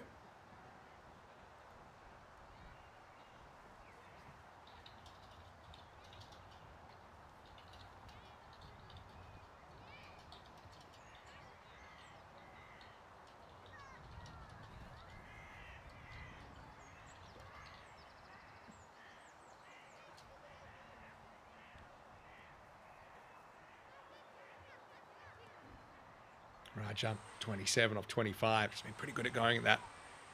Run or ball slightly better in the 3 innings we've seen from her during this Mdina Cup. Oh, would have been a classic. Hit the umpire in the foot. Chase it. Oh, that would have been an amazing catch, but it is a drop. Tough one, albeit. Rajan gets a line on 27. Let's go with the one hand. Watch this. Then umpire lifted 1 foot, left 1 foot on the ground, which he couldn't move lest he fall over. Had to wear it. Adnan? Glad you're okay. Winnicott will pull the leg and get a single. We saw an incident last week with Andrew Winter. Ball that bounced off the bowler's foot, hit him in the solar plexus, bounced back to the bowler and ran out the non-striker.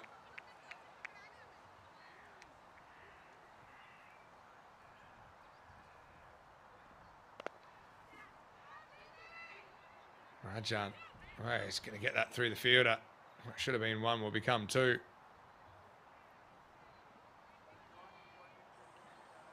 Yeah, isn't it strange how some sports fighting's kind of an accepted part of the game? Ice hockey, it's kind of, crowd wants their money back if there's not a fight.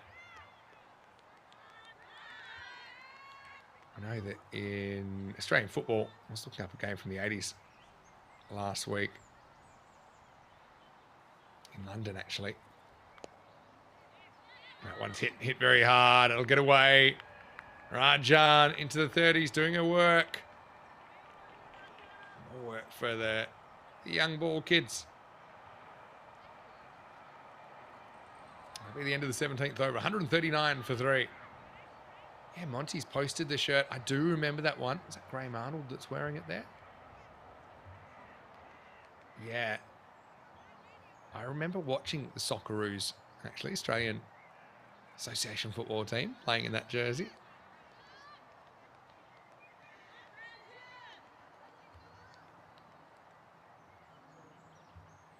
The umpire's pretty lucky to not wear one in that altercation.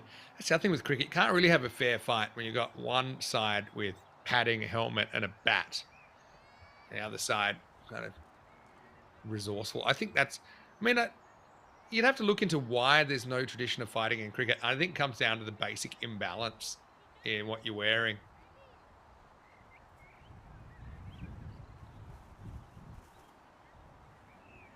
Monty Luce referencing the robot dog. Yeah, well, Sunday in Romania, I had the fright of my life because a robot dog just turned up. That might be Diwanali. Needs the magic spray. Just the 1 can today. Would have been an amazing catch if you pulled that off Rajan. Yeah, the robot dog, which didn't have a face. Look, I got used to it after a while, but it was a strange over or two when it was just looking at me. I didn't know if it was going to shoot a laser into my head. I didn't know what was going to go on there. Freaked right out.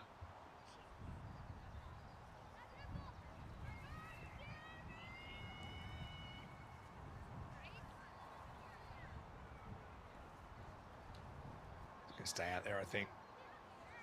So 3 overs to go here. 164 expected. This has been a very good partnership for Switzerland. Came together at 79 for 3. And so in 8 overs, they put on 60.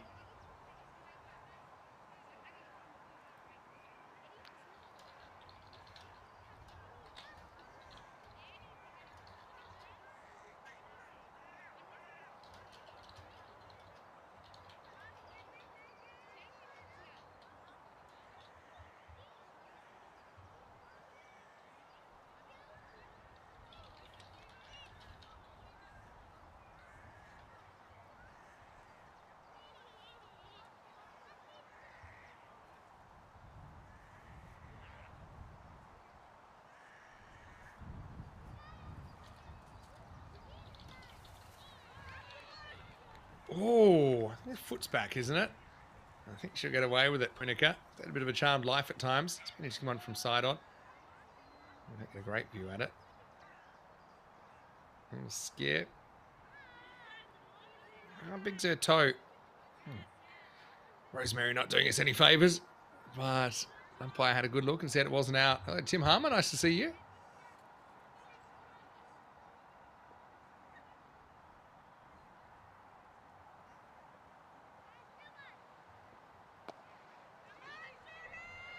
Punica, gets that one through the field. And that will go all the way, and you wouldn't believe it. And that's the subfielder that's come on as well. And she had a few interesting moments yesterday.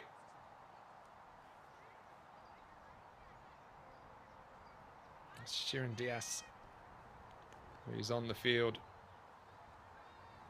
That one gets through and it gets to the boundary.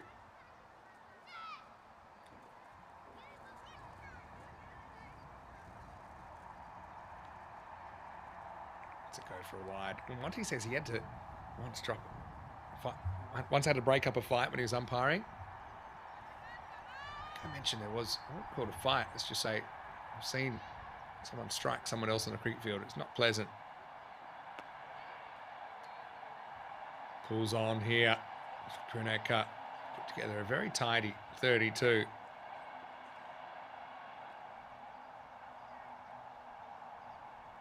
Yeah, I suppose these days, so much is captured on camera or phone cameras.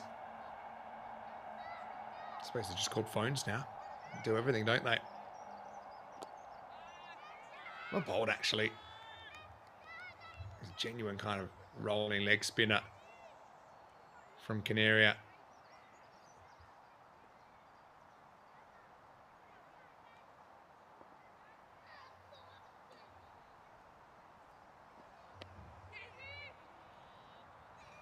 Back cut this time. Rajan will take the one. Hardship continues to grow.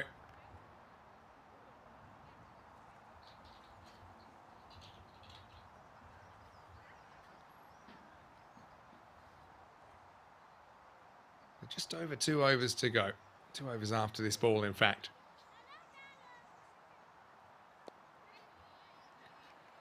Full toss hit pretty well. And chases on. Diaz is after it. Does well. So she saves a couple of runs there. They'll go to the score of Ramya Punica, and at the end of 18, it's 148 for 3. Expected score. It's been in the 160s for a while. It's obviously what the supercomputer has thought. It's looking pretty likely at this stage. Nice chase from Sheeran. It's never easy to come off. Another one that's going to get hit. This one will go for 4. It's just the 7th ball of the over. Let's have a look. I had that as over. But I suppose in a fully fledged T20 international, if the ball's bowled, you got to count it.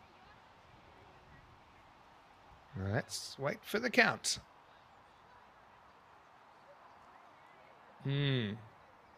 That's I'm crazy. Let's have a look at the score. Yeah, that had to be an extra ball.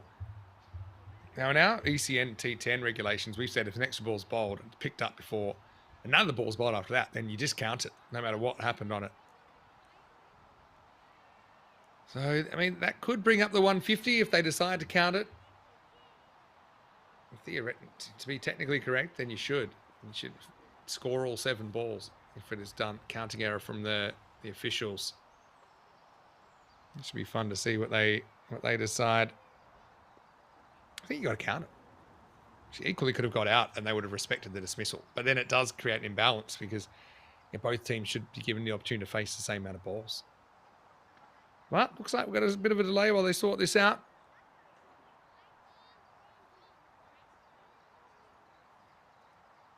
Rajan, she'd like the runs because it'll put up to 39 if she gets the runs.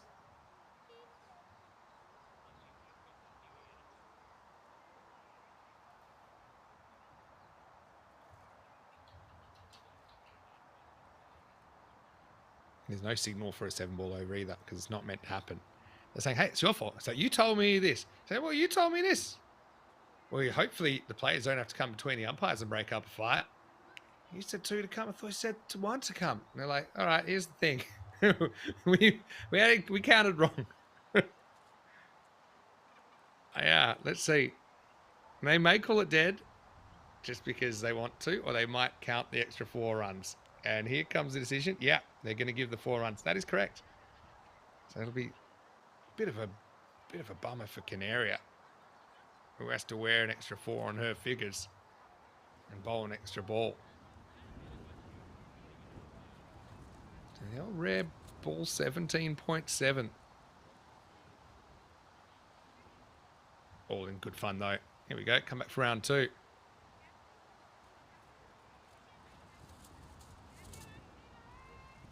Any lip readers out there?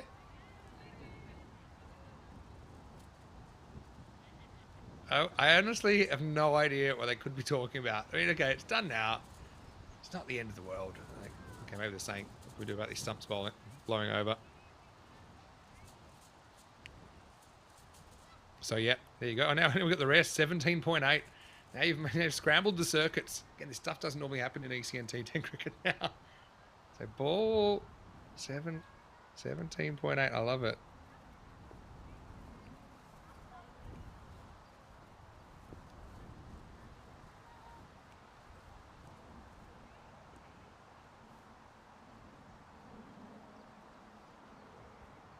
Probably not that pleasant being out there the extra few minutes in the wind either.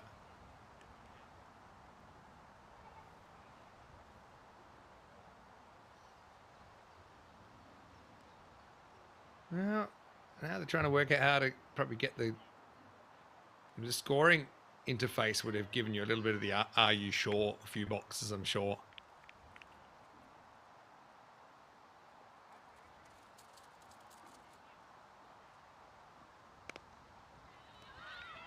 Cracked.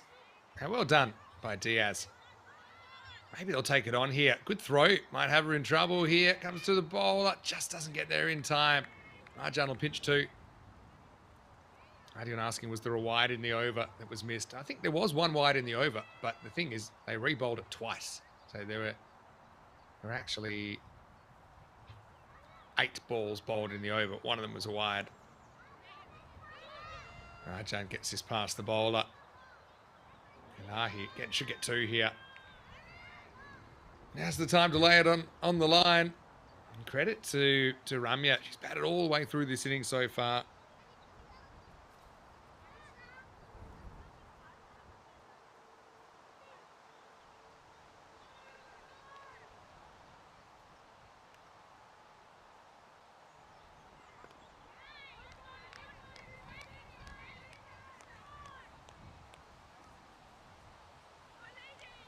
Score's gone for a walk.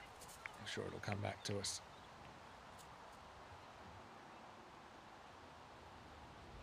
This is over number 19.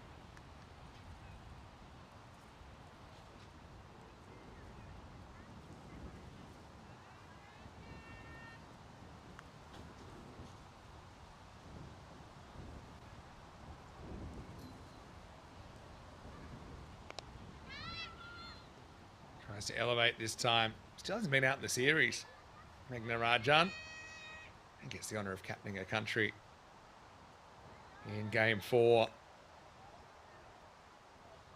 That's due to the regular skipper. I think she's got a bit of a hand injury. Danny Menegoda.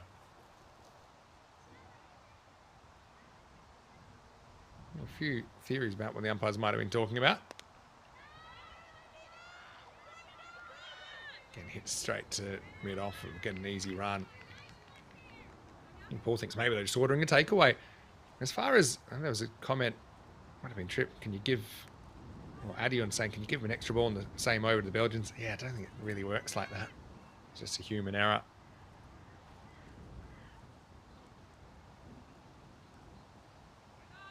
Steps across and a little scratch on this maybe. Maybe not. And gets called a wide. Yeah, the thing is, that's why in our T10 cricket now, where we can set the playing conditions, we've said, look, there is an extra ball. We pretend it never happened. It even, let's say it got someone out, they're un-out. Then they'll get to go back. So that sport shouldn't have happened. And that is predicated on the fact that the error is discovered before a new over begins, which I think's worked well. It hasn't happened very often, but when you've got tens of thousands of overs in a season, you are going to get miscounts. Even if 99.9% are correct, you are going to get miscounts that they don't get caught. Obviously, the umpires in ECN cricket in communication with the scorers, that would have been out, but again, worth taking on. They got a single. Yeah, so I suppose that's the thing, because we do so many matches in the ECN T10 format, then we have certain systems in place to try and catch these errors in a way that just kind of makes sense.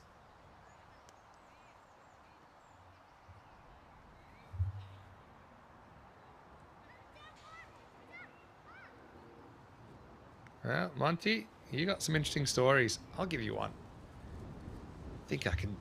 Let me see if I can say this in this time slot. I was playing a grade game and the bowler, well, once actually, this was a few weeks before when I played this gentleman, and he got in a fight with someone who was walking his dog near the sight screen, and they got in a verbal match. And I heard a few weeks later that this gentleman, same gentleman, got in an altercation with an umpire in a grade match. Not good standard.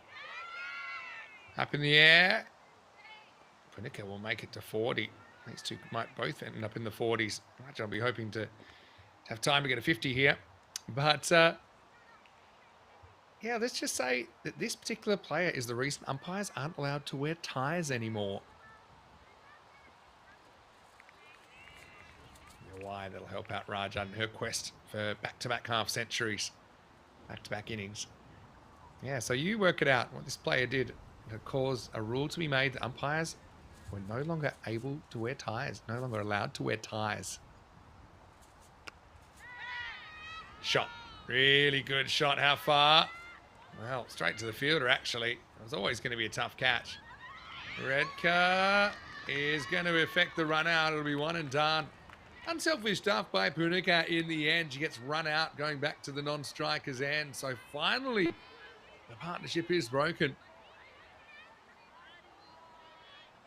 Drops the catch, but a quick recovery and a reasonably good throw, I think, makes sense. Rajan trying to get the strike back. Gets run out by a couple of steps to Punica, but a very good effort from her.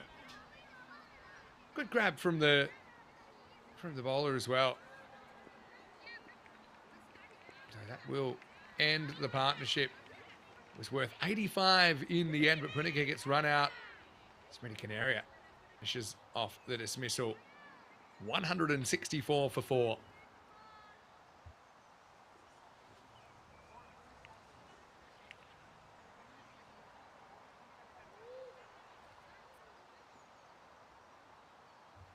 One run will go on to the score of Rajan. 7 off 4 if she's going to bring up another 50 again. I don't think she'll be too bothered about it. It would be nice, I'm sure. Probably more important, she hasn't been dismissed yet. Doesn't have an average in T20I cricket.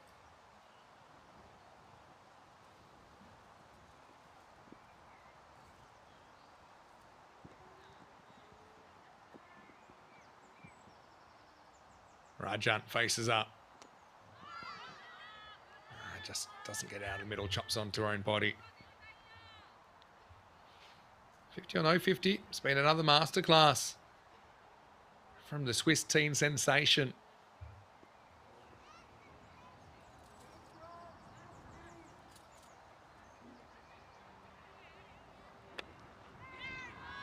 Again, powerful shot.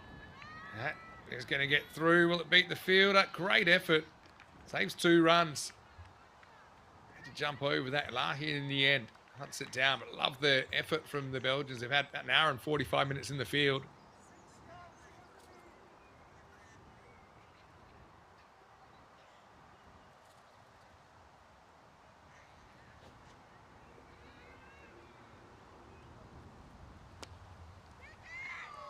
Drop.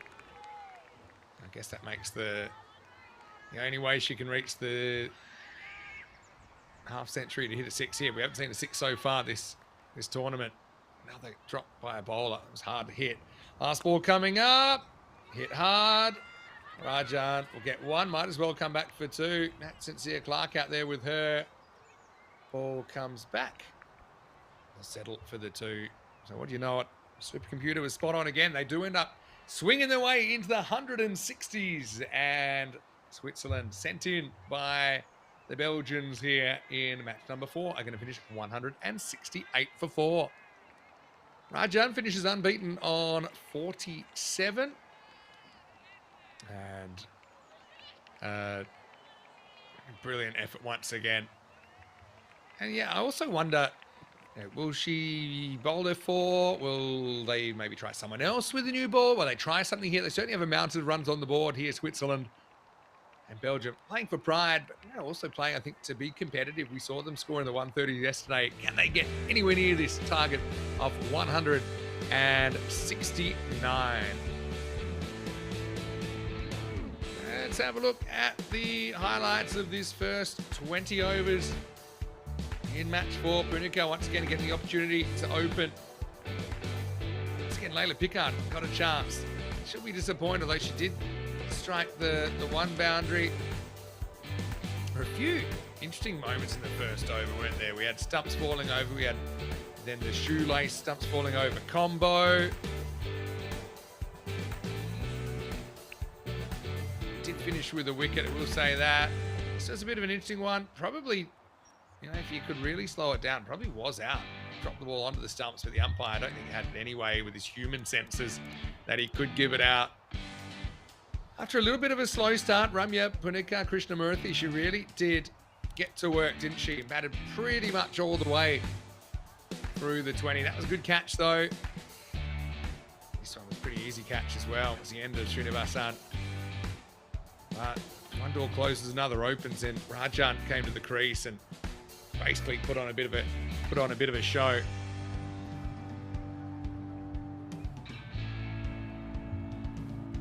Had their moments with the ball, didn't they? But I suppose this is an issue for Belgium. It's not something you can really fix in a day or two either. They lose the battle with that kind of 2 extra balls and over. Not counting the 7 ball over, of course. We had 46 extra balls bowled. So more or less 8 extra overs bowled. And that just inflates the score, doesn't it?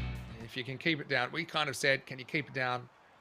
I mean, ideally, below 30. Ideally, more like 20. 1 extra ball and over is something aspirational you could probably go towards. But yeah, 48 extra is actually even outstripping the 47 on out from Rajan, which is the highest score of any Swiss batter here in match 4. Punica, though, batted the distance as well. 40 or 54 was a good ally, and yeah, nice to see her getting amongst the runs, getting that opportunity at the bin on. Well, she looked good, actually, before she was caught in a similar region to earlier in the series for 18. Bowling-wise, we saw 6 bowlers used. Gort did have a wicket, but had a few ordeals in her 2 overs. Yanamandra, similarly so, but did pick up a wicket in her 1 for 29. Canario was 1 for 36, but again, she'll be disappointed, I think, that she went for so many. Arusa Ilahi, for me, was probably the best of the bowlers, though she didn't pick up a wicket. She finished with none for 25. She did just bowl that 1 extra ball and over, which does seem to make such a difference. We'll take a break then. We'll be back in around about 10 minutes' time with the chase, with Belgium targeting 169 for their first ever T20IW win. How many can they get? That's the question. What will we see from the Swiss as well? Can they close it out and sweep the Mdina Cup 4-0? Vinny Sounder here, Mr. Maximo. Keep the questions, keep the comments coming in, and a bit of random stuff as well when we return to Hofstadter in Belgium for more ECN Mdina Cup T20IW.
This European cricket event is proudly brought to you by HCL Software, Rado and 1xBet.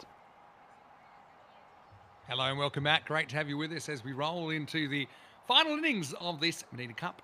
T20IW, of course, women's for the first 2 days and men's for the rest of the week. So looking forward to seeing this tournament come to its conclusion. Belgium, they certainly have a bit of a task on their hands, chasing a pretty high target, 169 for victory. Switzerland with the highest score so far in the series at 168.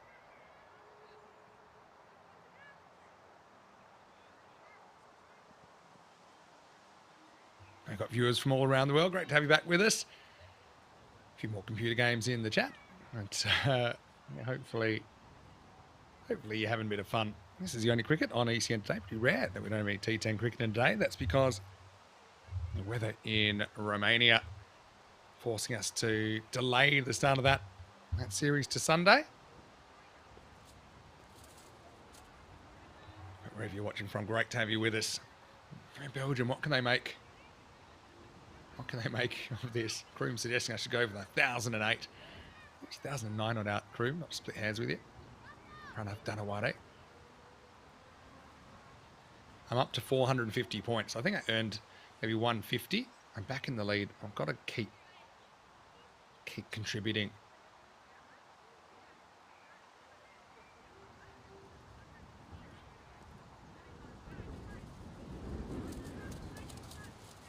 Yeah, Thomas has got his ideas about it as well. Anyway, let's concentrate on the game right here. And interesting, they've gone for Redker at the top of the order. And this is something I thought I might like to see earlier in the week. Typically batted in the 3 position. Coming off a duck this morning, though. She scored 80 runs yesterday, more than anyone on either side. Yeah, really. It seems like a lot of runs. And it is, so don't get me wrong. I'll come back to that, because here we go. Second inning starts with a wide. Going with Dawolka. Good to see her back in the side. Set one out yesterday. It might have been earlier today, now I think of it. Losing track of which match is which. She sat at this match yesterday, that's right. Oh, well, that's up in the air. Actually sat at the middle 2 matches, Sammy Dawolka. Happy to see her back. But, yeah, yes, it's a lot, but have a look at the rate. 8 and over. You can definitely get overs of 8 or 9. Of course you can. Can you string a few together, though? Switzerland would have to, I think, roll a few extras for it to happen as well. But you just got to hope that your top order can get it done. I'd stick with Ashita Gupta at the top. Pretty good ball, this one from Dawolka, though. Cuts back.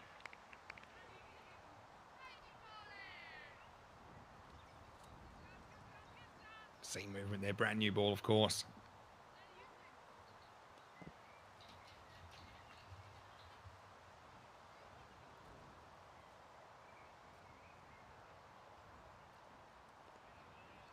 That one seems the other way.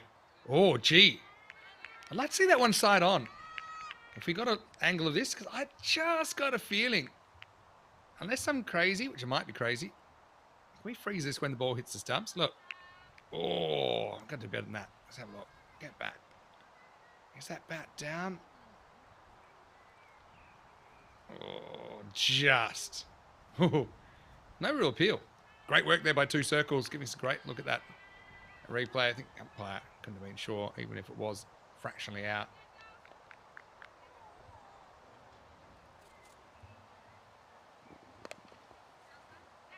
Hit back, but well fielded by Dawolka. Jumps on it.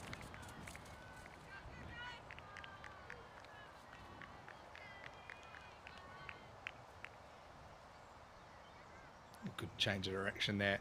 Nice to see Sammy back. Now pulled away by Gupta. It's the first time we haven't seen Smriti Canaria open the batting. Imagine she'd be an option at 3.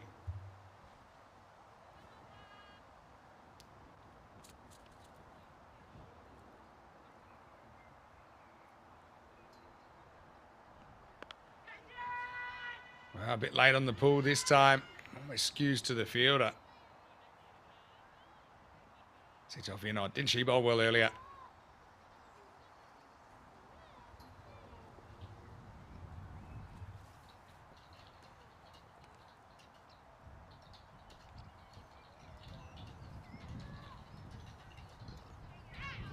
Oh, well, reverse here. Wipeout job from Kota. 10 points for effort, 1 point for the batter.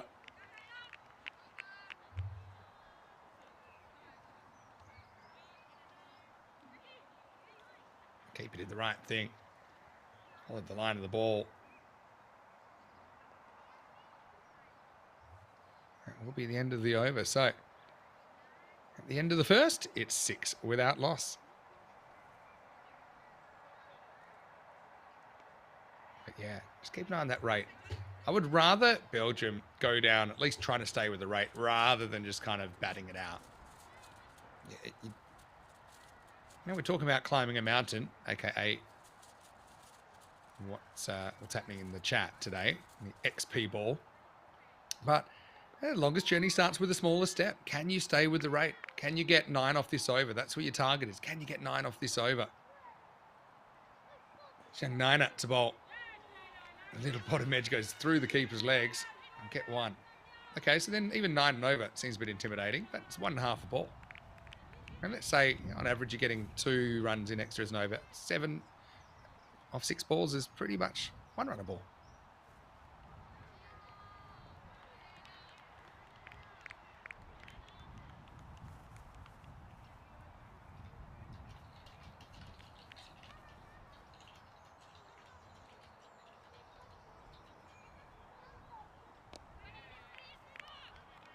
Red Cat sometimes takes a little while to get going. She does have a gear.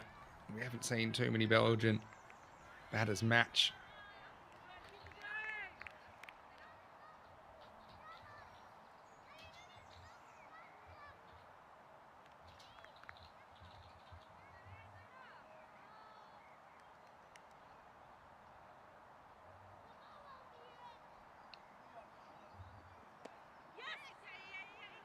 Push and run this time. Yeah, so I'd like to see a bit more of that.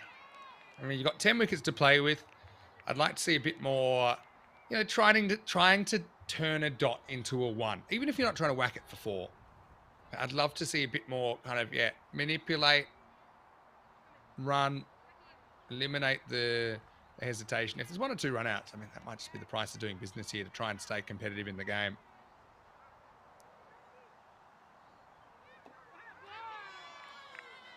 Good length, though, from Nina Saju.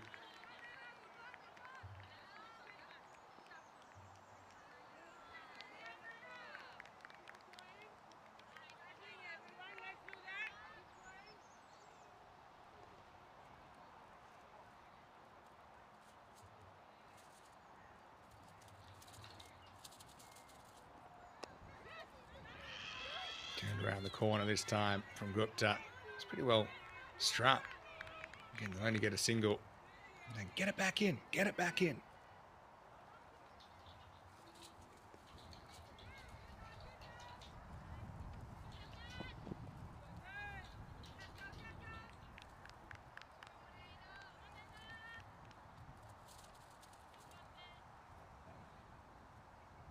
Pretty tight one, this one from Saju.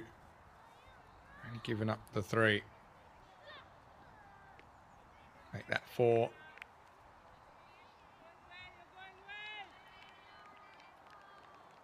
In Switzerland, no one really knew what to expect when we saw them yesterday. I mean, I have some experience of playing in Switzerland and covering cricket in Switzerland. And I knew that they would find their feet pretty quickly. Maybe I didn't realise how quickly.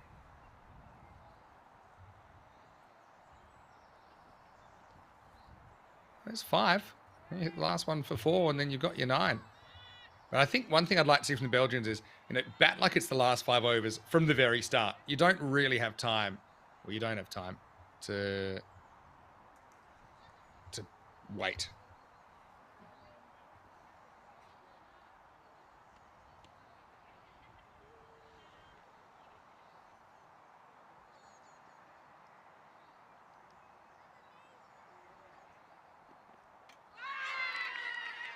Oh, there we go. We needed something, and we got it. It's a bit of luck. I don't call it luck. Just call it good bowling from Sarju. Check it out in the replay. Crashes into the off stump, knocks it down. Another day, maybe get a scratch on that, and the luck goes your way, and you get it away from the keeper. But Vera, unfortunately for her, comes back to earth with the thud. Just 0 and 3 on day 2. A bit of a death blow early in the second innings. The top scorer from yesterday out for just 3. It's 11 for 1.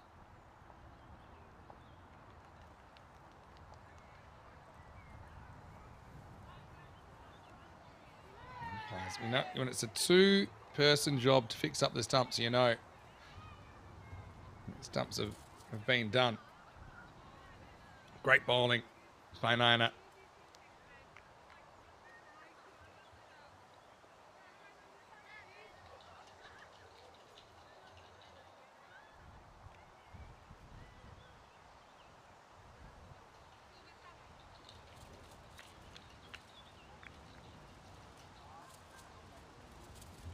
Well, now, here's something. What if these stumps are broken? Because I feel like you would have, if you had spare stumps, you would have had them out there already. So now we got an issue.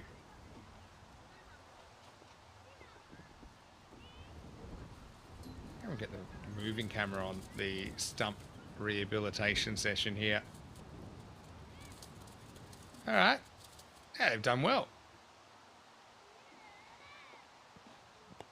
Yeah, Tom is saying, in the end, you need to go for tight singles. You need to practice that too. Yeah, it's true. It's something it's difficult to practice outside a match setting, but you can replicate it for sure.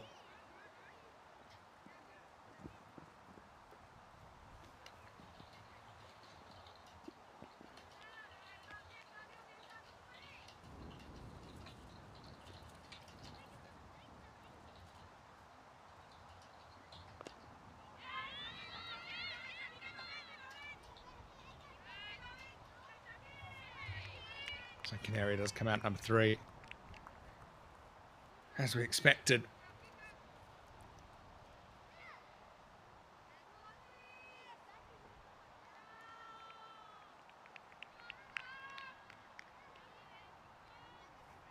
Again, with the Belgians, I think they have improved with their running as this series goes on. Yeah, Groom's got a good question. Or should I call you number 1? What happens if you can't fix the stumps? I don't know. Okay, I'm going to put a random question out there because I don't know. If you can't fix the stumps, what do? Do you try and continue with...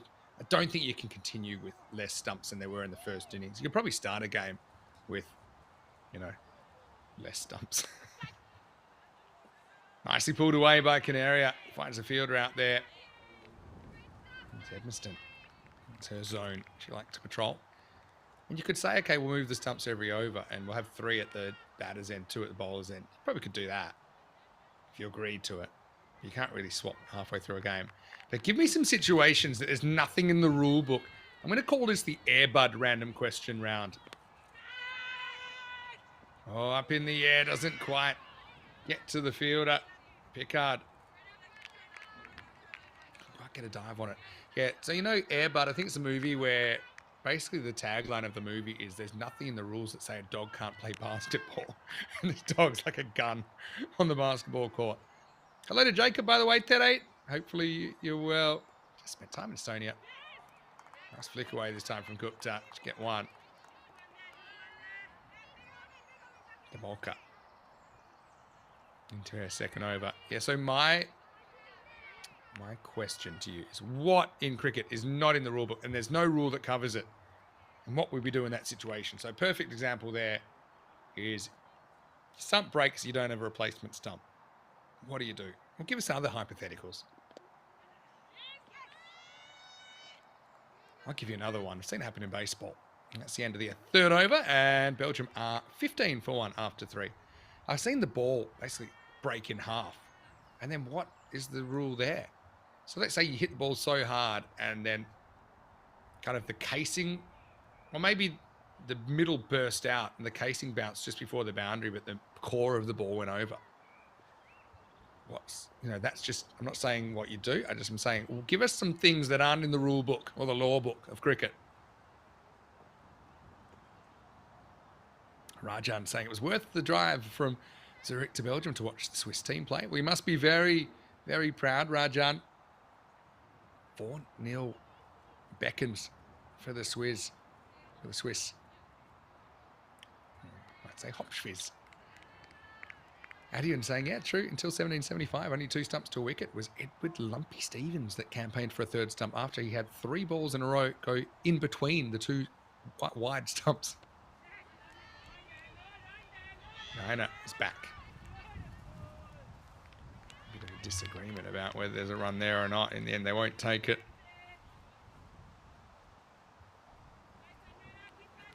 Yeah, other things in cricket that aren't covered by the rule. I'm looking for loopholes. Or, I don't see loopholes. That suggests you're trying to exploit something.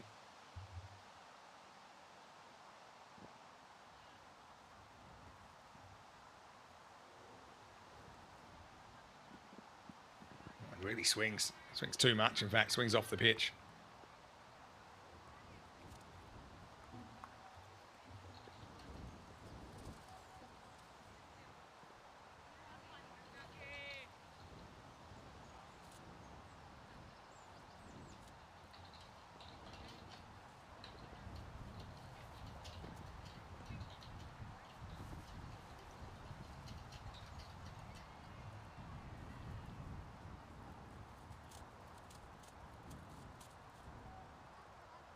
Jacob saying his dad's still in Australia. Is that right, Jacob? I'm sure he sends his good wishes. I'm sure he does too. Jacob, make sure you pass them back from us. Hit back pretty well from Canaria. Goes on the hit. There's another direct hit. That's not good for the stumps. Monty saying, what if half the ball's caught and half the ball's 6? I suppose, the ball encompasses the whole ball.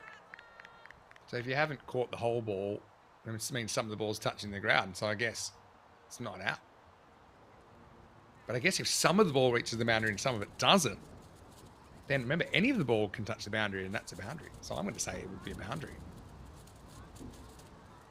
Adrian saying in baseball, you got to play the core.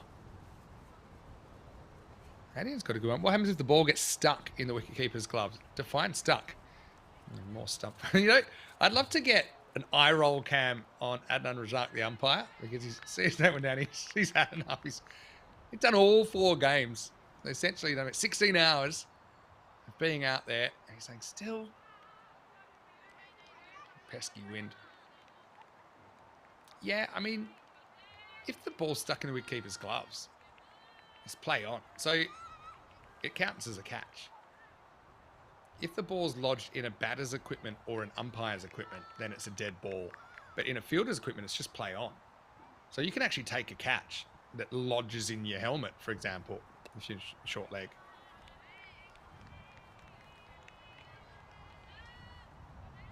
I like this, Monty saying, what if a batter turns the bat around and wants to use the hump side, also known as the backside, but I like where you're going with it. Yeah, that's absolutely fine. In fact, there's this experiment with 2-sided bats with 2 flat sides. Looks like you could roll a boat with them. It was tried a couple of years ago.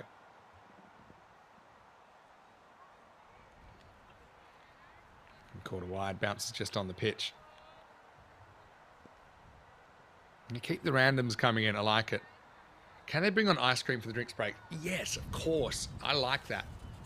In fact, I think you could make a killing. Here's a $1 million idea. Anyone back in Australia where I played all my cricket before I retired. And, of course, it gets very hot there. Again, just missing the mark. It's called no ball, but it's not. It bounces on. Have a look at this. The umpire couldn't see through the bowler. Have a look where this bounces. Again, this is where it's great when you can use technology. Maybe it could get some of the edge, to be fair. Maybe it does call that one right.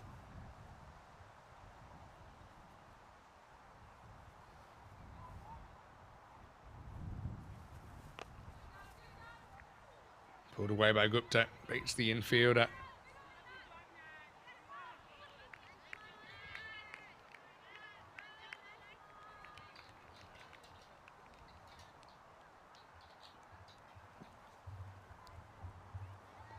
Yeah, so that's an interesting one with fielders slash bowler being a fielder as well. It can lodge that. So I guess it keeps gloves. Just play on. But you couldn't then take the glove off and try and hit stumps with it because then it's illegal fielding. Oh, maybe a bit high, maybe just. But I suppose if it's already stuck in your glove and then you take your glove off, you haven't fielded the ball with your handless glove. Yeah, that's an interesting one. Hello to Beverly. Nice to see you. Where are you watching from, Beverly?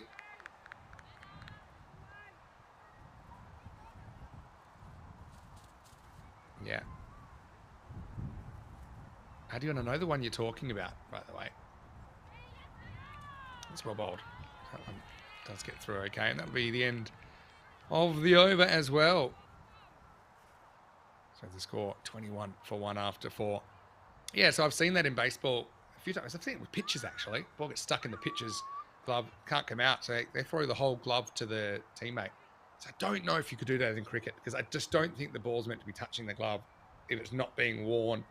Again, a bit of a grey area there. That's one from Andrew Ryan, who's watching from Switzerland. Yeah, interesting. He said they were doing a bowling drill and he was standing next to the delivery point of the bowler to keep him straight, but behind the popping crease. Could you do it in a game? Good question, Rhino. I do have a bit of an answer to this. And, well, you can field anywhere, but you may not field on the pitch. So I would say if you are... It comes down to what's the pitch, and I imagine the pitch would be the area which is, you know, from stump to stump, and for the width of the surface. In the air, dropped. I hate to say it, as a Class A goober for Meti. Just hit back to her at a comfortable speed. Took a little bit of time to react, didn't she? And it just sneaks away. So a real let off there for Gupta.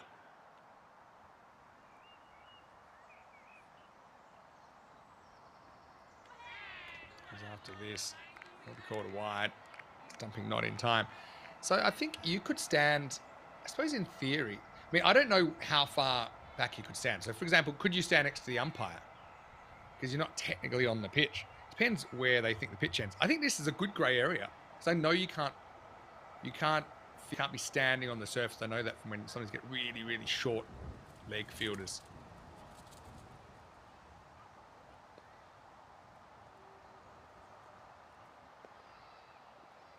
For example, could you stand right next to the umpire? Could you stand just behind the line of the stumps, but on the pitch? That's a really good one, Rhino. So yeah, he talked about behind the popping crease. I don't think you could be in front of the bowling crease, i.e. the line in line with the stumps. But I think technically you might be able to be behind the bowling crease.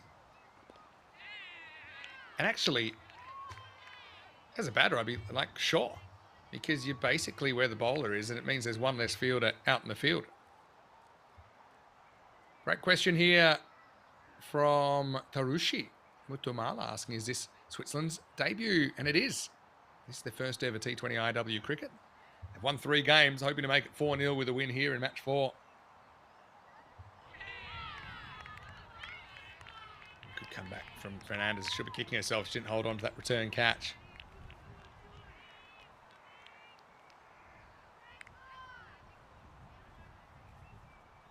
All right, Adion's got one. Yeah, Adion's saying, that's a good one. Come back to it in a second. Fernandez. Down the leg side, it'll be called. He says, what if the ball hits the stump in such a way to pop a bail straight up and falls back down and comes to rest in its original location? Did the wicket actually break? And the short answer is no, because if the bails aren't permanently removed from their positions, then it is not considered the wicket being broken. So that's one I do know. And I saw something that went a bit viral last year. You might remember it. Had a ball that hit the middle stump. Full toss is driven by Gupta. Won't get a run. But what happened is the middle stump was tilted back a fair way, but the bails had basically joined together they were kind of stuck together. The two bales still in the grooves of their off and leg stumps respectively. So it kind of, yeah, stumps were intact. Just the middle stump had been tilted back a fair bit. Fold. Fernandez will get her opponent in the end. Around this one, she's out for 24 for 2. And Anne put down that opportunity over, didn't have to wait too long for another chance. Against the length, isn't it? Draws her forward. That comes slightly across. Bounces more or less in line with the front foot. Excellent bowling from Meti. Gupta goes for 7. It's 24 for 2.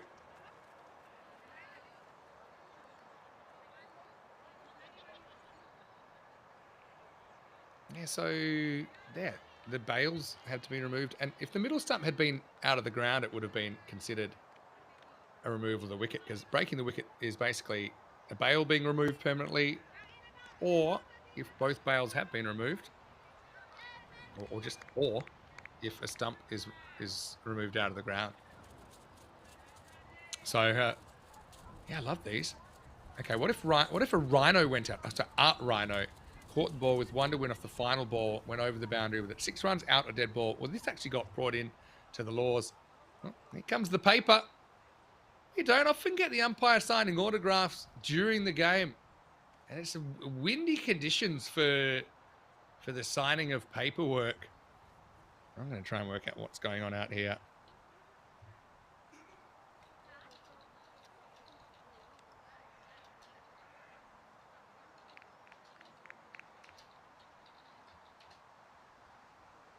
Yeah. Let's have a look. If we zoom right in, can we get a read on it? That looks like some sort of ICC team sheet. I know that logo. What else have we got? Yep, sign here. Just initial here. Probably disclaimers about in the wind. It's well done, though. It's not often. Administrative assistants come in all shapes and sizes. It's good clerk work.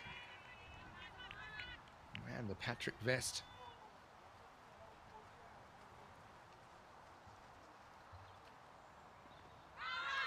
Ooh, pretty close. Maybe just missing. Lister comes out to bat after they signed all the legal disclaimers. She survives. And it'll take us to the end of the 5th over. So 24 for 2 after 5. Let me go back to some of these randoms. Okay. If an animal, you can see the ECCW there, but I'm going to keep going with the random stuff. So if an animal interferes with play, it's dead ball. That came into the laws. I don't know why, but it came to the laws fairly recently. So the rhino catching the ball, it'll be dead. I think it'll probably be at the umpire's discretion whether it is rebowled or not. What if a batter with a very big gob, meaning big mouth, excuse me, swallows the ball and then runs away, runs as many as he wants because the fielding team can't run him out? Well, that would fall under the ball lodging in the batter's person or equipment. And yeah, if you were able to swallow the ball or keep the ball in your mouth, apart from being disgusting, it would be a dead ball. You couldn't keep running. That's a great one, though. The visualization, like Popeye. Just sneaks past the leg stump. We'll call this one. This is Rajan getting a bowl. So yeah, as we thought, gives the opportunity to bowl some other bowlers in the power play, or earlier in the power play.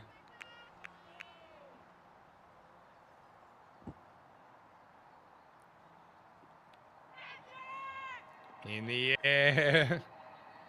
We could have had a fielder on the pitch there. I'm going to say you're allowed to have a fielder on the pitch behind the wicket. You're the keeper. So I don't see any reason you couldn't stand behind the bowler as long as you're behind the stumps. It's going back to Rhino's question. Jacob. I make sure he doesn't slip in a loan agreement. It was a building agent.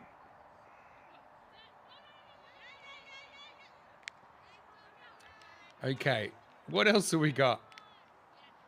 If in a run chase the scoreboard fails during a match, what is the official option to keep batters and fielders aware of the running total? I can tell you that in ECN cricket, because this does happen from time to time. In fact, in ECS cricket, even in this cricket, you wouldn't normally have a scoreboard. You might have it updated end of every over. We do try and keep one that's updated every over. Oh, upish, almost to the fielder. I think with Lister, especially when early in her innings, you can come in on her a little bit, see if she pops your catch. But short answer is the umpires, they have the radios, and scorers will just keep them informed. So bonus point totals is a good example. Oh, oh, so close. Might as well stay there. That's Edmiston. Yeah, you can see it's great anticipation by Jackie. She saw the defensive shot, so she just took off. It's actually really smart cricket IQ. Just knew, hey, this isn't going to get me hit past me. In they come. Oh, this one's in the air. I think that's going to be gone off the glove. And it points at the arm straight away. But I actually think this is kind of glove up onto the arm, which does walk. There's Lister. Strange sequence of events. I saw this as glove to arm. Let's see how slow we can get it when the ball goes past, and then points at her forearm. Can we see this one again? Love to see the whole thing. Maybe from side on would be a good look as well. We have to slow it down when the ball gets to the batter here. Ready about now. Let's have a look. There. Seemed kind of, yeah, it seemed glovey, didn't it? Actually, this might be a good look as well. Right, it will be a wicket. Bang. In fact, yeah, it might have been back of the bat to arm even. But definitely took a kind of double deflection, didn't it? One of those definitely was glove or bat. So, that'll be the third wicket down. End of the power play as well. Rajan finally takes a wicket. It's been a while. And it's 26 for 3 off 6. Okay, keep these random ones coming because I'm absolutely loving them. These are good random questions.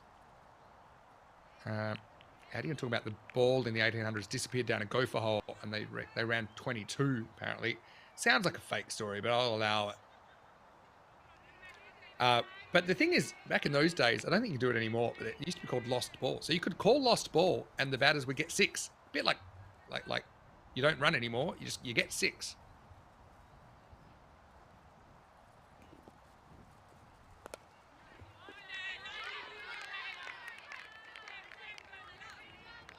Ball by Fernandez. Coming back for a second over. All right. So yeah, I mean the umpire has no obligations to say anything to the players about the score at all, but it's just kind of courtesy, isn't it? If they know the score, they can inform. Well, last time we had a shoelace, the stumps went over. This time, well avoided.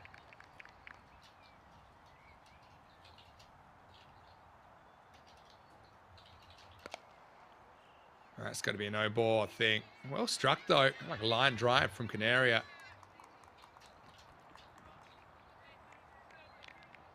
All right, so what else have we got? Yeah, so Thomas asking about as well, following up from Paul. That's how, for example, the bonus point, if we're at a suburban ground or an ECS ground, the umpires would say, look, you need 32 off 2 overs for the bonus point. Maybe at the 5 over mark, and they communicate it that way. The batters can always ask as well. Batters can ask, and the umpires will ask the scorers through the radio. And Amandra is going to pull away, but yeah, Fernandez will be happy with the fielder's effort there to keep it in the infield.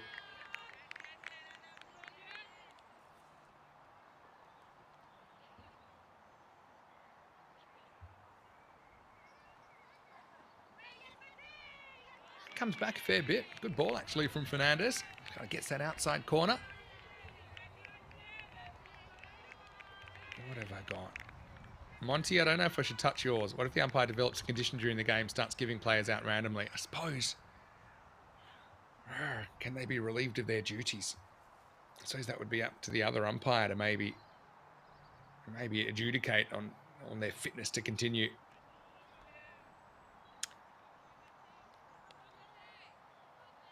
Monty saying, what if the popping grease goes pop? It's called the popping crease because that's what you used to pop your bat into. That's where it got its name.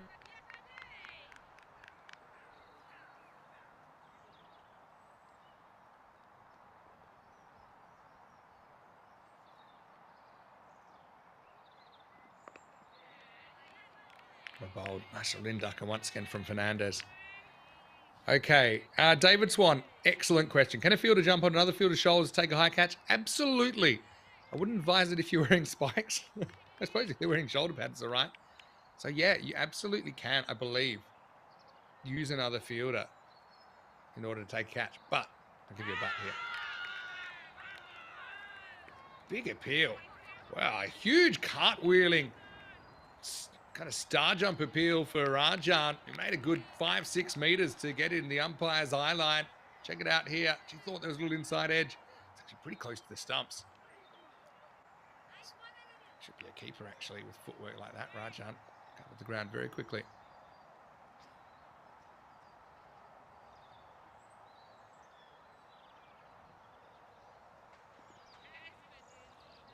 No ball for height. I see this one from side on maybe. Yeah, so yeah, you cannot though be outside the boundary and then assist a fielder that's inside the boundary. So it would be 4. For example, if you are outside the boundary and you're deliberately helping someone save a 4, maybe by doing that, then that wouldn't be possible. That would be a 6 or 4, depending.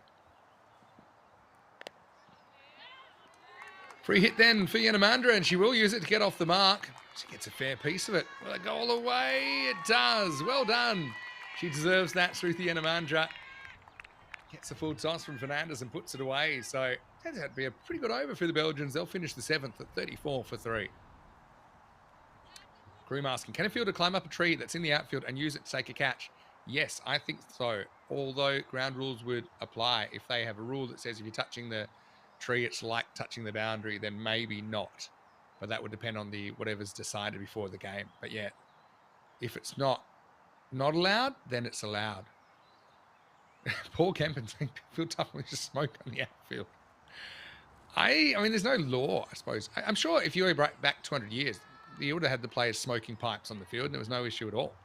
I doubt they've outlawed that. Maybe there's laws in place that aren't cricket laws to deal with that. You need to like the appeal from Rajan. He's got the ball now. Just so accurate, isn't she? Trips upset he stalled on 150 points, despite a fair few comments. Hey, I'm stuck on 450. I hope to be at 500 by the end of the day.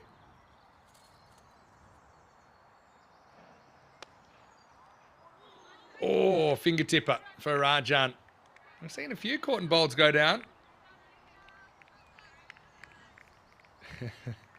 Adrian saying he thinks you can only do the jumping on a teammate trick once, not because your opponents, the umpire, will stop you, because you won't have teammates much longer if you get known for doing that. Now this is good from Monty. What if a bowler is unable to speak? Can they appeal just by looking quizzically at the umpire? Yeah, that comes to being inclusive, I suppose. What if you had 11 players that weren't able to speak? Nice shot from Canary. I won't get a run though. Well, yes, you will from the fumble. So let's say you've got post-throat surgery 11 versus post-heart surgery 11, and the fielding team cannot speak doctor's orders. Would it be impossible for them to take a wicket because they are not able to appeal? Very good. It's not covered in the rule, but very good loophole. I think you could, maybe you could sign language it. Have to learn the sign. Tell me what you think. Good loopholes. That's what I'm talking about. Could you write a note, have it in your pocket, and just be able to pull it out saying, how's that? Rajan tight as ever. Got 1 for 3 off 2 overs bowled, and after 8, Belgium 35 for 3. Rajan, for me, She's my player of the series. I don't think there'd be too many arguments with that. I think she's been brilliant. Hasn't been dismissed in the series. Hasn't really ever gone for runs. Keep them coming. I'm enjoying these random questions. I'll be back tomorrow, don't forget, with the men's getting underway in Belgium 15 minutes earlier with the start, and then they're at 4-hour intervals. So basically 7 a.m. GMT, 11:45 and 3:45 p.m. Central Europe, it's 9:45, 1:45, 5:45. In India, 1:15, 5:15, 9:15.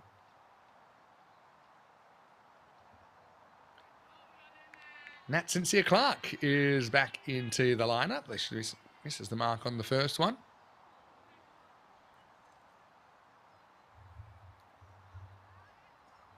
Yeah, you can get a bit existential with some of these.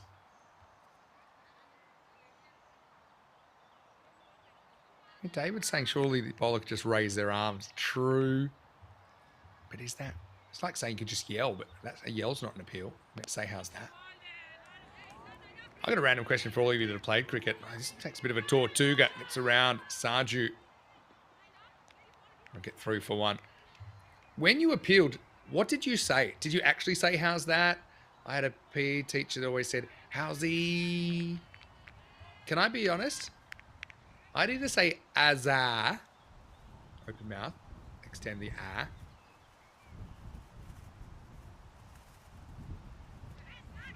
Or I'd just go, ah. So I want this time for honest chat. Last innings of the day. What did you actually say when you appealed? Did you say, how's that? Or did you miss out some of the consonants?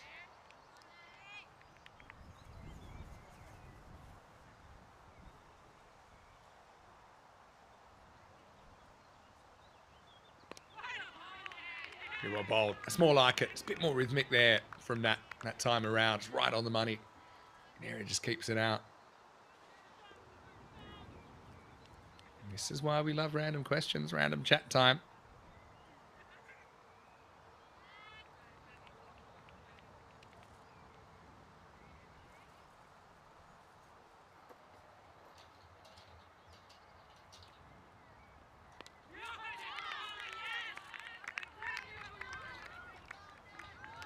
Got a good question coming in as well. Some of our Swiss viewers. Now, based on what I've seen here, how would these teams go? And what ECCW level do you think they're at? I mean, based on this, I think the Swiss, I think they would comfortably sit in emerging if given the opportunity. I know we'd love to have more countries playing. I mean, it's always some limits on what we can achieve logistically at the moment. But I think for sure they're a country that would definitely sit well there. For Belgium, again, they're probably in the kind of zone with Estonia, Bulgaria. Probably if there was a development division, that's where they're at the moment. But again, things can change over time. But again, you only get better by playing more games.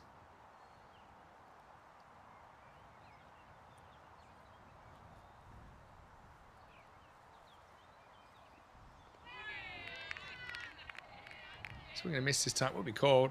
Nat, I love her reaction here saying, serious? It was outside the line, though. And they have been pretty consistent on these.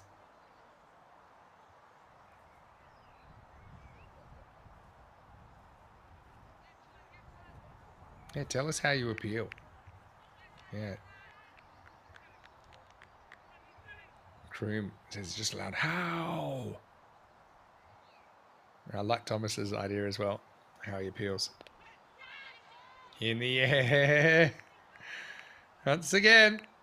Just falling short. The hyenas are waiting for a little pop-up catch there. Yeah, Thomas appeals by saying, that's out. I like that. Not instead of, how's that? That's out. Do you lead with that? Or sometimes say, how's that? That's out.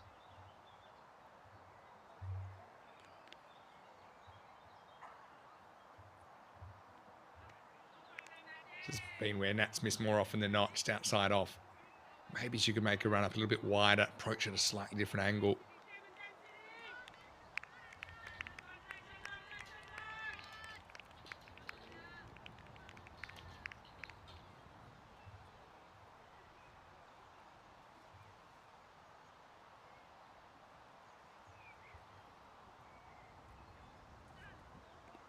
And right on cue, bit of an correction. No ball actually for height. What about Paul Kempen, the new Mr. Number One? I just got a feeling this feature in the chat will never be back. Might be a one-day only thing. I'm trying to work out whether I should try and explain to Rico and Phil what's going on, but let's just see if it's still here tomorrow. And they're on Sunday. His leg side this time, and just gets away from the fielder. And that will take us to the end of the over. Not the worst one from Nat. Doesn't pick up a wicket though, which will be a bit frustrating for her. Not too far away from one here. End of 9 overs, and the score is 42 for 3. The game's just crept out of reach here, really. So Belgium playing for pride and playing for improvement, I suppose.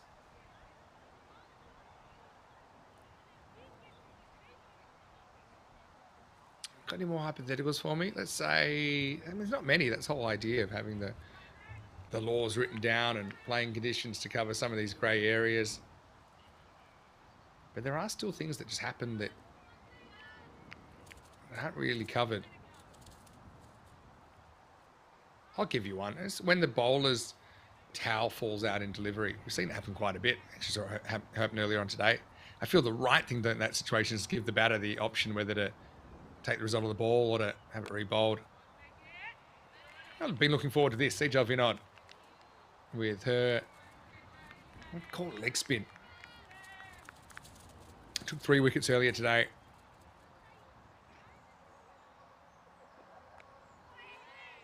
Edge doesn't carry another one that goes close to carrying, but not quite.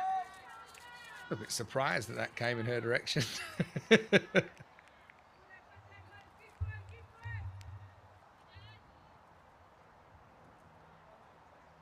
got to get it right up there. That's the key for Sejal. So far a bit short. He's about to get a swing in it. Blasts it via the fielder for a single.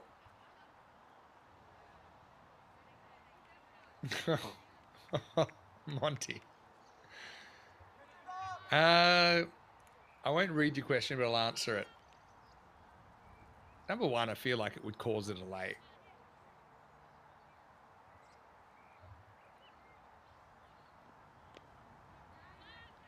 Nice little pull away here. They should get another run.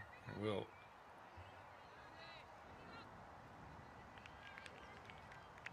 I think, you're allowed 11 people, natural born people. So if you're born, then you're not allowed on the field. Good question, though. That's where you got to be. That's a real kind of rainmaker from Vinod. Jacob must have gone to the internet because I can't imagine any teenager saying this. He said he'd appeal by saying, "I say, old chap, would you mind awfully considering the validity of that dismissal?" Sounds like something your grandpa might say. Nice little turn around the corner. Uh-oh, tunnel ball time. She'll get back for 2 now if she recognises it. She does. Canaria pounces on the opportunity.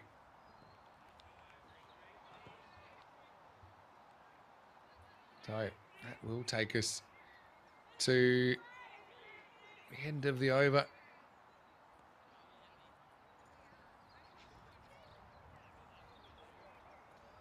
And everyone will have a little bit of a drink. It gives me an opportunity once again to say big thanks to everyone. And it's been a frustrating week in European cricket in a way because of the Romania situation. But the good news is that we're expecting to have play there on Sunday, and also just fantastic that we get the opportunity to bring you these T20s.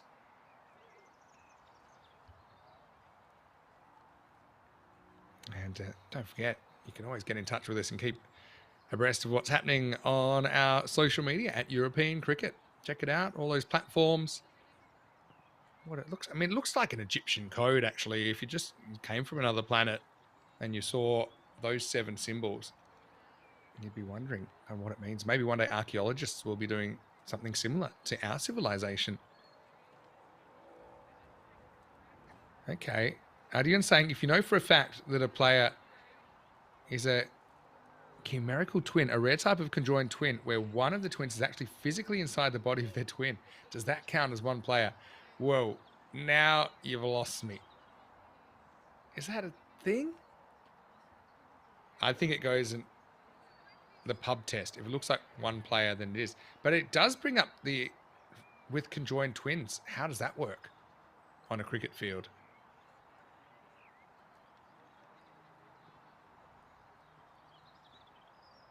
You tell me.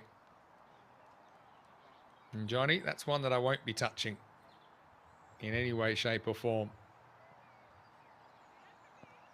I hope you didn't get any XP for that. What do we think of the XP today? It's certainly added another element. So, Belgium.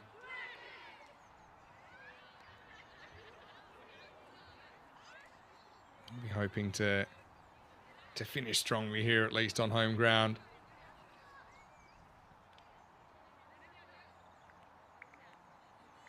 So 44 for 3 after 10 overs. Apologies for the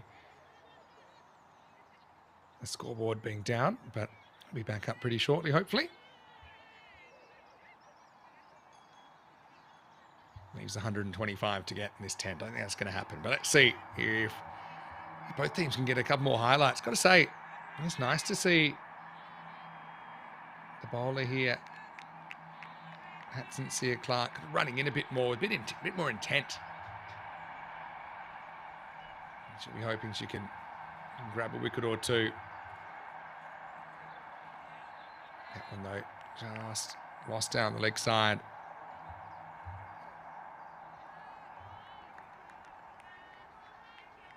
Yeah, Jacob, I know you Googled that. I actually thought you might have AI'd it. It was so well done.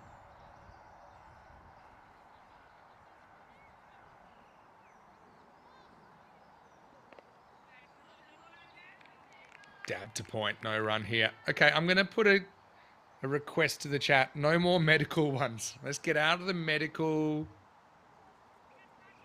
Get a medical exemption, I suppose, for cricket. You could. But let's get out of the medical field. Give me more hypotheticals on the cricket. What if? Give us what ifs. Make them silly if you want. Well bowled. That's the kind of ball I think she's looking to replicate. Sincere Clark.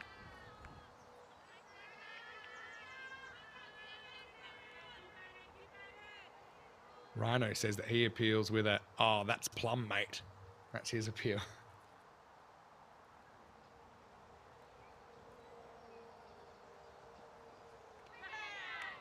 Yeah, well bowled as well. There you go. Now it's kind of in a groove. Probably one thing in the short form, I think this is probably just called the form now, but you don't necessarily get time to settle. In a non-limited overs game, you might bowl spell 4, 5, 6 overs, even more. And you don't have so much pressure on getting every single ball right.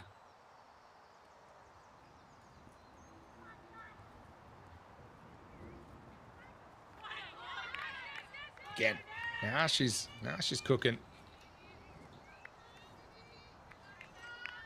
Put the foot fielding away though. I think the ball could behind. It was kind of stomped that foot into the ground.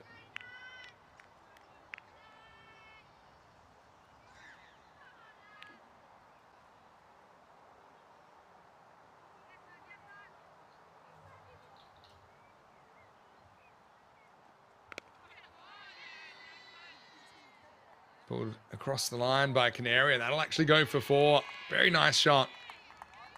And Belgian skipper's always tried hard in this series. Hasn't been an easy couple of days. And she hits that one very well. Sails to the boundary.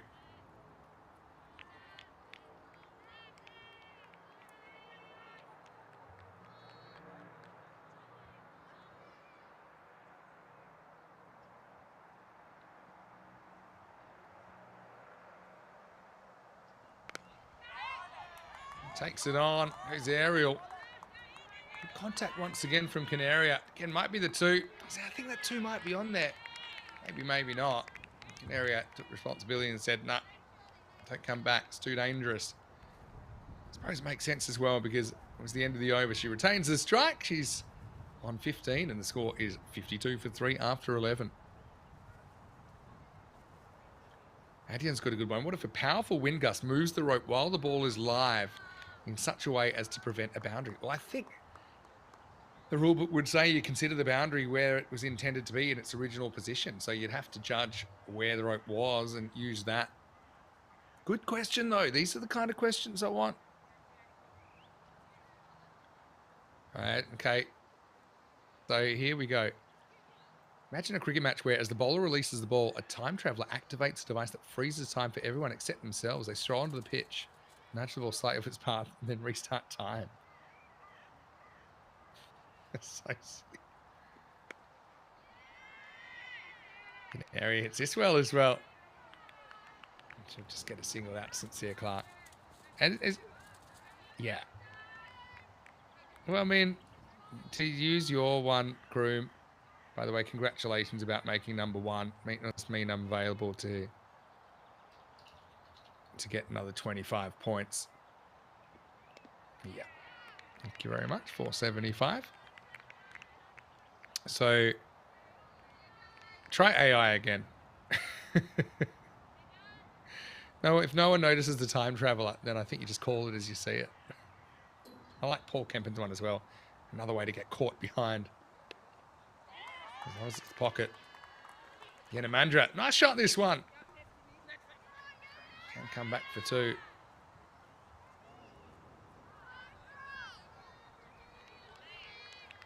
I'm going to go to my own AI then.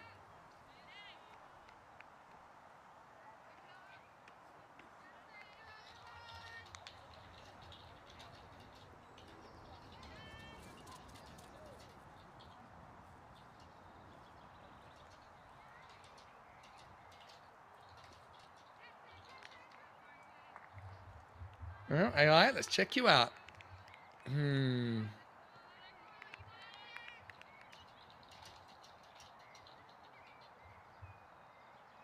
Ball lodged in a helmet. It's not being worn.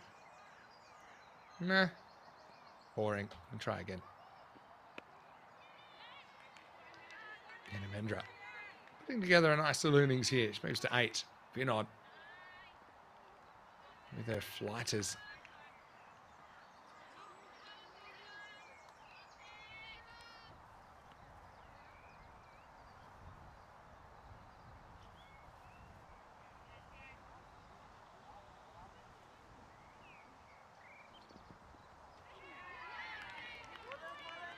A bowl by Vinod. It's very dangerous playing it from the crease. I mean, I'd love to actually see Vinod bowling to someone like Rajan, who would come down and take her on the full. That would be an interesting one. And Monty saying, what if a batter claims to be distracted by a bowler, grunting loudly at ball release? I mean, it's actually, Rico said he's called people up for this. I mean, it also depends whether it's, I think, again, it's interpretational. Is it a deliberate attempt to distract? And if the umpire feels that, then they can take some action. If it's not, then you can ask him to stop. I mean, I remember I used to call, yes, yes, when I'm keeping. They're throwing me the ball, yes, yes, yes. Looks like Nat Sincere Clark's had about enough. And we'll make a change. Yeah, it's regular captain, Danny Metagoda, who's on the field.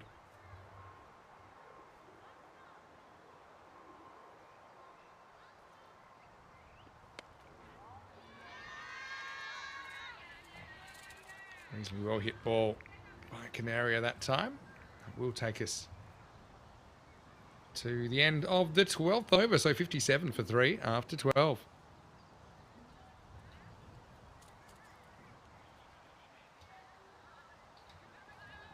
Right, I'm about to check my AI response.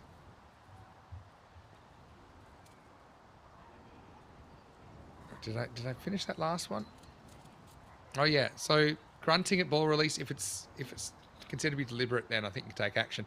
I wasn't trying to distract the batter because the umpire said to me, hey, you're saying yes. Are you're confusing the batters who are trying to call as well. I'm like, no, I'm not. I'm just saying yes. Give me the ball. Yes, yes. Didn't win the argument. Shocker. All right, here's the silly ones. During a T20 match at a packed stadium, a pitch invading drone from the DJ booth flies over mid-off and distracts the batter just as the bowler delivers.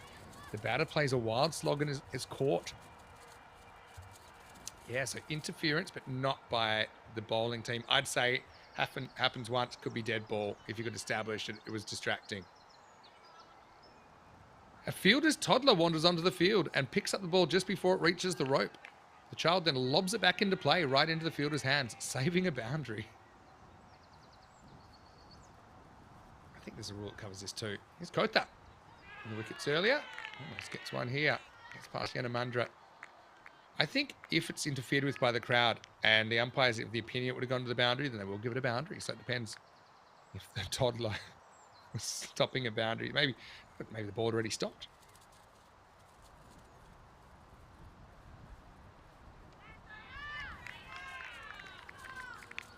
What? AI is crazy.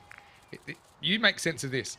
The non-striker man-cads the bowler. So the batter man-cads the bowler mid-run-up before the delivery stride, claiming they left their ground and were out of their ground at risk. The batter appeals.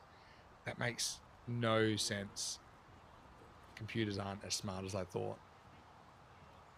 Here's one. A full toss is swatted over square leg where it lands in a spectator's half-full frozen Coke. The ball does not bounce out. The crowd erupts. Is it a boundary 6? Can you replace the ball? You ask the crowd to stop ordering slushies. Oh, we saw a ball land in a beer. Remember that? I think they did have to replace that ball. This one will be a wide again down the leg side.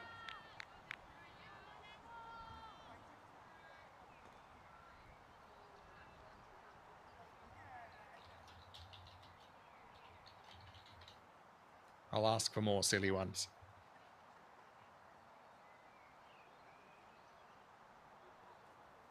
Ooh, that's a good one. All right, they want to go on the hit. And they're spooked and they turn around just as well. Okay, number 6 is called chair catch. A ball is skied towards deep cover. Substitute fielder races to the boundary, realizes he's too short to reach it. Don't know why he's a substitute fielder. So he grabs a plastic chair from the dugout, stands in it, and takes the catch.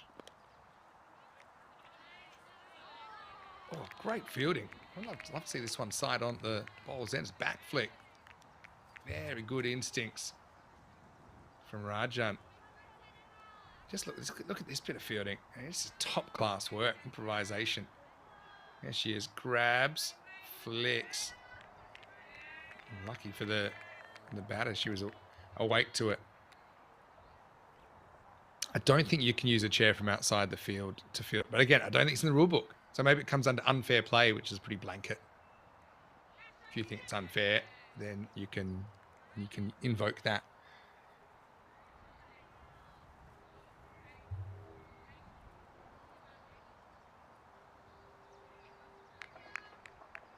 These are some really dumb ones. If these are ones I'm reading, imagine the ones I'm not reading out.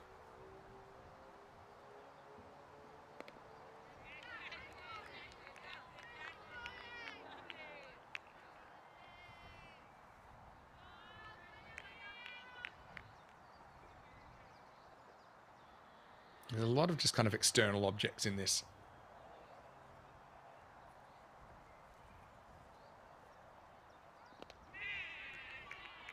Got that pretty tight over from her. 7 overs remain. Belgium are 60 for 3. What have I missed in the chat? Let's have a look. Here's a good one from Monty. What if a keeper designed a shirt like a wingsuit and then used the spread wings to stop ramp shots? So just like be dressed up really big. Yeah, I mean, I guess, yeah, it comes down to whether you think it's unfair or not. I think it's the same as a bowler that could just have some sort of extension on the back of their heels. They've always got something behind the line, but they can bowl no balls. Or they can have their foot over the line, but some of the shoes behind.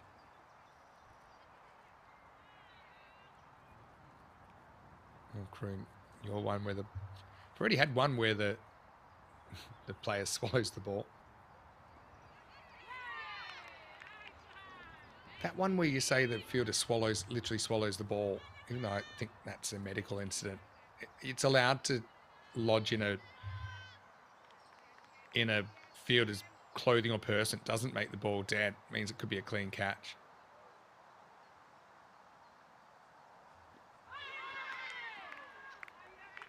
Does well to get back there. That's going to be some stump repair required. Well bowled by Vinod. Well, Adnan in the background, you're about to see his eyes roll back in his head when he realises he's going to have to put the stumps back together. Nonk. Yeah. Thank you very much. We'll be right back.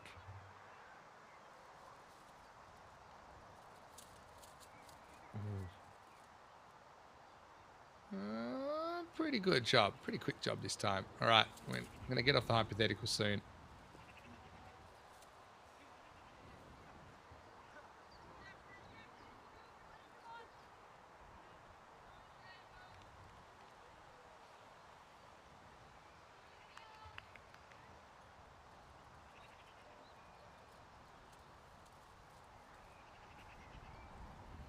All right.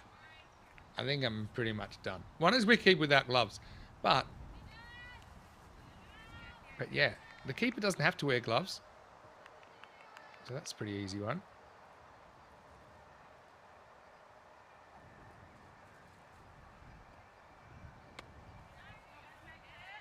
Area won't beat the field this time. I'll give you this. This is the last. I'm retiring after this. It's called Deliberate Time Wasting Through Interpretive Dance. And yeah, I haven't read it, but I bet it's dumb. That's a pretty good shot from Canaria. Gets it up and over the infield. Should come back for a pretty easy two, and they certainly will. It's Mehagodo's on the field. Yeah, so the batting side needing a draw starts using their full 2-minute allowance between overs, with the non-striker doing mindful movement stretches. The striker requests a change of gloves every over. Mid-wicket meetings last 119 seconds, and the 12th brings out electrolyte tablets one at a time.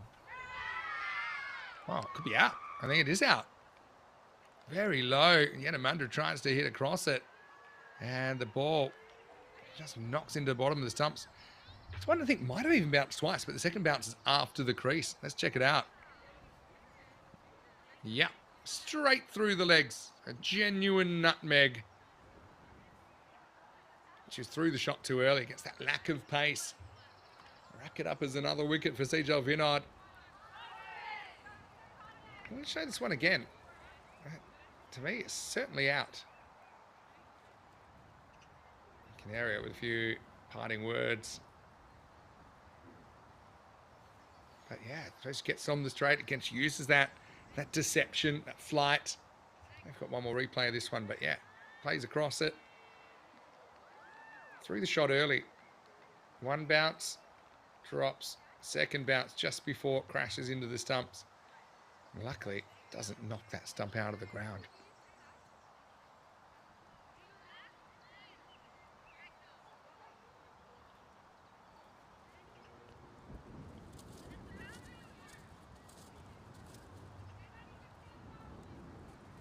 Thanks for the creativity, though, fans.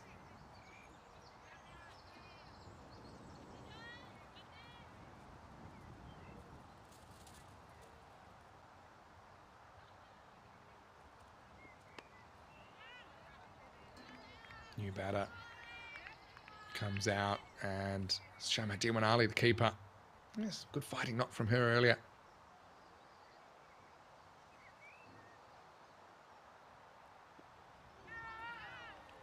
That's another climber from Vinod, who finishes her third over, 1 for 12 for her.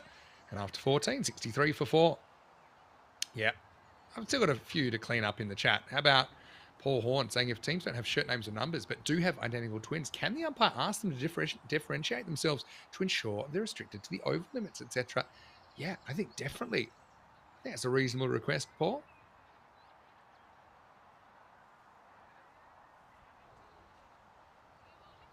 Yeah, Addy and saying, yeah, the big clothes thing, that's why goalkeepers in ice hockey or goaltenders are eventually limited in how large their equipment could be. Yeah, true. So I've just thought, yeah, if you're I guess there's normally a blanket unfair play rule. So let's say I'm a football goalkeeper. Let's say I'm a football goalkeeper. What if I just wore 400 jumpers size as big as the goal? Is that okay? Guessing not. Seems warm.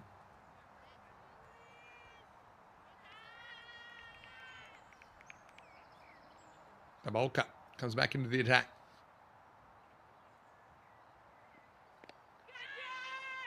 Fraction short, always pops up for a catch. Yanamandra couldn't quite get a swing on it.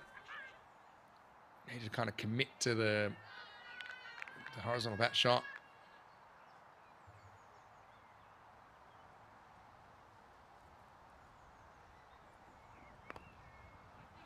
More like it. Still doesn't quite middle it.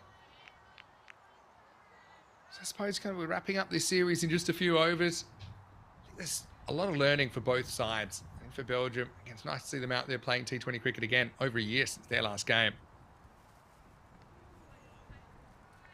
But they'll know, you know, particularly, and they're not alone in the fact that, you know, bowling is a very difficult skill to pick up when you're at the development level of cricket, especially to come out in this kind of setting. Got a small margin for error. That's more like it. Nice shot by Yanamandra. This time she gets a full-blooded pull shot. Edmiston does the fielding. Yeah, so is it Belgium? I know they will also, I think, learn a lot with the tempo of their innings when they are batting. I mean, they hit plenty of balls. But it's just the little things, that the backing up and the running, I think. And often just seeing teams do it. And obviously the Swiss have done it pretty well in this series, but I think there's also good examples. I mean, if you go back and you watch the ECCW, look at the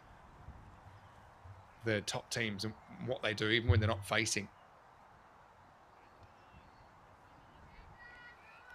For Switzerland, I think it's been a really, really good start for them, but obviously they've got areas they can improve as well. I think there have been times the bowling has been a bit off. They've probably gotten away with it because Belgium have had similar problems. Little things like the foot fielding, I think we can bin that. I think get down. You know, certain things aren't too difficult. You know, learning to get down and field the ball with your hands.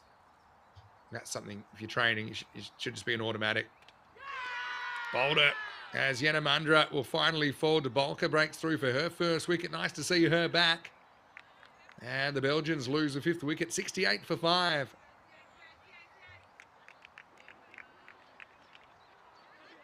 Just see the body went outside leg. So it didn't quite get across. Went the other way, really. Cross batting a ball on the stumps, and Sammy goes whammy. End of Shruti Yanamandra for 10. Belgium 68 for 5. And I think also, you know, you'd learn a lot from who was successful in the series. And look at Rajan and her decision making when she was batting.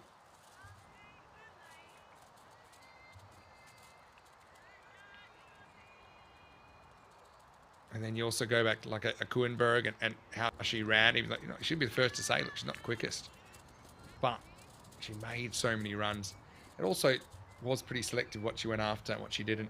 Ilahi, the new batter. That's the first one go. He says Shabana Ilahi is into the side, so wishing her all the best.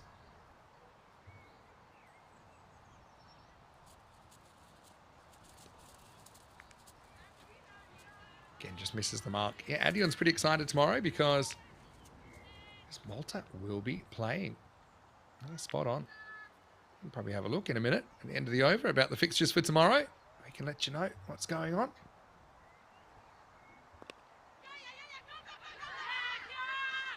Well, they want to go straight away.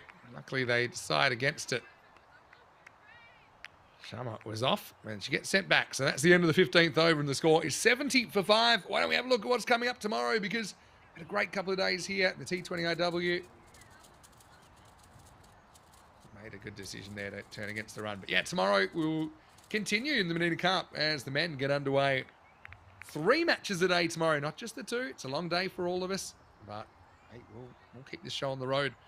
Starting at 7:45 a.m. GMT, 9:45 in Central Europe, 1:15 in India. And then the second match is 4 hours after that, and the third match is 4 hours again. So you can work that out. And yeah, Malta, they start with a double header against Belgium, then against Portugal. Basically, all teams play each other tomorrow. All teams play each other the next day. The top two will play in the final on Sunday morning. Play for the Mdina Cup. Vinod coming back to bowl out. 4 wickets in the day. It's been a very good effort.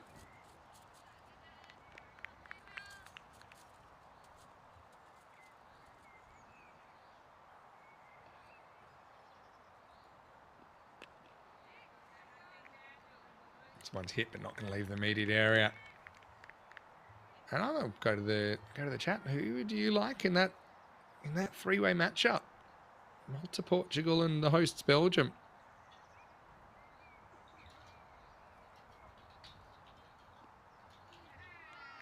Whew. So that's one I don't think is a wide. Yeah, even though it might have technically missed the leg stump. Yeah, it's good. Good bit of umpiring there.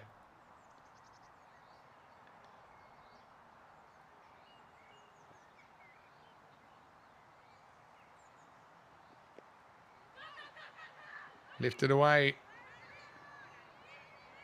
Nicely done. I'll get one. T20IWs, the keeper, gets off the mark. Let's have a look at the rankings for these three teams, shall we? So you got Belgium at 44.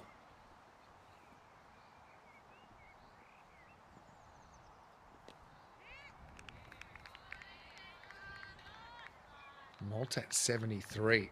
Yeah, that's pretty low. And Portugal at 43. So Malta, if you go in the rankings, they're big underdogs, but I don't think they care. Oh, it's gone. What a nice catch. And it's Layla Pickard that will take it. It was a low full toss. It's turned away to the leg side, and it's got her 5th wicket of the day. Again, I like the fact she hit it on the full, but Layla had other ideas. Oh, Layla took it on her knees, Layla. Unfortunately, it's a batless Ilahi that has to make the walk back. And it's 72 for 5. Very nice catch low down. Yeah, very excited about that. And why shouldn't they be? The Swiss. Yes, I will say just with the ranking systems. I mean, any system is probably better than no system, arguably. But it's not like at the levels of kind of in the 30s, 40s, 50s and onwards, the teams all get to play each other, especially if they're in different regions of the earth. Down the leg side, first up, this is T20IWs, who's come out to bat at number 8.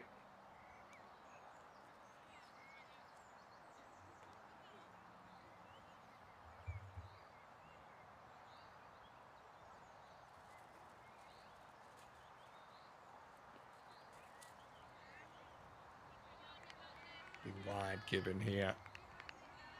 Gives another chance to take a wicket though. Can she match her 3 from earlier in the day? One more chance to do it.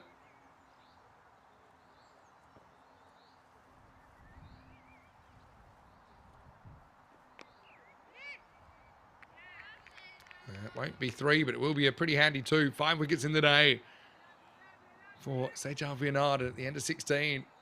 It's 74 for 6. Yeah, so, for example, Portugal are 43, Belgium are 44.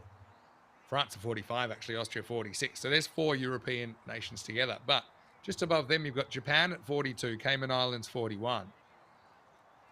Yeah, and then above then, you've got Denmark at 40, Norway 39, Guernsey 38. Now, Cayman Islands and Japan, how would they go in European cricket? I have no idea. I suppose, the type of cricket we play in Europe is a bit different as well. A lot of the 10 over stuff. There has been a Cayman Islands T10. But yeah, it's just so hard to tell. And then you go to the other side, you've got Cambodia at 47. How would Cambodia go? Maybe one day we'll have the whole... I mean, that'd be an idea, wouldn't it? Here's a random idea before we get to the end of the day. Fernandez coming back to bowl her 3rd over. Down the leg side, I think. First up. So, what if we could do the ECN Global Cup. The Earth Cup. I don't want to say World Cup, but we want to do the ECN Earth Cup. I can't think of a better name. But basically a World Cup of ECN. Up in the air. Can they find it? They can. It's another wicket. Time to party. Hopschviz. It's Saranya Kota that takes the catch. Meti. She's the one with the wicket, but she can thank her fielder there. Popped up just over the keeper. And Saranya took it and had a bit of fun. Enjoying the middle of this cricket ground. Shamadewin Ali goes for one.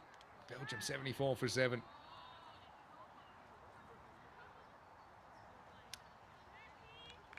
Yeah, so, I mean, maybe you could have... I don't mind involving the test nations and the big nations. They can send 11s. You have Australia 11, New Zealand 11, whatever. But even, let's say you leave them out.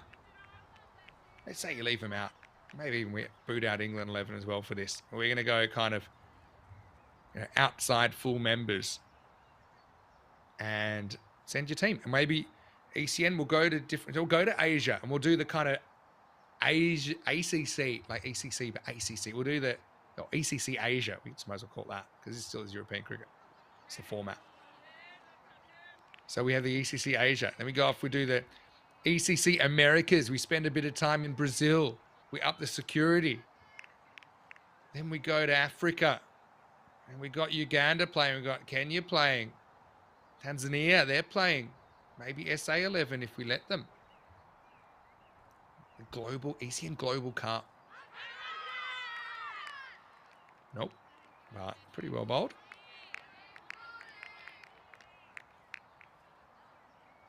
Just to clarify, we had the two T20IWs batting together before. It wasn't a mistake. Shamadewin Ali was dismissed. Atia Diwan is still there. It's been joined by Tripti Gore now.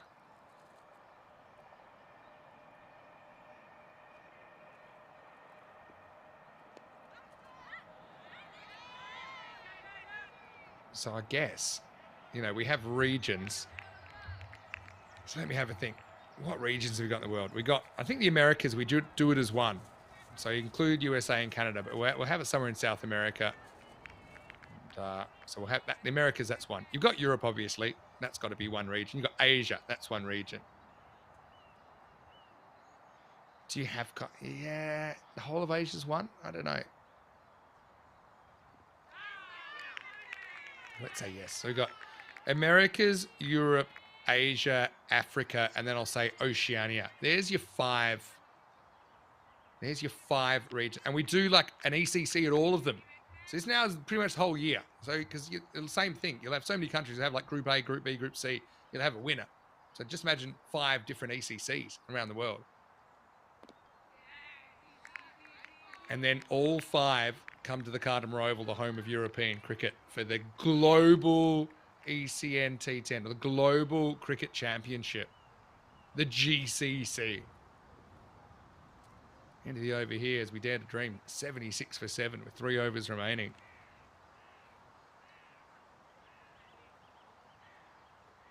What do you think of the GCC?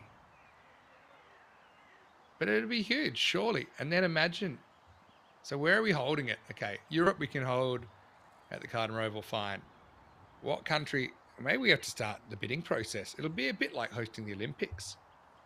Brazil, Argentina be front runners in South America. I know we've looked into having cricket there before. Asia, maybe Japan would be a smoky in Japan to host. Rajan comes back. We'll get this over. Might it be her last for the tournament? I guess we'll see if she comes back and bowls the 20th. Okay, Japan, lock it in. Cayman Islands, lock it in, because I just saw them. Or we could go Fiji, Vanuatu. Seems like a good time. Samoa. Hey, Samoa, because Ross Taylor's got a connection there. It's actually eligible to play for them. It's going to be trouble. Will be. And unfortunately for T20IWs, she gets sold up the river a little bit. Gore went on the hip. It was a clean pick up and a very good throw back to the keeper. Srinivasan does the rest. Just watch it on this camera. Probably see what happens. Said, yep. I said, you really want to go through with this run? Like the little head turn, suspicious head turn from Artia. Say, hey, just so you know, you did this. It's I suppose it's all winding down now, so you can't really blame her. I think she's had a pretty good series. I've liked her bowling. Again, I look forward to seeing her again, and along with her teammates, and seeing kind of what strides have been made. But right now, she's been run out. Faced 3 balls while she was out there. It's 76 for 8. Very nice pick up and throw there.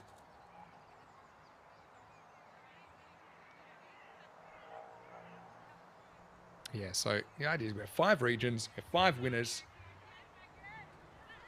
and then we have our... I want to have a name that sounds like kind of more than your normal. Like we're doing a World Cup, but we're actually involving the whole world. The ICC try to do that. The other thing we could do, but it's going to cost a lot more. Let me work out where we're going, by the way. I heard Uganda's got a very nice ground. Might go to Uganda. How about that? And then is that all my 5 host cities? Cool, done. Here's another random one.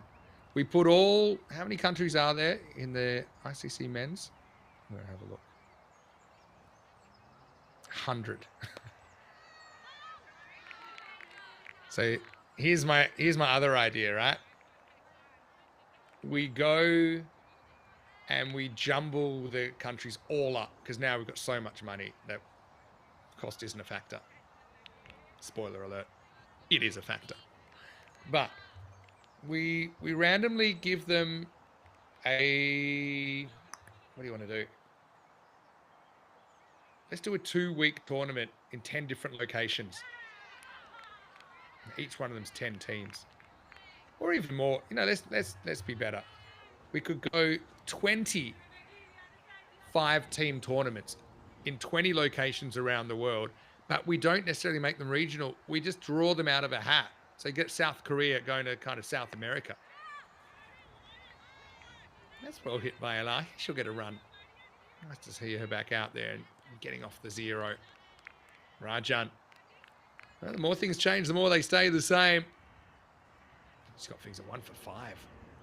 May or may not get the last over. She probably has earned the right. But again, she's captaining, so it's up to her.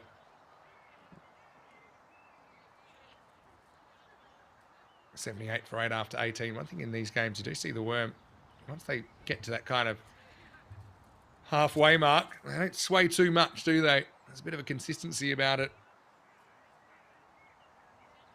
Yeah, so, I mean, yeah, just imagine kind of Seychelles playing at Cardimer Oval, or, you know, this team's a long way from home. But we'll give them a good, give them a good 6-7 day tournament somewhere. I mean, ask Corey, does he want to go to the ECS Thailand? Probably love it. Then you have the winners play in the Global Championship. They'll flick away from Ilahi. She gets some more runs here. Just get the one, in fact, as Ramya Punika jumps on it. All right, so all you billionaires out there that are addicted to ECN, now's your time. Get in touch with me. ECN, European Cricket Network. A few questions about no Conrad in the side. Well, I know that Conrad had retired from international cricket. No, they were trying to bring him back. I know he's also got work commitments, and now Conrad's 40.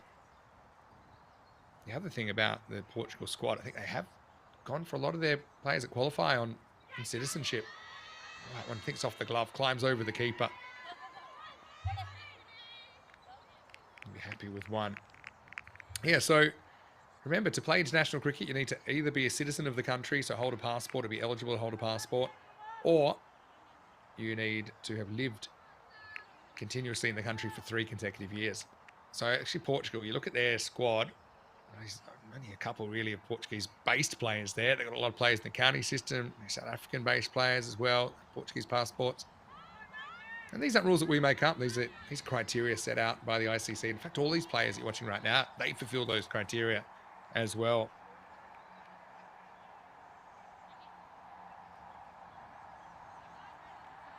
wait. We'll dare to dream. Hello to Canado Fletcher. Hopefully you're well. Just in time for the Swiss watch.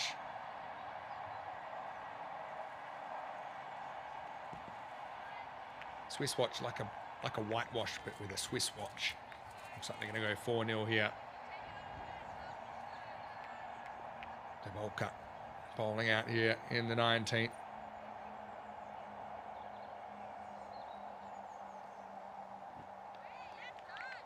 I'll bowl that one. Will be good.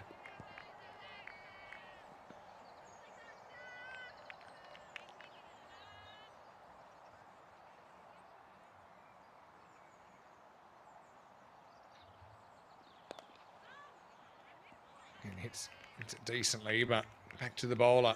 Devolka enjoying her return to the team.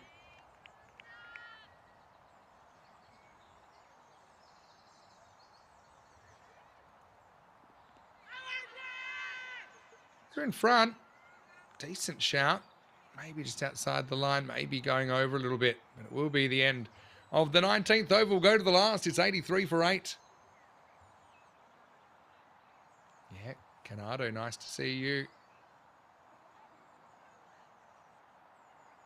And I hope you all have a good finish to your day. I mean, we are finishing at a pretty regular time, given that we only had 2 games today, although they were T20s, of course. You see just a bit more production across the board in the first innings. Started with that really big 17 run over, then we had an 18 in there. Belgium just had a couple of overs where they really struggled to get it on the mark. Last over then, and we'll go back to Rajan. And that's in the air, hit pretty well by Elahi. Should come back for 2. Excellent shot. But Rajan, she's been outstanding. I think head and shoulders above the rest in this series for sure. I think she's walking away the player of the series.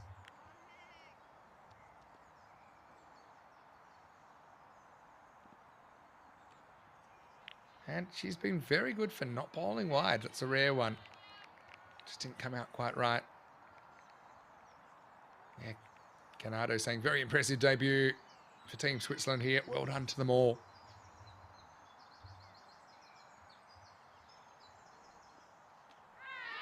Bowled around the legs. It's a stump smasher for Mdina. And really, she could finish the series in the best way possible by taking the 10th wicket. Elahi went a long way across there. More to be done by the umpire. It's 86 for 9. Will we see this from side on? Is there one more eye roll from Adnan, who has to come in from square leg? Watch the umpire here. Bang. There goes the stump. Oh. Well though. Elahi batted well, I thought. No, did make 5 runs, played some nice shots. Played a really good 2, actually, off the first ball from Rajan in that over. But she goes soon after, 86 for 9.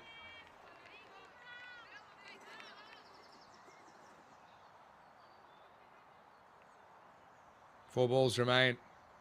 Mdina Diwanali out there. 1 wicket from victory. Over tosses that one. Nice shot, though, by Mdina.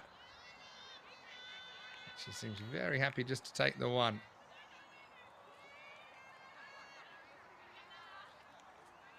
Can Rajan finish with a bang? Yeah, it's Faf Stoneman. He is kind of Portuguese based. He has been playing in the Netherlands lately. He does live regularly in Portugal. Also, I think you mentioned Nippo, but Nippo's based in the UK now, but again, has a history of playing in Portugal. So, yeah, it'll be a very interesting Portuguese side, the highest ranked, but only just. Have to re-bowl that one. So, clash of styles a little bit. I think we'll see Portugal playing a bit more of, I suppose you'd call it a more traditional technical game, given their player group. You've got classic Belgian ball. You got Malta, which, again, they're a bit more on that kind of renegade, rogue way of playing. Up in the air. Oh, what a way to finish the series. Oh, and it's the spiritual leader, Danny Metagoda, the substitute fielder, but regular captain, that pulls in an absolute blinder to finish this Mdina Cup Women's Series. Belgium bowled out for 88. Margin of victory is 80 runs, but what a way to finish what's been a highly entertaining and energetic 2 days of cricket. We got to see this catch again. I mean, Danny, he was just taking a rest out of this game. I know she's got a slightly injured hand, but no signs of it there. I mean, how did she catch this? It was a pretty good shot. Going with the fly, just kind of found it. And don't think she could believe it either. Well, you know what's so amazing? This series started with a pretty unbelievable catch. If you remember, that it was Millie Holmes in the opening game that came up with a brilliant one-handed catch. I mean, really, that one was its equal, wasn't it, from Mdina? And it will be the 10th wicket. They get bowled out with 2 balls remaining in the 20 overs. Belgium, they go down to a Swiss side that has entered the world of international women's cricket and done it in a perfect fashion, 4-0 in this Mdina Cup. Coming up tomorrow, we have 3 matches. That's right, not just 2, but 3 matches will go into the evening as well. Starting 7:45 a.m. GMT, 9:45 in Central Europe, or 1:15 in India. 15 minutes earlier than today, starting with the host, Belgium, taking on Malta. And then Portugal, we're just talking about, they'll have to play back-to-back in matches 2 and 3. The hosts will play the first and the last game of the day. So you can join me for that. Still 3 more days of Mdina Cup action as we switch to the men's game. Let's go back and have a look. Interesting music. There we go. This is the music that we deserve to finish it off. I'm not ready to say goodbye just yet. Although chasing 169 was always going to be tough. We had some interesting moments, didn't we? We had the stumps getting a bit of a working over. That was Gupta who went off before. She played some nice shots on the way to 7. Canaria came out and batted 3 and actually batted pretty well as well. 17 off 31 for her. Cut was an early dismissal out for 3. I like the fact they sent her up to the top, but yeah, really, Switzerland was a good team effort once again. And it wasn't like they didn't have things they could improve on. They certainly do, but I think they wouldn't look out of place in the ECCW, just based on what I've seen already. There's a lot of improvement still to go, I'm sure. And it was all pop-up central here. A few just knocking into the infield. That was an amazing piece of fielding from Rajan, actually, and it was just an alert bit of work from the batter to get back. But then we had this one. There's a ball. She might have even swung twice on Canaria. She ended up getting bowled through her legs, and then the stumps went down again. Volker back in the action. A lot of positives here for Switzerland. That's a great catch, wasn't it, from Layla Pickard? And not to be outdone, another very good one. That's Kotha, who ran behind the keeper to take that hanging leading edge. Rajan had the umpire a bit more work to do, knocking that off stump, I suppose the leg stump here, out of the ground. Timber! And it was almost all over, bar the shouting. And that was the way it finished, with Mdina taking a brilliant catch. Time to party for Team Swiss. And Belgium, I know they'll be disappointed, but they've got to be very, very happy with the fact that they do get 4 matches here. They definitely learn a lot out of the series, and they certainly had plenty of highlights, individual highlights to reflect on as well. Canaria top scores with 17 there. Kinamundra with 10. Extras 42. Still a bit on the high side. More like that, 2 extra balls and over, which I suppose become par for the course in the series, something I think both teams want to work on in the coming months. Bowling wise, nice to see a lot of bowlers used again. 7 bowlers used. Kotha pretty bit unlucky not to get more than the 1 over. 3 for 10, Rajan deserved the wickets. She hadn't always taken the wickets in this series, but she has always been very, very economical. 2 for Fernandez, who I thought bowled pretty well. Singles for Sarju in there, as well as Davolka with 1. Even Sincere Clark, I thought she bowled pretty well. 9 for 12 for her too. Seemed to have a bit more rhythm this time around. And hey, shout out to the super sub, Danashi Metagoda, the kind of true captain. Wasn't in the 11, but came on and took a run out and that unbelievable catch to finish the day.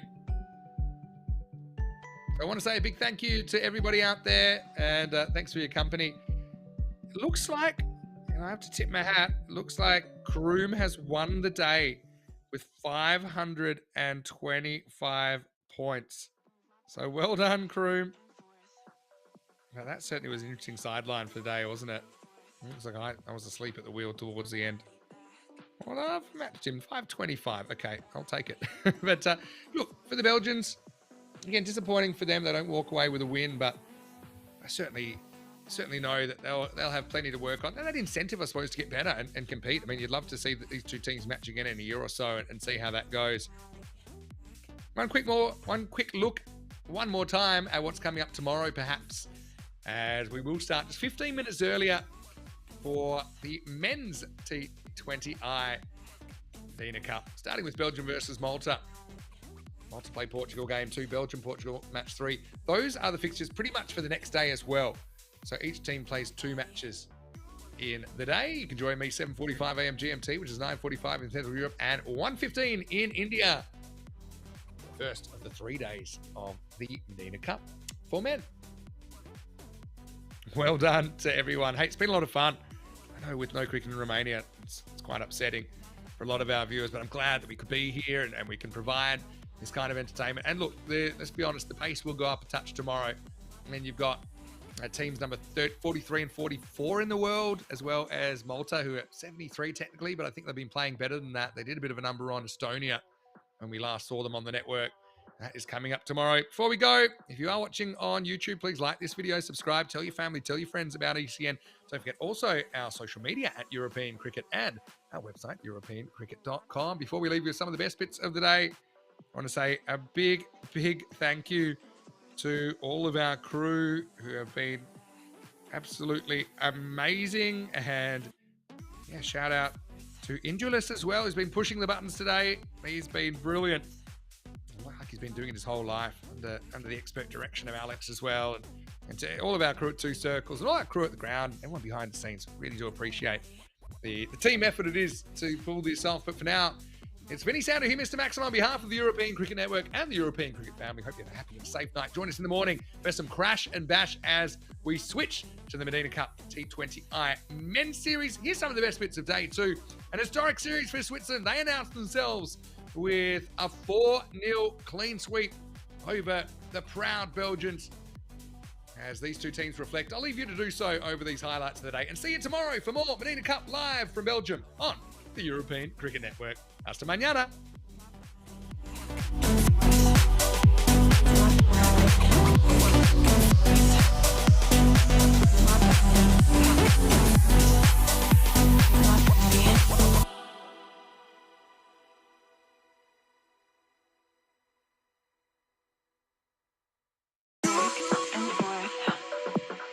Move my body back and forth.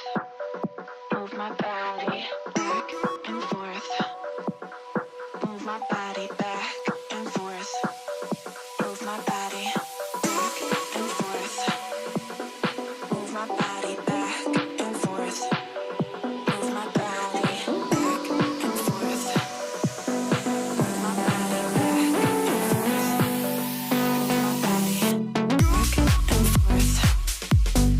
Move my body back and forth. Move my body back and forth. Move my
Move my body back and forth.